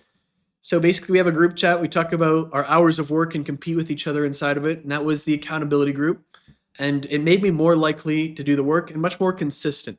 And then shortly after, like, okay, not even like a couple days after we started this together, leaderboards, right? How can we compete? Like, we'd always argue, oh, I saw this much work forms, but where is the leaderboard? And one of my friends basically made the leaderboard inside our spreadsheet. And then we made that shared spreadsheet. Then, like, the next 4 things, and I just have them like they're these documents that we did. They all kind of happen at the same time. I read a book once and it said, always review your motivations, right? And I like really believe in that. And I wrote them down before. The problem is I just did it inconsistently. I would like write these down weekly or monthly and then forget about it, return to it months or, a year later, and I would just forget. So basically the change was kind of formalizing the motivation list, the 10x rule, the 2.0 version of myself, the thought habits into like, something you do every day. And then that eventually went to something you do every hour. And then the addition 17 was the wall. But because even after formalizing these documents, the system, this is a decent amount of time between me like deliberately starting to review them and then the wall. You'd like just forget sometimes, right? I don't know, like I just forget to do work forms at the start of the system, and then I added stuff and everything's a queue, and now it's impossible not to, right? So just printing them out and putting them on the wall solved big problems. It kept them top of mind. It was a cue to start working, and etc. And when you combine the wall, the sticky notes, the printouts, the spreadsheet doing it digitally, the calendar stuff, like the wall, and I'm just looking at mine still. I set it up wherever I am in the world, every Airbnb, hotel, at my house, in my office. It just makes it impossible to not do work when you have it. Edition 18 was one of the newer ones in this multi-year time frame, and that was the distraction counter. Knowing that I became distracted wasn't enough, like exactly how many times, and hopefully you can identify the situation and remove them, which I did. That was followed by the tab limiter, which really seems basic, but very important small refinement. Blocking these websites doesn't necessarily prevent you from opening an absurd amount of tabs, and the tab limiter basically closed that loophole. And then by late 2025, I had become so focused on deep work that I, like my story suggested, basically neglected basic chores or personal responsibilities that I couldn't delegate. And I accumulated these until I felt almost crippled internally. And those began making me less effective in my work forms and work hours themselves. So that was when the worry list was born. And then the vision board was actually the final one. That was as relatively new as like this year. 2026. So I had the goals, the motivation list, the sticky notes and everything, and it was good, but like it was all just words, right? And I wanted some, you have to like squint, see the words, like you have to do it, but I just wanted some visual cues right away that were, layered an emotional response and that the visual documents and stuff couldn't really provide by themselves. So this is like step by step how this system came together over time and why, if you're interested. So now we're going to go through our 4 checks, right? Remember what I said earlier. So let's go through, because this is one of the goals of the system. How is this setup naturally self-perpetuating and self-improving? If you remember back to one of our goals in that definition. The system is designed to keep itself going and become more effective the longer you use it. It's self-perpetuating means it keeps itself going by every time you create an hour of deep, or you complete an hour of deep work, that creates progress, right? You have a sticky note on the wall. You have a work form submission. You have a spreadsheet entry. The accountability group gets a notification. You go on the leaderboard. Every time you do the 4 hours in the successful day, your calendar goes off. It's self-perpetuating because your timer is on the desk. Your counter is on the desk. Everything in it makes it more likely to keep going once you get momentum because it's so full of cues, cravings, and rewards. It's self-improving because the counter, the work form, the spreadsheet, the leaderboard show you how much work you completed, how you used your time, and what repeatedly distracted you so you can eliminate it. Your war map helps you direct more of that time towards the work that matters the most. Every repetition of the system improves your ability to plan, focus, recognize distractions, and return to your assignment. And over time, you become better at choosing the correct work and completing it efficiently. So the system sustains the work, and then the work continuously improves the system. As far as how this works with the autosuggestion side of things, the system uses repetition to keep the correct ideas in your mind. After every hour and you read your top 5 goals, your motivation list, your 10x document, the 2.0 version of yourself, and your thought habits, posting them directly in front of you makes this repetition obvious and easy. And over time, the ideas should begin influencing your beliefs, your decisions, and your behavior. As far as the self-image goes, the 2.0 version of yourself defines the person you're trying to become, and then every completed work form, sticky note, and X on the calendar starts to create evidence that you're becoming that person. You're not merely telling yourself that you're focused, disciplined, and hardworking, you're repeatedly proving it, and that compounds more and more over time.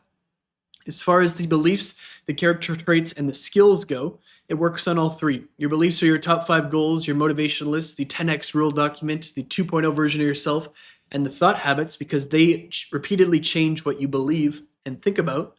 Your environment, your information diet, your blockers, your accountability, your leaderboards, your calendar, and your sticky note wall make it easier to behave like someone who is focused, disciplined, and hardworking and consistent, and they help you with those character traits.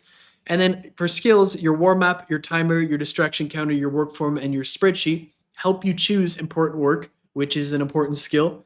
You practice focusing, you practice measuring your performance, and you improve over time. All of those are skills. And then finally, as far as James Clear's habit summary goes, for cues, to make it obvious, we have the time block in our calendar. We have our prepared workspace. We have the timer. We have the printed documents and the vision board and the calendar and the sticky note wall and the leaderboard and accountability group notifications. As far as cravings, we have our goals, our motivation list, our 2.0 version. Our accountability group with all their notifications is going to be wanting us to compete. We have our leaderboard, and then we have the visible progress, and that gives you reasons to want to work. In terms of making it easy, your warm map tells you what you need to do, your environment is prepared, your phone is gone, your tabs are limited, and your distractions are blocked as much as possible. And then for the reward, to make it satisfying, you complete your hour, you do the sticky note, you submit the work form, and you notify your accountability group, and that is a reward in and of itself. And then you take a break to do whatever you want. So the setup builds the entire habit loop around creating these deep work hours. And that is why once everything is placed, it becomes easier and easier and easier. So this is an important part of the course. I'm going to have action steps at the end of every part. I'm not just literally going to sit out and read them there, but if you want to pause it or you want to look in the timestamps and come back to these parts so you do it all, that is a good idea, let's just say. So really, that wraps up the setup part. And now we're free to move on to the next part, which is the morning routine. Part 3. So as we know, on every new part, we're going to start off with 2 reminders. The first is that the 2.0 version of you must be built day after day, right? It's another reminder that nothing happens all at once. You need to do it minute by minute, hour by hour, day by day, week by week, month by month, maybe even year by year if you're really slow. The 2.0 version of you needs to be built. This does not randomly happen. It's just like chiseling away. That's what you are right now, this picture. The second, of course, is another reminder about the man with the axe. Remember back to Jordan Peterson's naturally hyper-industrious man at the start of this entire course. You put him in a forest with an axe, he'll begin chopping down trees nonstop. He does not require anyone to motivate him. He does not require anyone to hold him accountable. Work has become an obsession, and that level of activity is built into him. Most people are not naturally like this, and if you're not, the system is designed to help you deliberately become this way. And a reminder, you do not have to become this way. No one is forcing you. You don't have to do anything that this course suggests. You're free to have your own will, but if you want to achieve the highest levels and you're very ambitious, you will have to compete with people like this, and if you can't operate at their level, you will be non-competitive against them. You'll be an absolute victim and get run over. No matter what you're doing, no matter what excuses you make, no matter how you're using your time, the man with the axe is still working. And look at him in the picture. He's just, half the forest is gone already, just in the time that you've watched in this course. So let's go into the table of contents for this section. I'm not going to read it all out here, but there's a few different parts. So the setup is complete. Again, probably too many times, but to return to the car analogy, we finished building the car and now we have to drive it. And that begins with our morning routine. And I have tried both extremes in a morning routine. I've been psyoped in both directions at different points.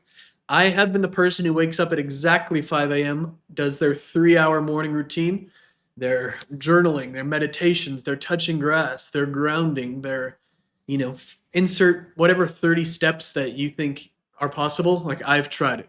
And I've also been the person who wakes up at 5 a.m. and just leaps out of bed and is at their desk 5:01, 5:02 and begin doing the day. No morning routine at all.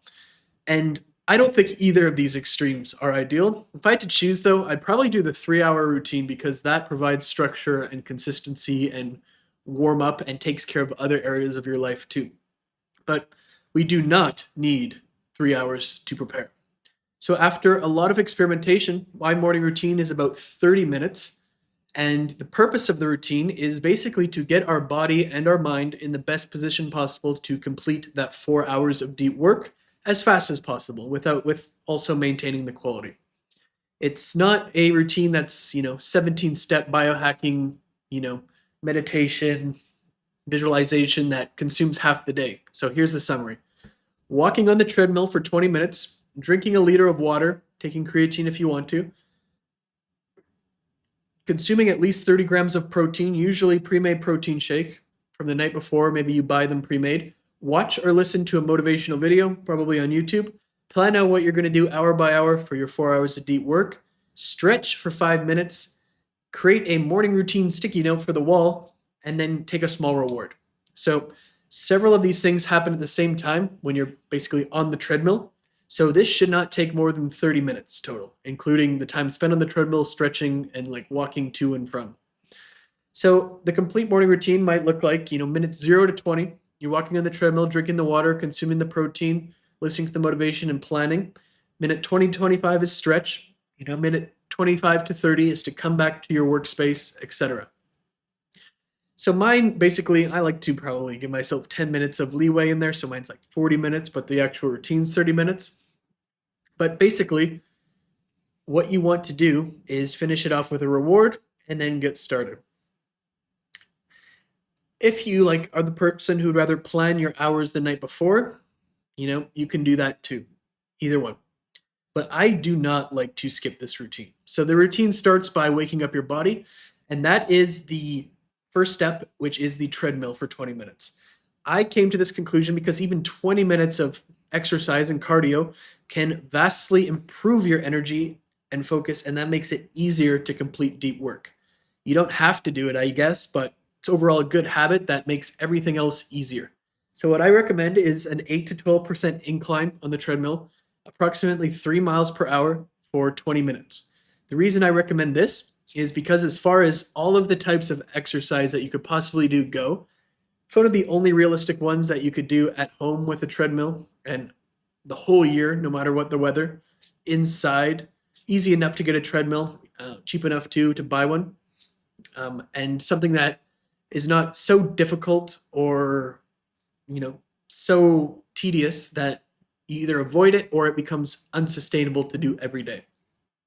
So basically, most of the morning routine happens on the treadmill. They're not separate steps. They're stacked together, making this very, very efficient in terms of time.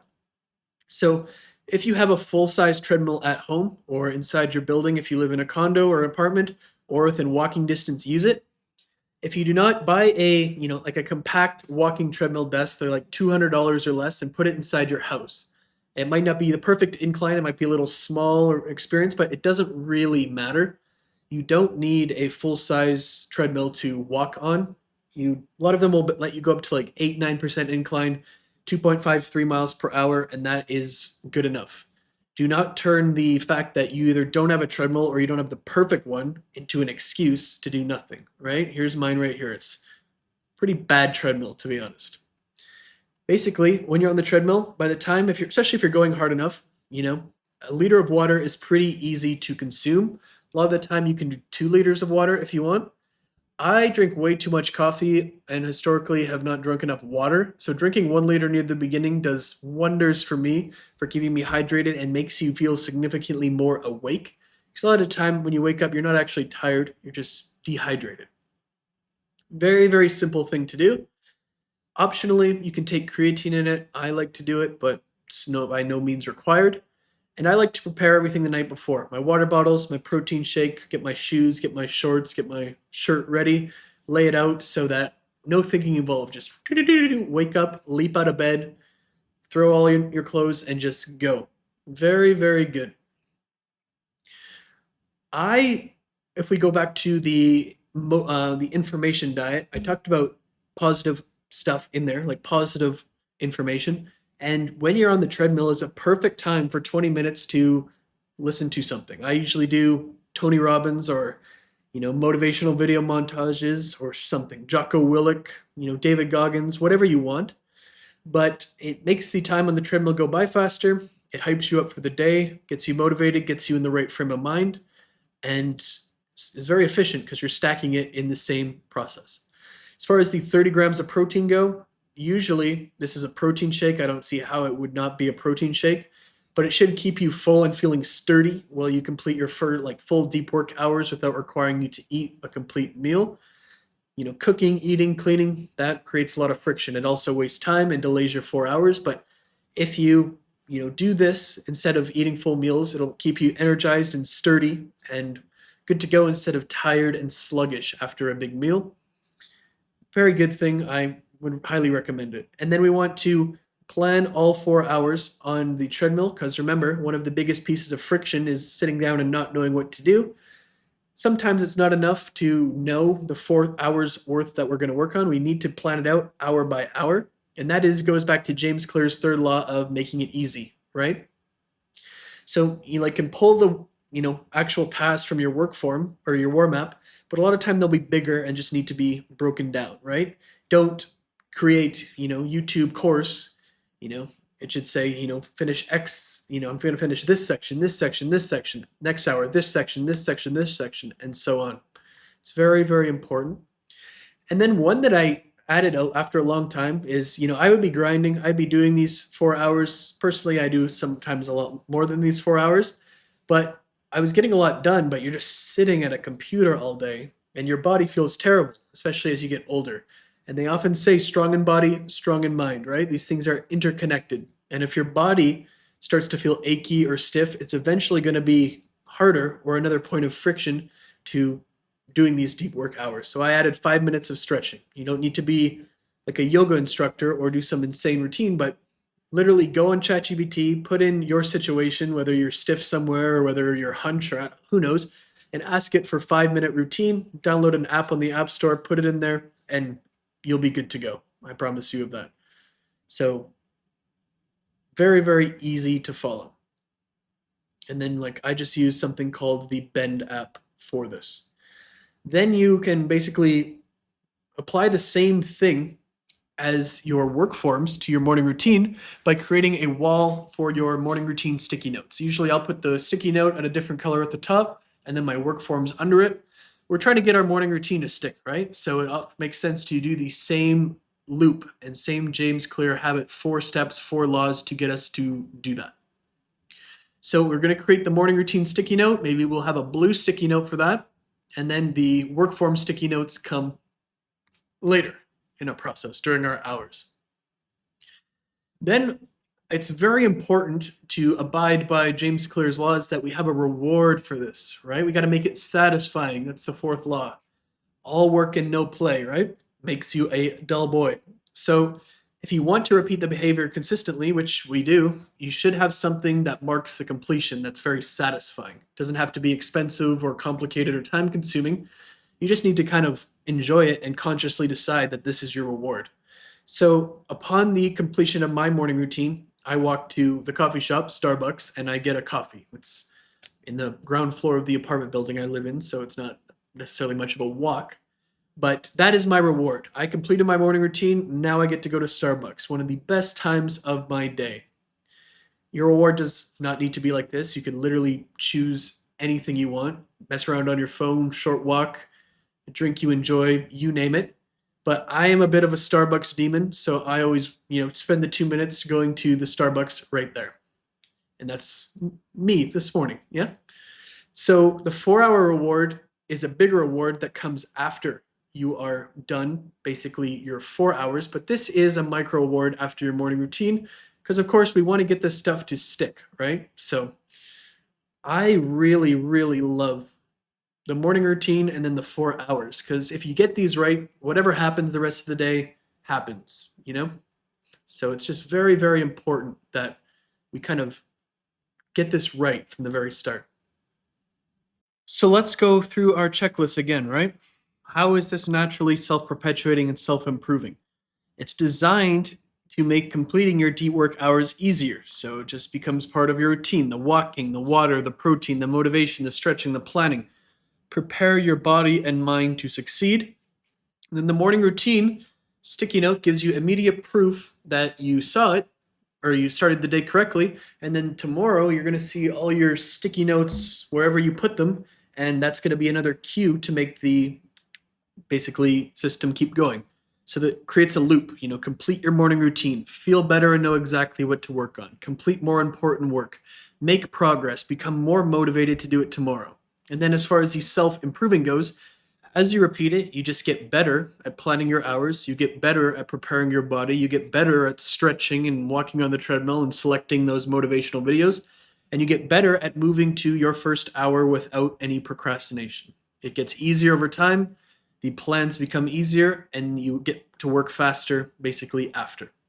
As far as autosuggestion go, the morning routine makes deliberate use of autosuggestion. That, remember, if we work back, the definition is exposing yourself repeatedly to specific thoughts and messages until they begin influencing your behavior. That happens when you listen to something motivational. That matters when you, or happens when you plan out your work over and over instead of your mind, allowing your mind to wander. And that happens when your morning routine complete with the sticky note. You're giving your mind the same message. I wake up and follow the routine. I know what I need to do. I know, or I complete what I said I would complete. I'm the type of person who starts the day correctly. So if you do this once, it's not going to change your life. But if you do it every morning for days, weeks, months, and eventually years, that is a whole different thing altogether, right? The motivational video, the written plan, and the sticky note repeatedly direct your thoughts towards the work and the person you're trying to become. As far as the self-image goes, as Maxwell Maltz explained, people tend to behave consistently with the person they believe themselves to be. If you believe that you're lazy or inconsistent or incapable of waking up and following a routine, your behavior will usually support that belief. But when you do this morning routine and you prove to yourself through the experience and actually the morning routine that's physical evidence, it changes your self-image to, I'm the type of person who wakes up and does what I know I'm supposed to do. And that brings us to basically changing our self-image. As far as the beliefs, the skills, and the character traits, the motivational video gets your mind right and reminds you why the work matters. Planning your 4 hours makes the work feel specific and manageable. The morning routine changes your beliefs and becomes proof that you are someone who consistently starts the day off right and values that. And then completing your morning routine, discipline, consistency, work ethic. You're not going to feel like it all the time. You're not going to be motivated to do it. Sometimes you might be tired, but you are developing the character trait of consistency. And then, like everything, doing all of this stuff is a skill, and it gets better over time. You're going to be better at walking on the treadmill. You're going to be better at stretching. You're going to be better at planning over and over and over, and that will translate into other parts of your day as well. And then for the James Clear habit summary, making it obvious, right? Waking up triggers a morning routine. All your sticky notes are going to remind you that you should be doing it. If you prepare and you have your shoes and you have your clothes and you have your water bottle the night before, that's another cue. Making it attractive. The motivational video gets you excited. You also know that your morning routine reward is waiting for you. We make it easy by preparing for the night, like we're preparing the night before. We make it easy and time efficient by doing all of that stuff while on the treadmill at the same time. And we make it satisfying by having that sticky note and doing our reward. So over and over and over again, that completes the loop and applies to all the laws of the habit creation, and it makes it much more likely that you are going to stick to this. Again, we're going to end off with an action step checklist. I'm not going to read all of these off to you, but if you want to pause the video and write them down, you are more than welcome to do that. So now we're going to go to part 4, which is the actual deep work hours that we're going to be doing, right? And as such, we got to go through our 2 reminders first, that the 2.0 version of yourself must be built day after day. It doesn't happen all at once. You need to do it second by second, minute by minute, hour by hour, day by day, week by week, and it has to be built. You have to build yourself and make yourself. Just doesn't randomly happen just because you know all the theory behind it. And again, the man with the axe is still working, right? You don't have to do anything. You don't have to do any part of this course. You have free will, and it's your decision. But if you want to achieve big things, we need to remember who we're competing against, right? Extremely hardworking, extremely intelligent, very good at choosing and executing high leverage tasks, never become discouraged, never quit, no mistakes, no accountability, no motivation required, never stops, right? These people are naturally hyper industrious. Most people are not. If that does not describe you, then this system is help you to reach their level of activity. No one is forcing you, but if you want to compete at the highest levels and achieve a really big goal, you're not going to be able to compete without this kind of stuff. And look at them. Whole forest is getting chopped down at this point. So here is the table of contents. There's 20 parts in this, 20 things we're going to go over in this part. I'm not going to read it here. And it's a lot of it is going to look extremely familiar to you already because most of this was done in this setup. So as far as the overview goes, the morning routine now is complete. The body is awake, the mind is right, and your hours are planned. So we need to execute them, right? What is the standard? 4 hours of deep work every day, but also as fast as possible without sacrificing quality, right? So if you do, and if you are a very good person at math here, if you have a 30-minute morning routine with a 10-minute break, that's 40 minutes. And then you do 3 hours, another 3 hours with 10-minute break in between each three because you don't do it on the fourth hour. I believe it's 5 hours and 20 minutes is you speed running this. So if we want to get it done by 11 a.m., probably got to get up at 5:30, right? You can check my math on that. But this is basically now like the execution manual, like how you're actually going to do everything that we did in the setup. We're not going to explain all of that again because that would probably just be redundant, but I'll briefly call back to stuff to refresh your memory in each part. So remember, like the deep work process, we want to choose one specific deliverable or set of tasks for every hour in the 4-hour period. Do that either the night before or as part of the morning routine. Then we set our distraction counter to 0. We take our timer here. Oh, it would have been better if it made a sound, but I have it on mute right now because I'm filming. But I'm doing 2 hours right here. You do an hour. Then you work on that distraction or work on the assignment and record every distraction. And when the timer ends, I stand up, I go over. You can't see it, but it's basically right there. Put a sticky note on my wall. I'll read my 10x rule, my goals over here. Then I'll submit the work form. I'll take a short break. Right now, that usually means YouTube, honestly. And then I repeat the process until I do that 4 times per day. And then I do this all at once, but after the 4 hours are up, then I get like a bigger reward, so to speak. There are several intentional redundancies that might be, seem a bit much in the process. You're going to see the same goals, beliefs, reminders, and piece of proof repeatedly. And again, that's the point. That's where the autosuggestion helps you change your self-image, which helps you build better beliefs, more consistent and better character traits and skills, right? Awareness is the first step, and then repetition is the mother of all learning. So the first thing what we want to do is we want to rush to get especially the first hour done. We want to keep this as a race because, getting started is like the hardest part. So if you wake up at 6 a.m. and your first hour is complete at 7:32 a.m., for example, your time delta would be 1 hour and 32 minutes. And that is where you would put your sticky note on the wall. I finished this in 1 hour 32 minutes. That would be extremely efficient.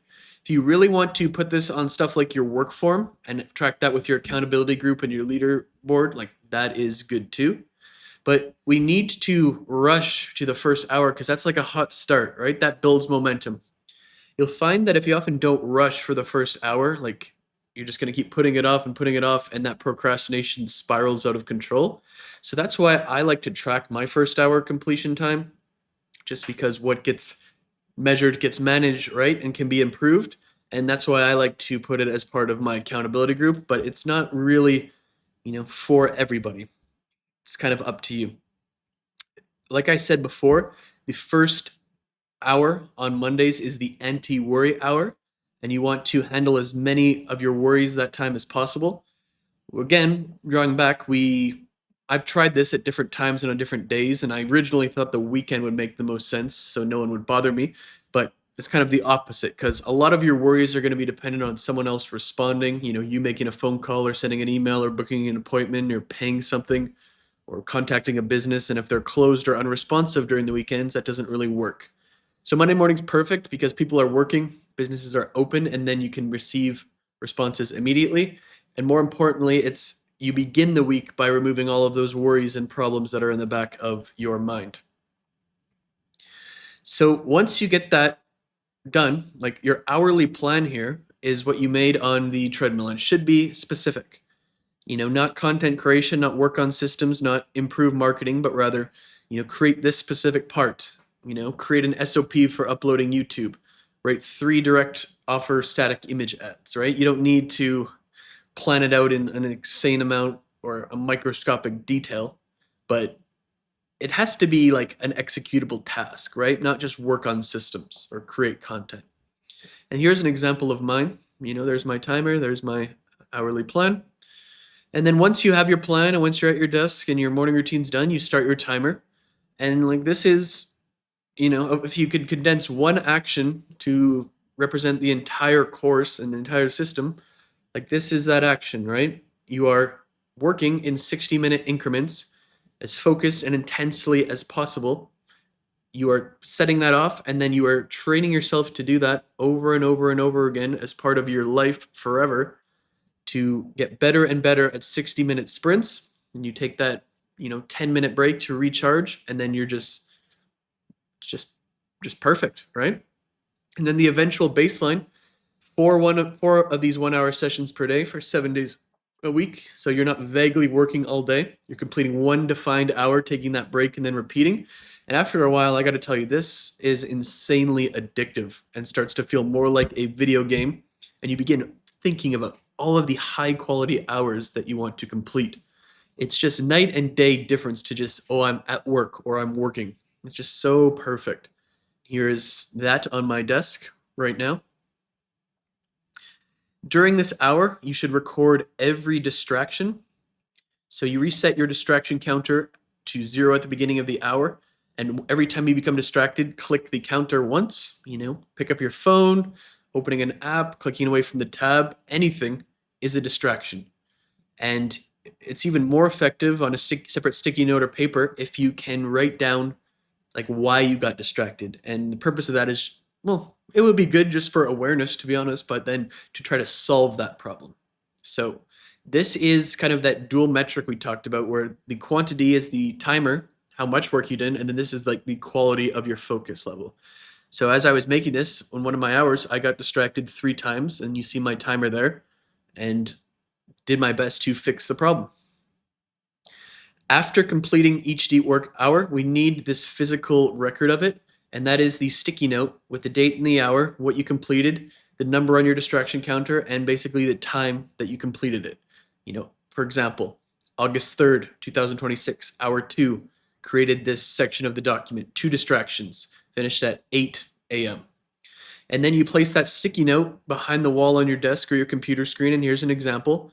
And then it's just in your peripheral all day, and it compounds, and eventually you have an overwhelming amount of physical proof that you are the type of person who can focus, work hard, and consistently complete what you planned. If you do this for 30 days, 4 hours a day, that's 120 sticky notes. If you do it for over a year, that's, I don't want to do math, but I believe 1,400 and some sticky notes. Can you imagine like the amount of physical proof when your entire office or workspace is surrounded by proof that you are an absolute beast who can work hard, never takes a day off, is totally consistent, and you're going to be able to mog your spouse, your business partner, your employees, or anyone else who ever comes into this room.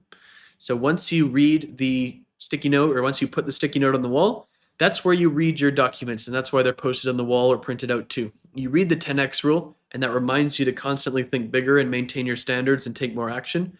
You read your top 5 goals for autosuggestion over and over and over. You read your motivation list to remind yourself of all the positive and negative reasons that you are doing this and you need to get back to work with more discipline and more urgency. You read the beliefs, the character traits and skills you are trying to develop as the 2.0 version of yourself. And then you read the thought habits. You train yourself in certain situations where you're currently weak. For example, if you're slow down, burn out, or make excuses at minute 40 or 45 of your 60-minute hour, okay, great. Now I'm in the growth phase. I'm expanding my capacity, and it's going to be easier and easier over time. I just have to keep going, right? Or something like that. That's a bit long to be a thought habit, of course, but something like that. And then you finish it off by submitting your work form that you have pinned to your browser. You basically do the same thing you did on the sticky note, and then you use it as kind of a final check for, did I do all of those things, right? And this ensures that you have this record, you have this proof, and it also ensures that you are using autosuggestion. Yes, I read the 10x rule. Yes, I read my goals. Yes, I read my motivation list. Yes, I look at my vision board. Yes, I look at this stuff. And it's like just a very good endpoint to the end of the hour. You completed the hour, you documented, other people can see it because it's in your accountability group, and now that work is permanently recorded, and you take your first break or your next break. So this goes back, if we take back to the Pavlovian conditioning, remember we talked about where in the theory part where, Pavlov connected the same cue to the same reward. In this case, he rang the bell and the dog knew it was time to eat. We're doing the same thing with focused work. When your timer goes off and you hear the beep, you start the process. When the timer goes off again, you write the sticky note, you place it on the wall, you read all your form or documents, and then you submit your form. And that is your reward.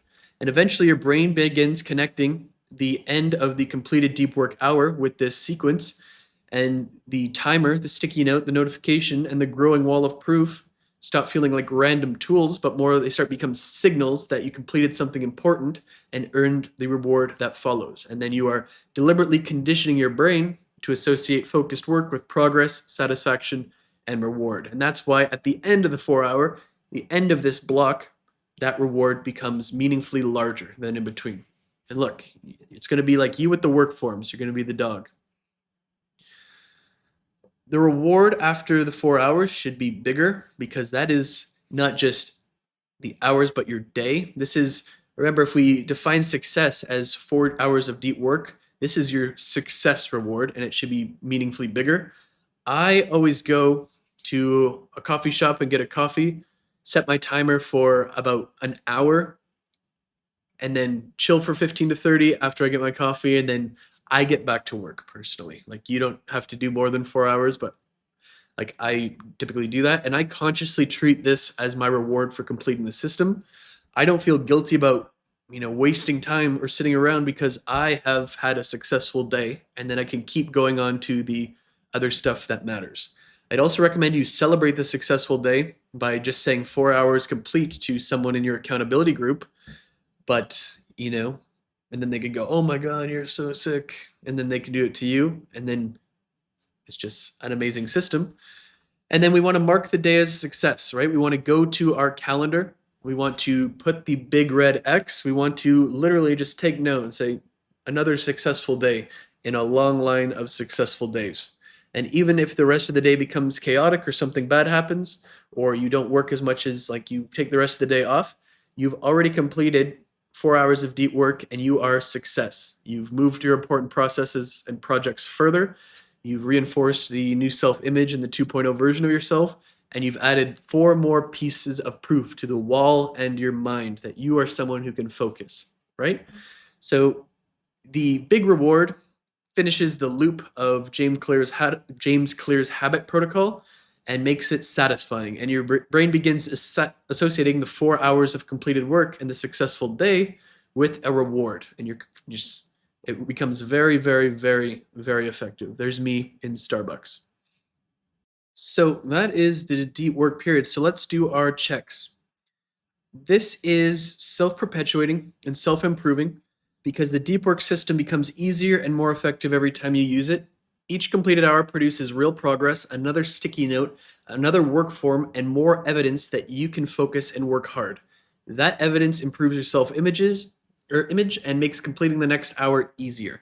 At the same time, your distraction hour and work form show you what is slowing you down. You can remove those distractions, improve your hourly plans, and complete 4 hours more efficiently. Better work creates better results. Better results create more motivation, resources, skills, and momentum. And those things help you produce even better work. So complete the hours, you study what happened, you improve the system, and you repeat. It's a self-perpetuating self-improvement system. For autosuggestion, the deep work hours make extensive use of it. After every hour, you read your 10x rule, your top 5 goals, your motivation list, the 2.0 version of yourself, the thought habits, you look at your vision board, and you repeatedly expose yourself to the same goals, standards, beliefs, and reasons for doing the work. You do not read them once and you forget about them. You read them 4 times per day or more if you do it extra, while taking action that supports them. And over time, that repetition begins influencing what you think, believe, and do automatically. The words tell you who you're becoming. The completed hours provide evidence that the words are true, and that evidence begins changing your self-image. For your self-image, every deep work hour creates evidence that you are becoming the 2.0 version of yourself. Again, you create the sticky note, the work form, the hours added to your spreadsheet and leaderboards, and now you are not just telling yourself that you're focused, disciplined, and consistent. You are repeatedly proving it. And once you get all of this mounting evidence day by day, it accumulates and it becomes increasingly difficult to continue viewing yourself as someone who is lazy, inconsistent, and incapable of focusing, because that's no longer true. Your behavior changes the person that you believe yourself to be, and the stronger self-image will make repeating this behavior substantially easier over time. It's like a infinite cycle that both works. So your deep work hours really change your self-image, but they also help you with your beliefs, character traits, and skills, right? Reading your 10x rule, your top 5 goals, your motivation list, your 2.0 version, and your thought habits repeatedly changes what you think and believe to be true about yourself and the world. And the sticky notes, the work forms, the notifications, and the calendar gives you proof that you can focus and work hard. Completing the 4 hours and all of this kind of stuff develops the character traits of focus, work ethic, consistency, discipline, and accountability. And again, this is the skills. You're going to be developing skills during the hours that are, whatever you're working on, but planning, working for 60 minutes nonstop, reducing distractions, and returning to the assignments, these are all skills, and the more you practice them, the better you become. And then James Clear's habit summary. Making it obvious. Your hourly plan is there, your timer is there, your documents, your vision board, your sticky notes, your accountability group notifications, the time block in your calendar where you do this. It makes it impossible to not know that you have to do this. It's obvious. You make it attractive by your goals, your motivation list, your accountability group, your leaderboards where you compete with your accountability group, and the satisfaction of basically turning this into a game versus anything else. You make it easy because your work is already planned, the distractions are already blocked, and everything is prepared. All you have to do, because we set it up properly, is start the timer and work. And then we make it satisfying. We create another sticky note. We do another work form. We notify our accountability group and talk trash to them even more. And then after it's done, you take that large reward and then you repeat the process. So it has a complete closed loop. Here are the action steps. As with other parts, I'm not going to just read them off here. If you want to, you can pause the video and take a look.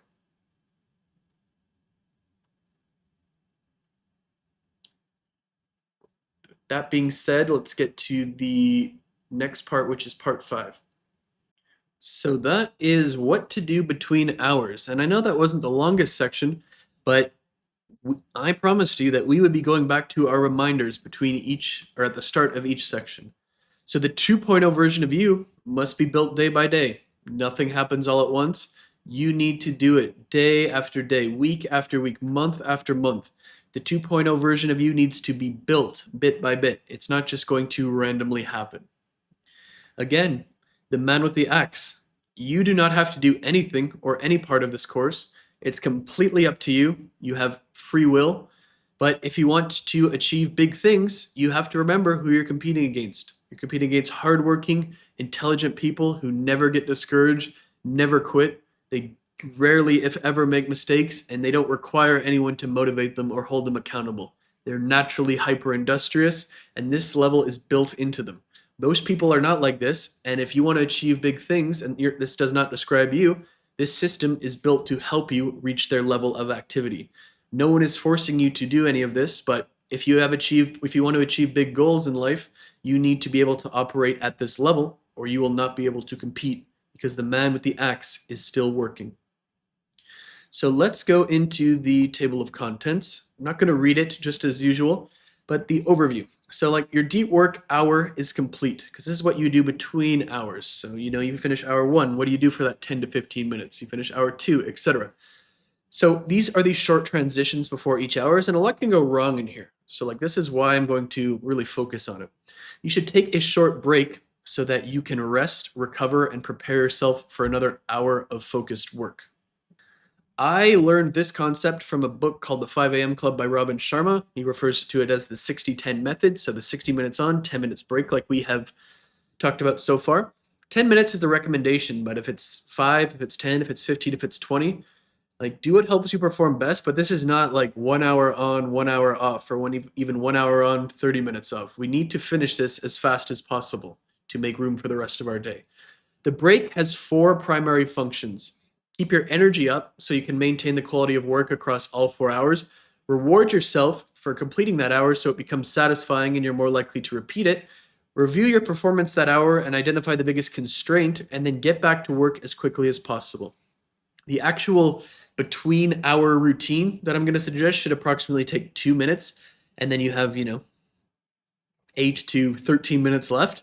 It's not separate from the overall system. It's the transition between one deep work hour and the other. If we were just going to do 4 hours of deep work, we would be tired and the effectiveness would not be good. So we basically need this process, but we need to keep it time bound as well, because the goal is to complete the 4 deep work hours, as fast as possible and not take your entire day and ruin your life.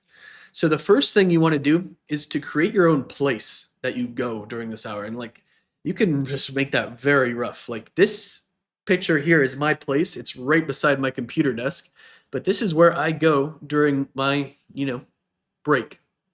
So it's underneath a large part of my sticky note wall. I put this cabinet there, and I have my print documents on the wall, but I also have them here because it's just easier to read them here for me. That includes my 10X rule, my top 5 documents, my thought habit, my journals, all that kind of stuff. And it becomes almost like a little shrine for my system here. It does not need to be elaborate. It should just be a consistent place where you can write, review your performance, keep a drink there or something, read your documents, and just do this short routine. So once the timer ends, you stand up, you go here, and you just kind of make this part of that 2-minute process before you take your break. I typically, because I am really locked in, and I would kind of recommend you do this too, is you have a between hours timer, or so it just kind of really gets out of control. Like, one of the biggest hurdles or blocks to this whole system that I cannot build anything that solves it for you is you screwing around for 45 minutes between hours. Like, this is the big point of failure that there's nothing that I can do about. I've solved everything else for you, but can't do anything about this. So really do the 10-minute or 15-minute timer as fast as possible. Or you do it and then you do this and then go back as fast as possible. It can be your cue to go back, because even 20, 30, 45 minutes destroys the efficiency. And then now it's not like you're blocked off from 6 a.m. to 11:30. Now it's like you're not going to finish your deep work till 2, 3 p.m. And now you're neglecting your other responsibilities as a business owner. It just doesn't work. And this is a big point of failure.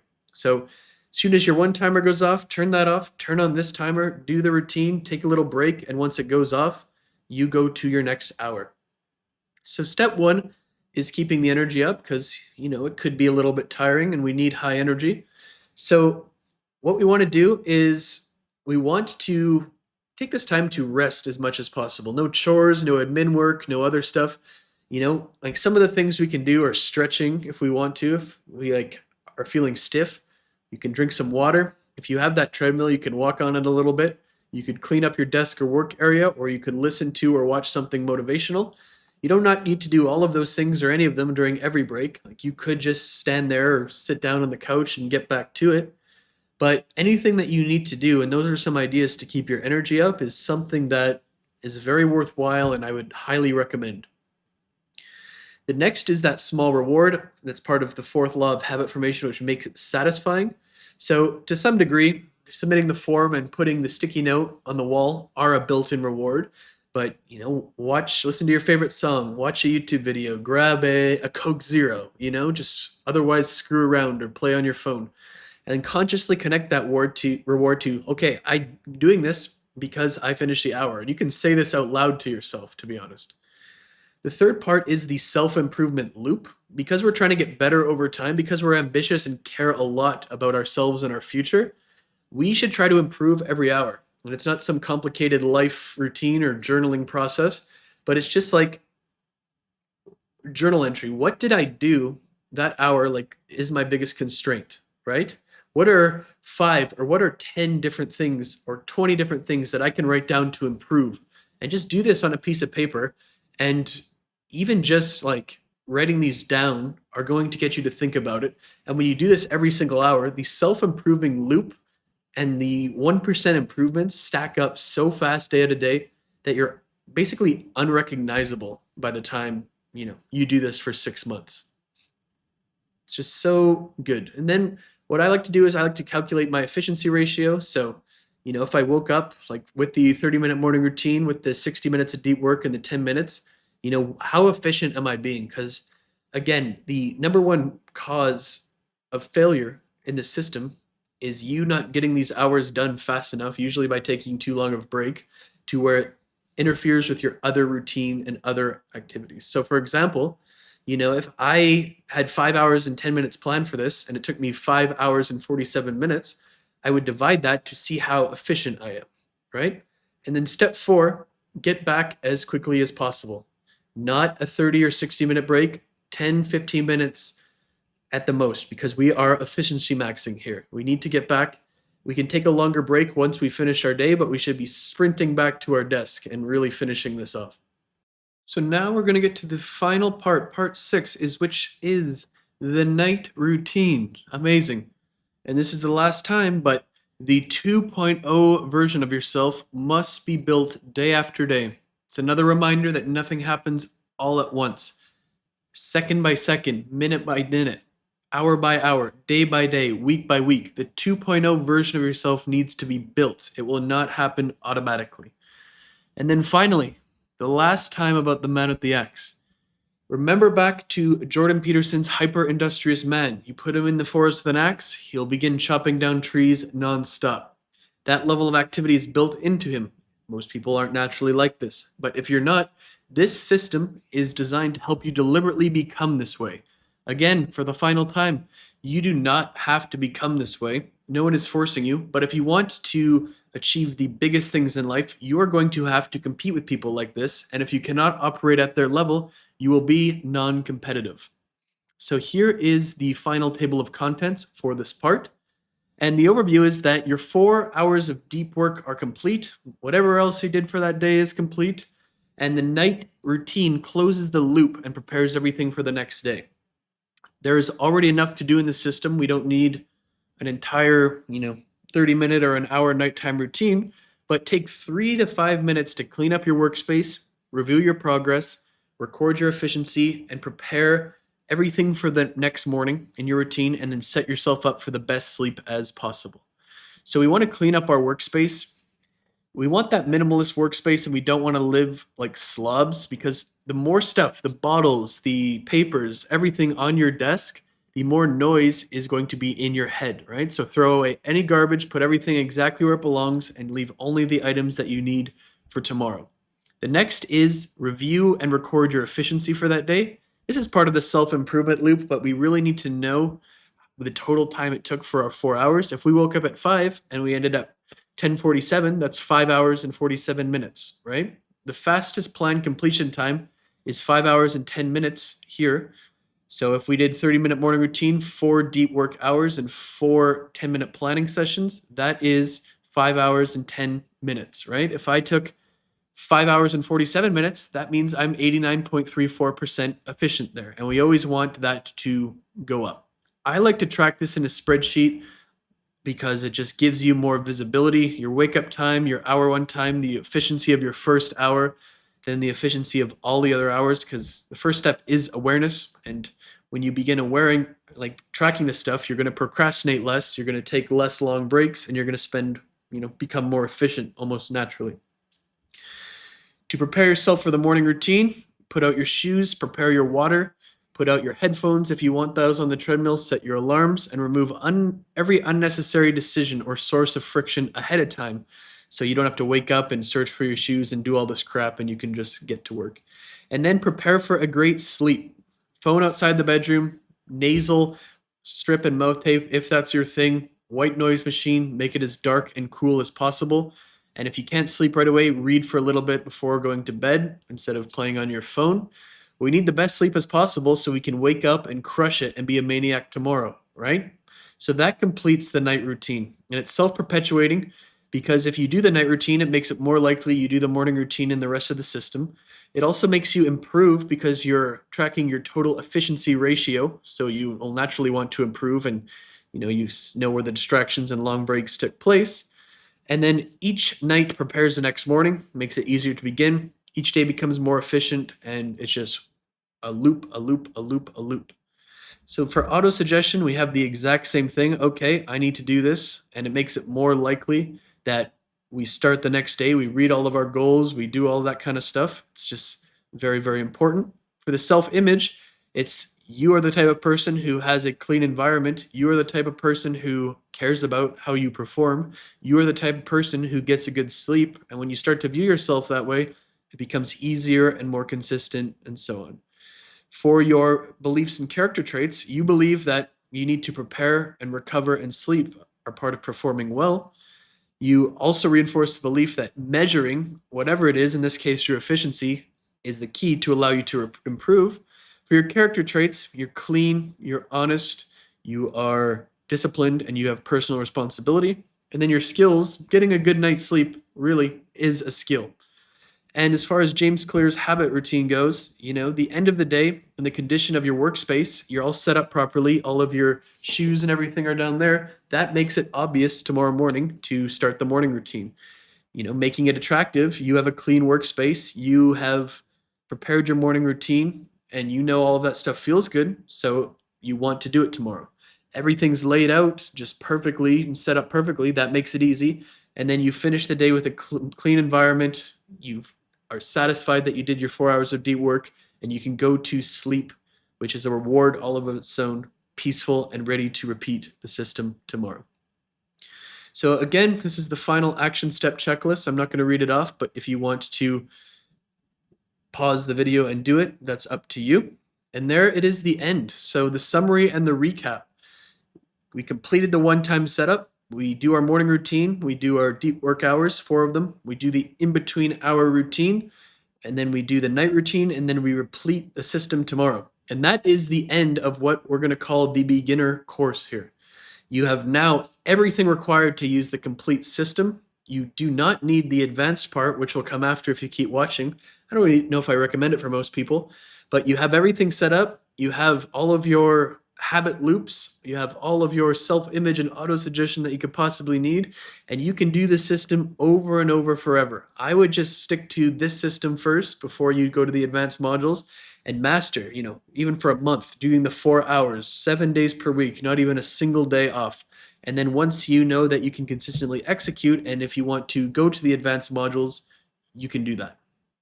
So now let's go to what I'm going to call part 7, the advanced course.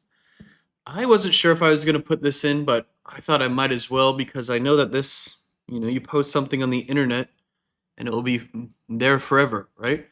So someone watches this course and, does 4 hours a day for 30 days in a row eventually and wants more. They're ultra ambitious. What would they do, right? And I think it's a good addition. And here is exactly how it works. So here's the table of contents. There's 4 more ways to improve in the advanced course. We have more volume, we have higher quality, we have increased effectiveness, and then we have greater consistency. So like any one of those 4 technically would improve you, and they're all part of the advanced, because realistically you do all of them at the same time. So I think that most people should not do this, probably ever. It takes a certain kind of situation and person to want to do this, because if you were 100% efficient doing 4 deep hours per work per day, that's 5 hours to 6 hours of total time, right? Depending on morning routine, how many breaks you take, what time you wake up. Like, let's just say it's 5.5 hours. If you want to get done by 11, you need to wake up at 5:30. 5:30, to wake up that early, you have to kind of put your whole life around it, right? You have to go to bed by 9:30, 10:30 at the latest, if you want to do it over the long term. And then, like, for example, you don't have to do it, or you don't have to finish the deep work period by 11 a.m. But like, if you don't, right? it's going to interfere with the rest of your day. So I would definitely not begin the advanced section until you have completed 4 hours of deep work for like 30 days or 60 days or 90 days with like no missed days, and you just really want it, because something consistent and sustainable for life, 4 deep hours of work, is going to get better results than 8 hours of work 5 days a week and then 2 hours of work 2 days a week. It's just how it is. Consistency really is what matters. But if you are that ambitious, I'm not going to stop you, right? So, should be noting that this is an additional layer on top. It doesn't replace the original system. Nothing's different about it. But some of these improvements may also cost money. They also might include removing blockers, further upgrading your environment, buying back your time, and just a lot higher level, more advanced, right? And even after you do the advanced section, I would always view that 4 days as success. I wouldn't say like, 6 hours or 8 hours or 12 hours a day is a success. Always just view it as 4 hours, and anything else is just you are better. Don't allow this section to raise your minimum standard on 4 days. 4 hours is great. You can do that forever, for your entire life. So, but once that distinction is clear, there is 4 ways to do this. And throughout the course, we've talked about the man with the axe, right? The original system is designed to help you, become capable of working that way, albeit for 4 deep work hours per day. But by the time, you're at the advanced course, we no longer need to convince you to start swinging the axe, right? You're already swinging. And now what we're trying to do is we're trying to give you a chainsaw instead of an axe. Chainsaw, cut more trees, cut each tree faster, you know, cut down the correct trees, add other people with chainsaws, and keep this up over time. And that's the purpose of the advanced system. More volume, higher quality, increased effectiveness, greater consistency, Now you are going to become the man with the chainsaw. So, like, there's 4 ways to do this, right? More volume, like that is basically you're doing more total hours past 4. Higher quality, you are getting more work done during those deep work hours. Increased effectiveness, you are spending those hours on higher and higher leverage tasks. And then greater consistency, like you complete your work form system on more days, like 365 days a year. And these are 4 separate, forms of improvement, but they work together. And a single change might, spill over and naturally impact or improve more than one area at the same time. For example, there's a change in here called the rule of 3 that increases, effectiveness by helping you focus on the most activities, but that also gets a lot of obligations and gives you more time back to complete more deep work hours, which increases volume. I've placed each of the recommendations where I think they probably fit the best. Like something might fit in all 4, but one of them probably fits the best. So just know that I'm gonna like present it as 4 separate things, but they're not necessarily in a isolation or in a vacuum. So let's go to more volume first. More volume complete means like completing more deep work hours, and always 4 the baseline, and 4 is a successful day. Don't be annoying about this, but 5 hours, 6 hours, 7 hours, 8 hours, whew, even better, assuming they're of quality, right? So we're going to increase volume by gradually expanding past 4 hours, tailoring more of our life around supporting this. We're going to stack deep work hours together. We're going to hire an executive assistant to buy back our time. We're going to decide on the Magnum Opuses, the high standard, high value projects that we're going to do more volume. What are we going to invest that time into? And then we're going to talk about the idea of a 100-hour sprint. So more volume is just more hours, right? Once the original 4 hours become automatic, boom, now we can do more. So the first I'm going to talk about is expanding. Well, actually, I'm going to go and talk about this first because I didn't really like. It's not really. I should have put this first. I did put it in the wrong order, but there's a big difference between going in the advanced section and especially doing more volume if you are a 21-year-old single man who's hungry and ambitious versus a 45-year-old married man or woman who has a wife, husband, kids, right? So realistically, if you are in the latter section, and if you're not, just know that one day you'll have to have this conversation if you stick with this that long. Is the main person that needs to be okay with this increased capacity or increased volume is your spouse, right? Because anybody almost can do 4 hours per day. Like, you're working 8 hours a day, you have to make money to support your family.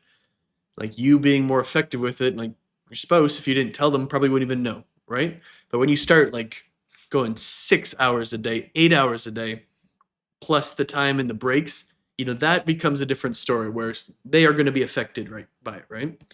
So in this, your spouse is going to be, you know, the biggest blocker. For example, your parents, probably doesn't affect them. Your friends, they're going to survive. Your children, right?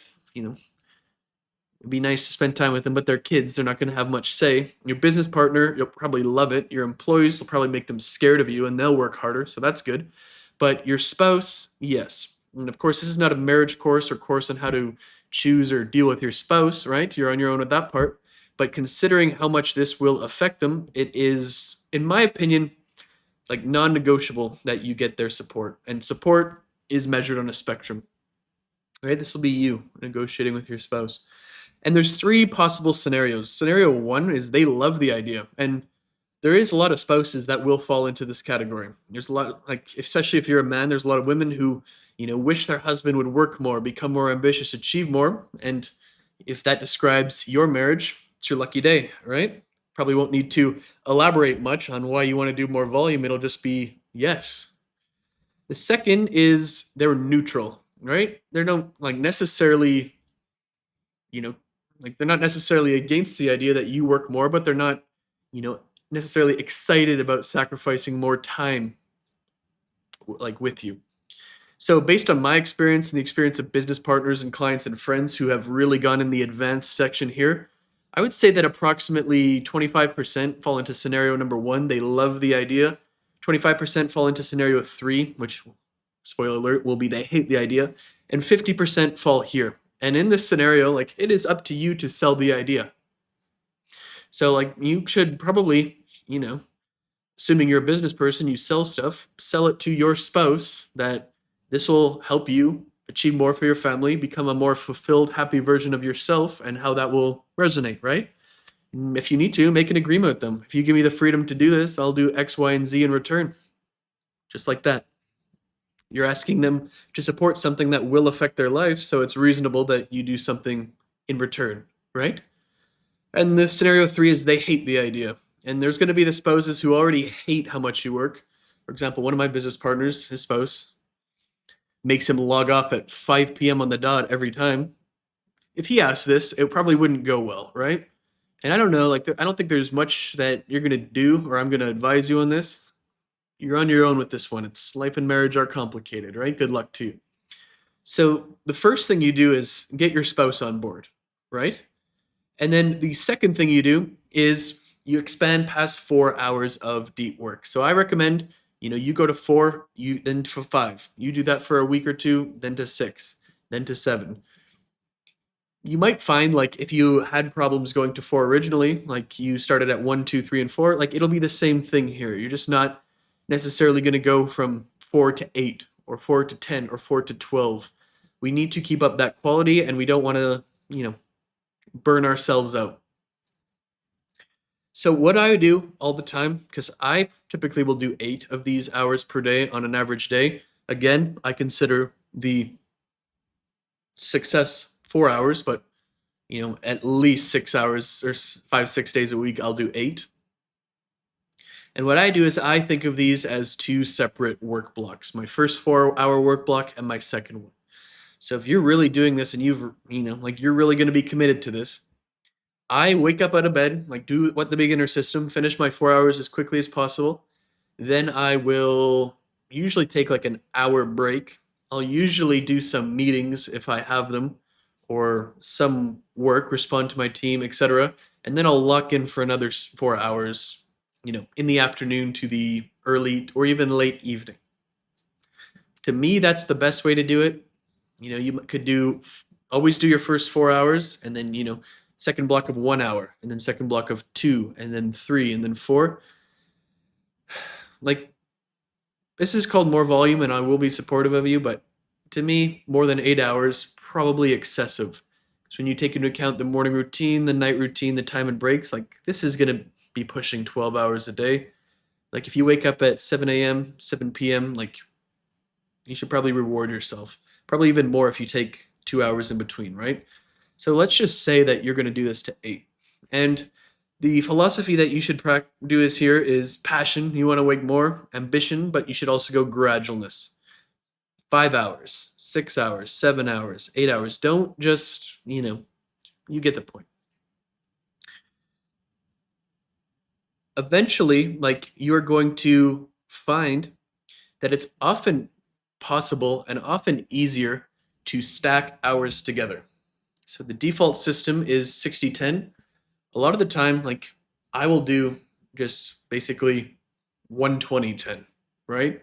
Or not even, I'll just be like I guess 120-10, sure, we could call it that. If you are really locked in, especially on a Magnum Opus and stuff, or you're filming a bunch of videos or creating a bunch of content or making like, systems around your product, you'll find that you could do 90 or 120 minutes without really stopping, and the quality or quantity of work doesn't really decrease. You're still completing these 4 hours of deep work, you're just less total time, right? And that's the entire purpose of stacking. Don't really do it and judge if you're that burnt out or the quality is, going down that much, but it is possible to do it, especially for the first 2 periods of the day. You can just do 2 periods of 120 instead of 4 uh, of basically that. So the next is going to be your executive assistant. Stacking hours, helps you condense that work, but your executive assistant is going to buy back time to free up your calendar to work more. And this is going to cost time, it's going to cost money, but you get what you pay for, right? Like there's probably no one more important to this process other than your spouse approval than your executive assistant. You need someone who you can basically task with, you know, the result or the solution, not just with the steps. You need something that you can simply say, go do this, and they are going to do it, right? Without babysitting, without an extensive explanation, without a step-by-step guide or answering 10 questions. Like they're going to need context, of course, but the long-term goal is to get an executive assistant who you can just say, go do this, sort of vague, and they will do it. And that's why having the same executive assistant for a long time compounds. Don't cheap out with this executive assistant. Like you do get what you pay for. Pay 25% over the market rate, in my opinion. If the market rate is 120, like 120,000, pay 25% over that. If you pay like 25% more, you can really get someone 2, 3, 4 times better, and it's an amazing trade-off. Don't compare price. Like if your time is valuable and you're doing an extra 4 hours of deep work per day, and that makes you like, let's just say your time is valued at $250 an hour, that's $1,000 a day that they are basically freeing up for you for like a $300-400 a day. It's just pure money if you think of it in that way. So we're trying to buy back our time, right? The purpose is not merely to have an assistant because I or someone else told you to. It's to get these work hours. So you need to spend them working. I know that's kind of obvious, but a lot of people will be so efficient at buying back their time that they just have an open calendar where they don't do anything. Seen it time and time again. I've done that myself too. It's just a huge problem in when you misapply or you're first learning to buy back your time. The next is your Magnum Opuses or Magnum Opus. Basically, those huge, amazing things that you put in 1,000 hours into it and it changes your life and business, right? And at any given point, there's probably one project that you know that could help you more than anyone else. Like my big one that changed my business that I can think of was I spent about 2,000 hours on the same webinar. And that includes like running the webinar weekly and constantly fixing it up until it basically started printing money, right? That thing, not 10x, but like 7, 8x revenue. And it's just one of those things. Or an ad campaign, or a lead magnet, or a course like this one. Or you probably know what it is. It might be the product you need to build, the offer, the acquisition system. Maybe you're writing a book or a course. Who names it, right? And when you put all these extra work hours, you're going to do it to something, right? And this is probably what you should be doing. You're not just doing more busy work or creating more content. Make it the finest work that you could possibly do. Like, think about it before you decide, because once you basically decide what to do and you really mentally put like, I need 1,000 or 2,000 hours on this over the course of a year or 2 years, and that will completely change my business and life. These hours become a lot easier because you're completely absorbed in it. You don't pay any attention to the time, that 60 minutes or 120 minutes. If you stack your hours, you just look up and there's 5, 10 minutes, 2 minutes remaining. And it's a great feeling, and it's a great way to do all of that work. It makes it so it doesn't feel like a burden anymore.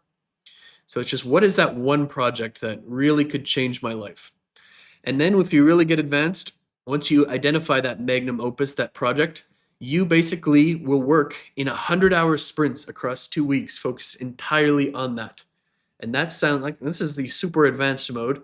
But when you really buy back your time, you get efficient, you can put, 100 hours divided by 14 days quite easily into it. So, it's approximately 7 hours and 9 minutes per day. So you're putting all 8 hours of your deep work on this. And then you get really good fast. You have those high standards, and you just build something, whether it's a book, a course, a product, a webinar, a paid ads funnel, and a content system, who knows, like all your systems, and you just know that my entire day is dedicated to this, and you just go and you just do it. It's just such a amazing thing. Like, that is extremely advanced protocol. That's temporary. You probably wouldn't do, non-stop 100-hour sprints across 2 weeks, but when you're really locked in on it, it's very, very good. So the second way is higher quality, and that means getting more work done during each work hour. So two people obviously can do 4 hours of deep work, accomplish dramatically different results. So we're going to improve our focus, our energy, our environment, and our ability to remove distractions, which basically means removing blockers, improving our diet, improving our sleep, exercising, upgrading our environment, and measuring useful output, not just output. So the first step is to remove all of the blockers, right? And we tried to do this, or we did do this in the basic course, but this is like kind of to the next level, right? We might probably don't need another productivity tool or supplement or application or some technique. We just need to really, really dedicate our life to removing these blockers. If the notifications break your phone or break your focus, block them. If the phone repeatedly distracts you, go put it in your car during the day.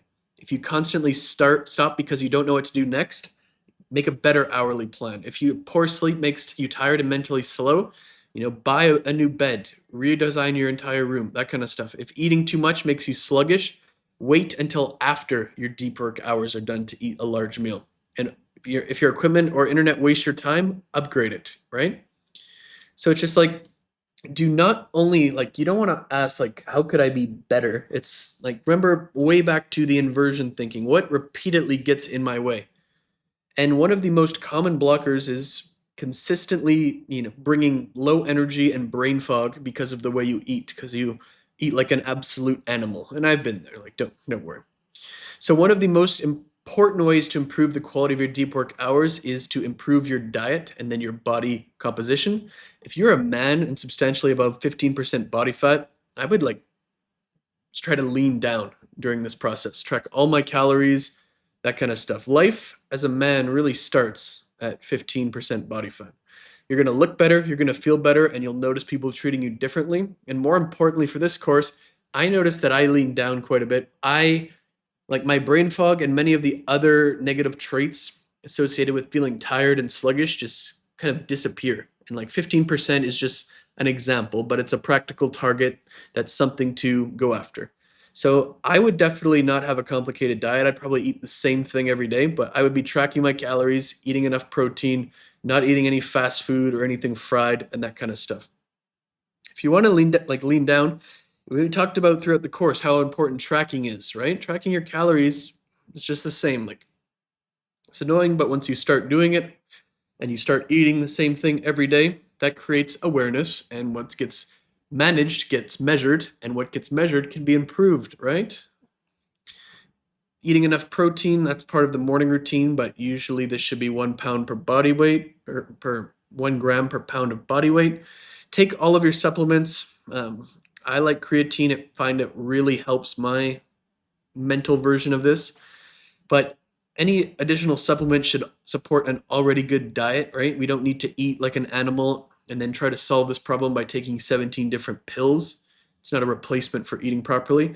And anything like pizza, fried food, fast food, anything that like you should know. And when you stop eating this stuff, you stop craving it anyway.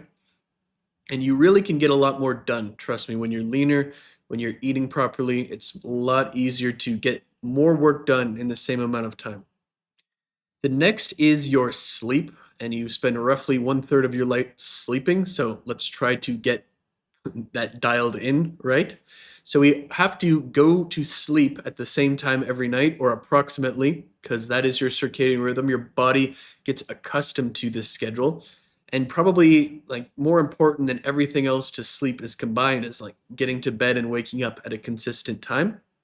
Your bedroom should be cold, dark, and quiet. I like to sleep between 17 and 19 degrees Celsius. If you're a Fahrenheit person, you can just do the math on that. And when the lights are off in the room, ideally, it would be so black and so dark that you couldn't even see your hand like this in front of you. If you are serious about this, like upgrade your room, blackout curtains, remove unnecessary light from the chargers, TV, that kind of stuff. And if outside noise is a problem, I always recommend a white noise machine or pointing a fan at the wall. Remove as many things as possible that could impact in a negative way the quality of your sleep.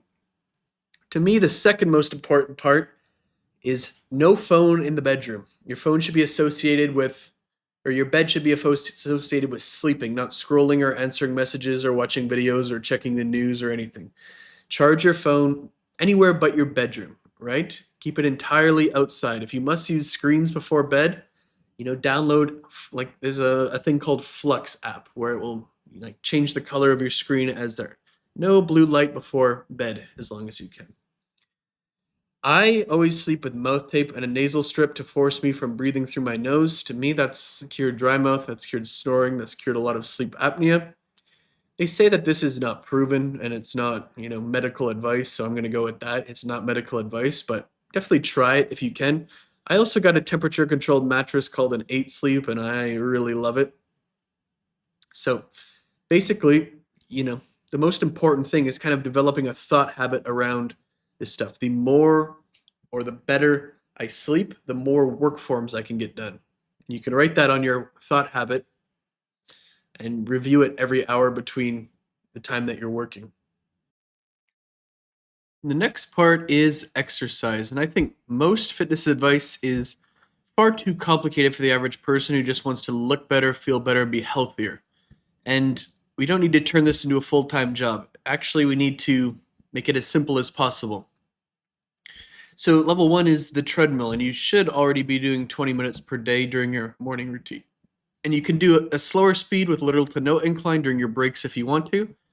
But depending on your fitness level, this can be a substantial amount of zone 2 cardio, which is good. Because the treadmill is already built into the system, you don't really need to do any separate program here. But level 2 would be, to me, weights and a physical hobby, right? I typically will do my 4 work hours, and then my 5th hour, if you would call it that, will be lifting weights in the gym. And I think that is a great breakup between the first 4-hour period. You take a break lifting weights for 30 minutes to an hour, then you take a little more break, and then you do your second one, and 3 to 4 times per week. You don't need it to be complicated. To me, just pick like something like 15 sets 4 days a week, so 60 sets total. Do either 2 or 3 sets. If you can, you just choose your rep range. Let's just say 8 reps. If you can do 3 sets of 8 reps, increase the weight and repeat. Remember, we're trying to grind here, not necessarily become a bodybuilder. And in addition to lifting weights, a physical hobby that you enjoy, 1, 2, or 3 times per week. For me, that's Muay Thai and paddle, but realistically, everything. Definitely for me, You should take the weight training with as much effort and seriousness as your deep work hours. And to me, like a lot of the time, I will consider the lifting session a deep work hour because it's that professionalized and that standardized and that focused. So, like, it is up to you, right? So, you're always walking on the treadmill 3 to 4 times per week in the weights, your hobby 1 to 2 times per week, and make sure you put this on your calendar because what's on your calendar, it actually gets done. The next is upgrading your environment. That's a spectrum, right? Like, it's not, do you have a good environment? It's to what degree your environment is. And if you're really good at grind, you're going to spend thousands of hours inside this room or office or workspace. And it makes sense to spend money to make it ideal, right? Just like your bed, you spend, 1/3 of your life roughly in your bed. It makes sense to spend a lot of money on it. So you don't need to make any improvement or every improvement all at once, but start with the biggest ones. To me, I love a pitch black room when I work, or the option to make it pitch black. You still can open the blinds or you still can do whatever you need to do. But I find that I really grind and focus when it's early morning or at night. So having the ability to put a pitch black room kind of replicates that for me. The next one is to have a separate deep workspace away from your main office or main workspace. I find this is very, very good to like ritualize locking in, right? Okay, I'm going into my deep workspace. This might sound funny to some people, but for a long time before I could afford a separate space, so to speak, my deep workspace would be inside my walk-in closet because you could basically turn the lights out. It would be almost black anyways. Yeah, like I personally wasn't using my walk-in closet that much. I don't have that many clothes. Just put a desk and chair in there, put a white noise machine in there, turn out the lights, and just basically grind. It wasn't the most spacious or the best place, but really, really strong in my opinion. Next is the temperature and the air quality. There's a lot of research that shows 21 to 23 degrees Celsius is the most comfortable temperature to work. More than that or less than that, the productivity really slows. I put a air purifier right on my desk. I also live in Dubai, so that matters a bit more than, but if you live in any big city, it's probably a good idea. But having a water cooler near your desk, because you need to stay hydrated, like right here, I have a water cooler. You can't see it, but I could just press it and fill up my water with nice cold water. Always have an expensive chair and proper desk, in my opinion. I spent a lot of money on my chair. My desk less so, but it's very, very sturdy, very, very big, very, very deep and wide. It's awesome. I recommend, of course, the laptop with the one large monitor. You can make that monitor 27 to 32 inches. If you travel a lot, I think 32 inches is too big. That's why I have 27. I don't recommend having two monitors ever. I said that in the main course, but people try to justify this that makes it more productive. You just split your focus and you end up getting nothing done. You can have a split screen, two tabs in the same monitor, and it's the exact same thing. Your monitor should be at your eye level so that you don't strain or get a hunch. Like you're spending thousands of hours, let's get it properly. Get a monitor arm or a stand or anything. You should be able to look straight ahead, which I can. My camera is right on my monitor on top, sits on top. High quality keyboard and mouse, like this is one of those things that you didn't know you needed, but when you have a high quality keyboard and a mouse that feels good to use, it actually probably gives you those 5-10% improvements in productivity, especially if you have one of those very satisfying keyboards, like the mechanical ones that just like sound like you're doing a lot of work. Again, if you use these tools 4 to 8 hours per day, don't cheap out. These ones are very good, very important. A very powerful computer and very fast internet. Like, you should buy the most powerful and fastest computer that you could reasonably obtain. Even if it takes especially if you have a lot of these co-working agents in the background, they use a lot of memory. And anything that's even like if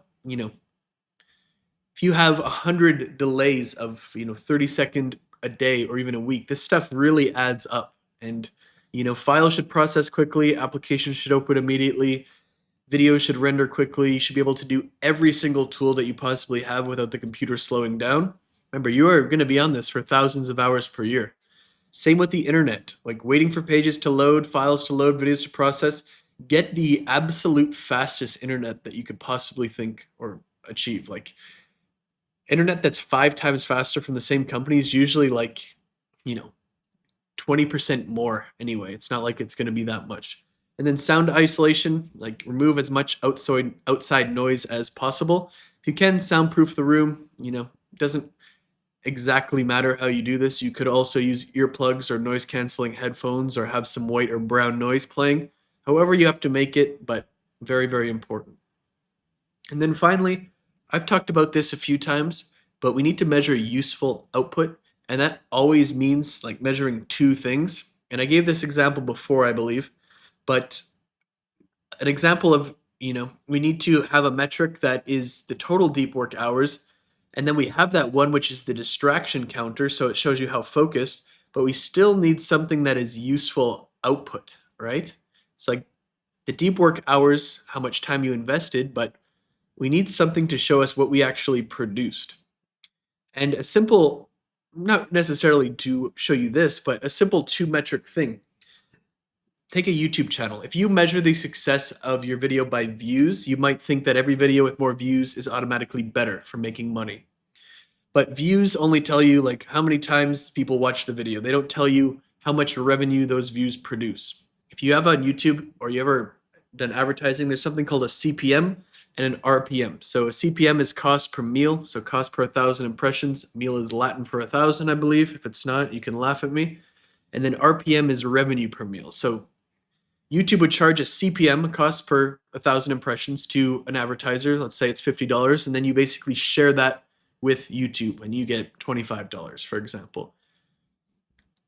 That is very common for a very high level business channel. But if you have like Mr. Beast, for example, he's getting mass market, kid viewers too, he probably gets paid like $5 RPM versus, $25. So when you're making a business YouTube video and you're trying to target business owners, like you judge not only the views, but the RPM, because that tells you in theory that higher RPM means higher level people are watching it, right? Because the algorithm knows who has the most money, who has the most purchasing power, and they charge you a premium for targeting that. So it's very, very important. So basically, if you want to apply this to deep work hours and you're just like creating a course, you wouldn't just track total deep hours. You do words completed or videos completed or ads created or something like that, right?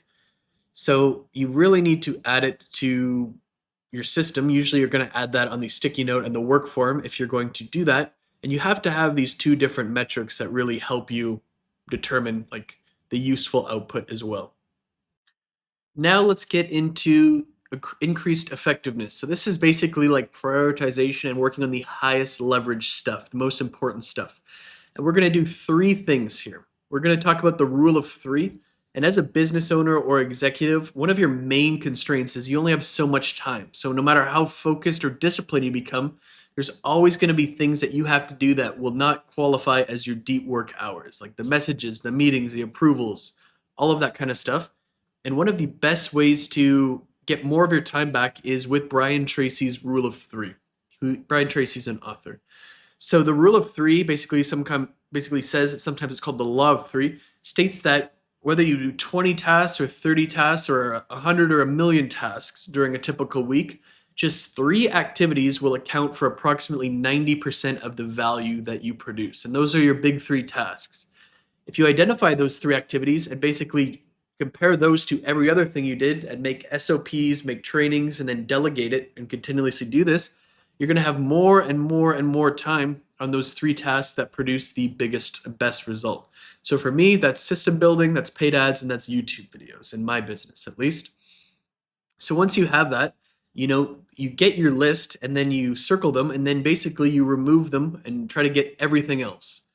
And right, so like it's only logical if you have 3 things that produce 90% of the results, meaning you should have 3 or like 90% of your time should spend on those 3 things. You're never going to get 100% of your time, but keep doing this week after week after week. What you really want to do is either on Saturday or Sunday, dedicate your 4 deep work hours to just removing the non-rule of 3 tasks from your future. Use 3-4 hours to create SOPs, trainings, checklists, templates, systems, processes, and then some of your time on Monday or Tuesday can be go to train someone to do this on your team, and then you can delegate it, and now you have fewer obligations. When you do this month after month, year after year, decade after decade, this stuff really, really compounds, and you're going to spend 90% of your time on the stuff that produces an insane amount of results. So this is kind of an example about how you could work 4 hours or 8 hours, but because you prioritize so well, those 8 hours are really like 24 hours of work if you weren't prioritizing so well. And it's just one of the most important things that you can possibly do. The next thing is about increasing leverage, and this is highly relevant. This is basically based on a blog post by an investor named Naval Ravikant, where he defines leverage in business as a force multiplier. And he basically says that leverage is the difference between what you put in and what you get out.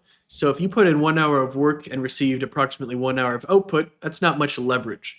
But if you really worked on the right things and built a lot of leverage in that 1 hour, influenced hundreds or thousands or millions of hours of future output, like that is a lot of leverage, right? So it's really, you could complete 4 perfect hours a day, but if you're not choosing the right tasks, like that leverage stops the moment that you're done your hours, right? Versus, you choose stuff, and I'll go over some examples in a minute, but 2 people can work for the exact same amount of time to be equally focused, but the long-term results can be different based on, who's doing high leverage work and who's not.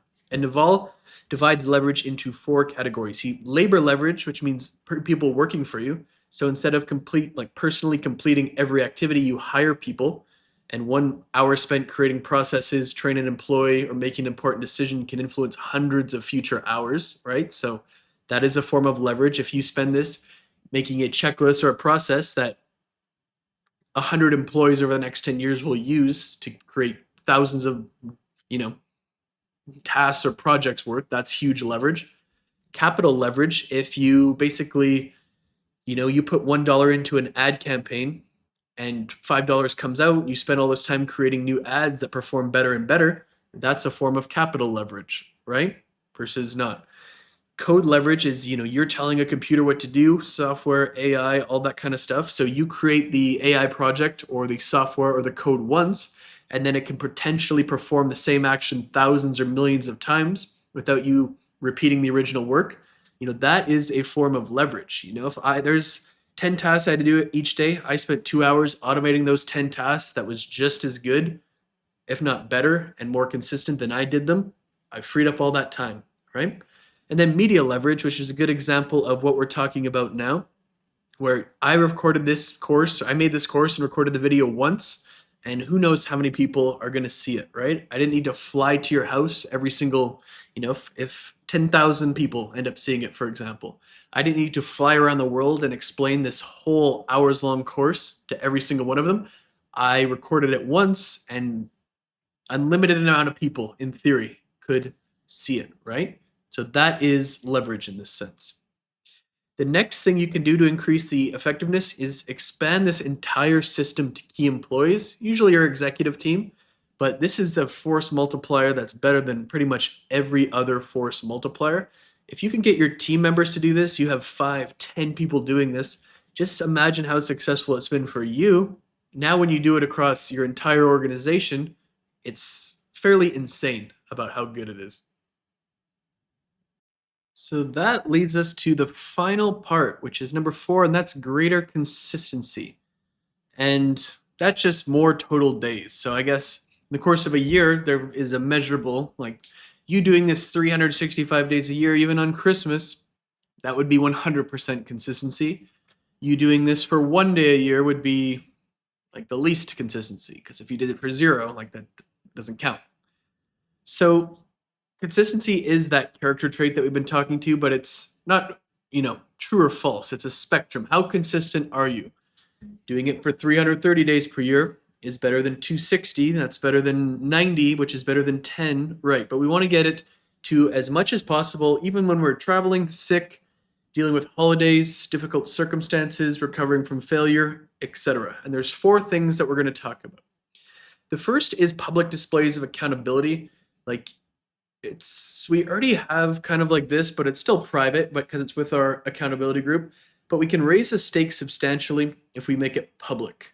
And instead of just reporting to your small group of people, you begin posting it where someone or some people can see it. And, social media communities, you're sharing your work form submissions or wake up times, or, you're publicly documenting your 100-hour sprints, or you're sharing your total work for the day. And people love following this kind of thing. They want to see whether you can remain consistent, how much work you can complete, and that kind of stuff. And this can also be the source of attention in addition to accountability. And whether you can turn that attention to a business benefit, who knows? But the primary purpose is to create consequences. If you publicly announce you're going to do 100 hours of work across the next 2 weeks, people are going to expect to see that, right? If you report 4 complete hours per day for several months, becoming like missing a day becomes substantially more uncomfortable. But this really requires like real stakes. Like if you don't have any social media followers, or you don't have anyone that you would care if they like judged you, basically, it doesn't really work, right?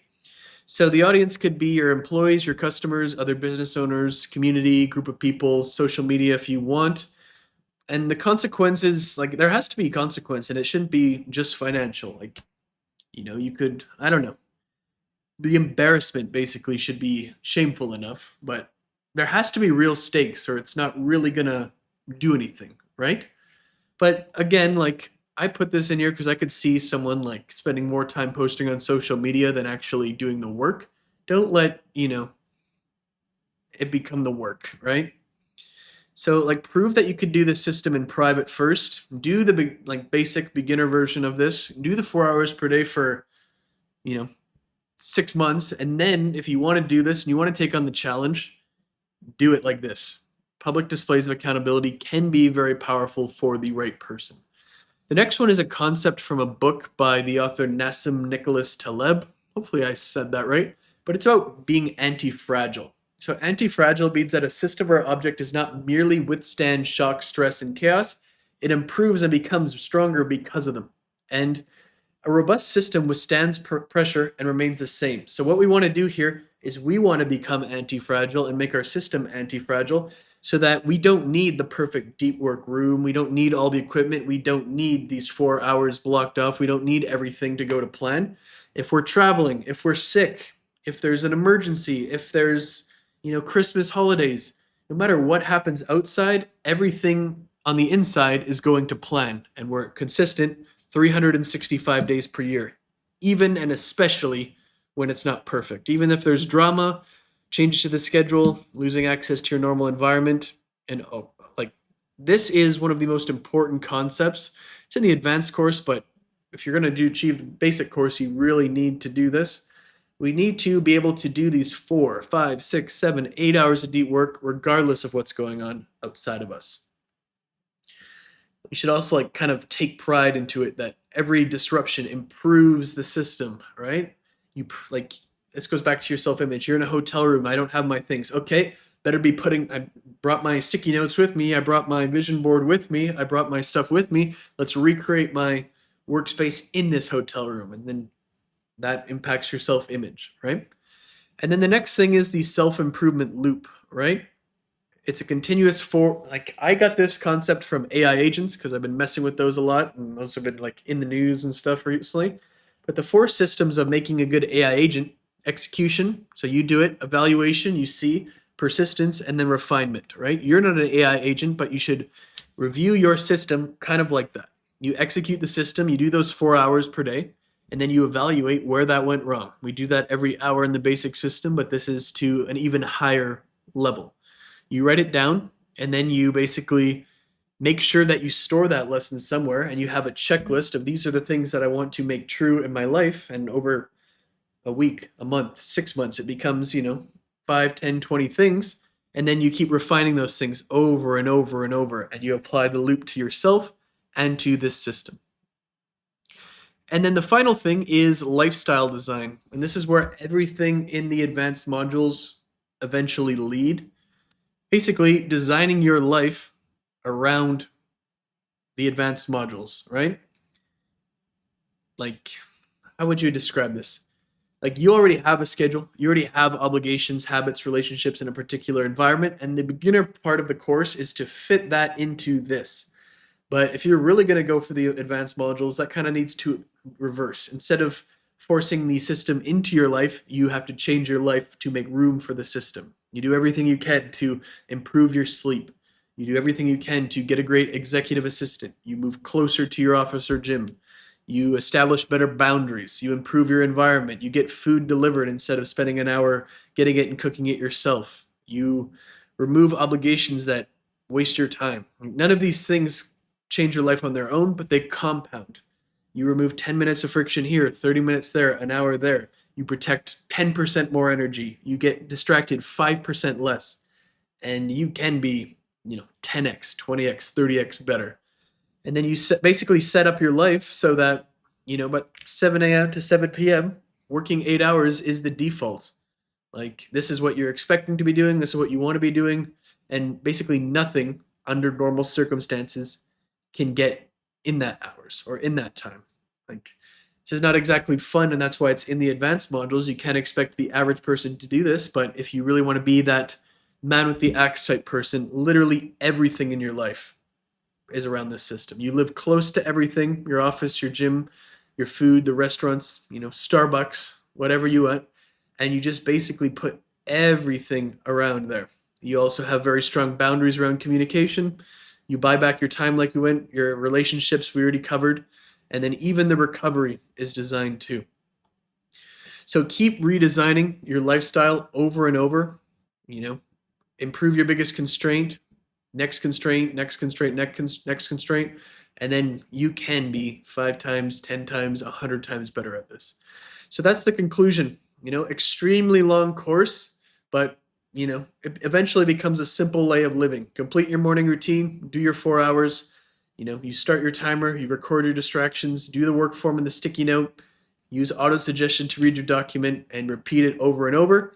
4 hours is a successful day. You try to do this as close to 365 times per year, as close as possible, and you do that for the rest of your life. So I hope this was worth all the time you spent watching it, and I'll see you next time.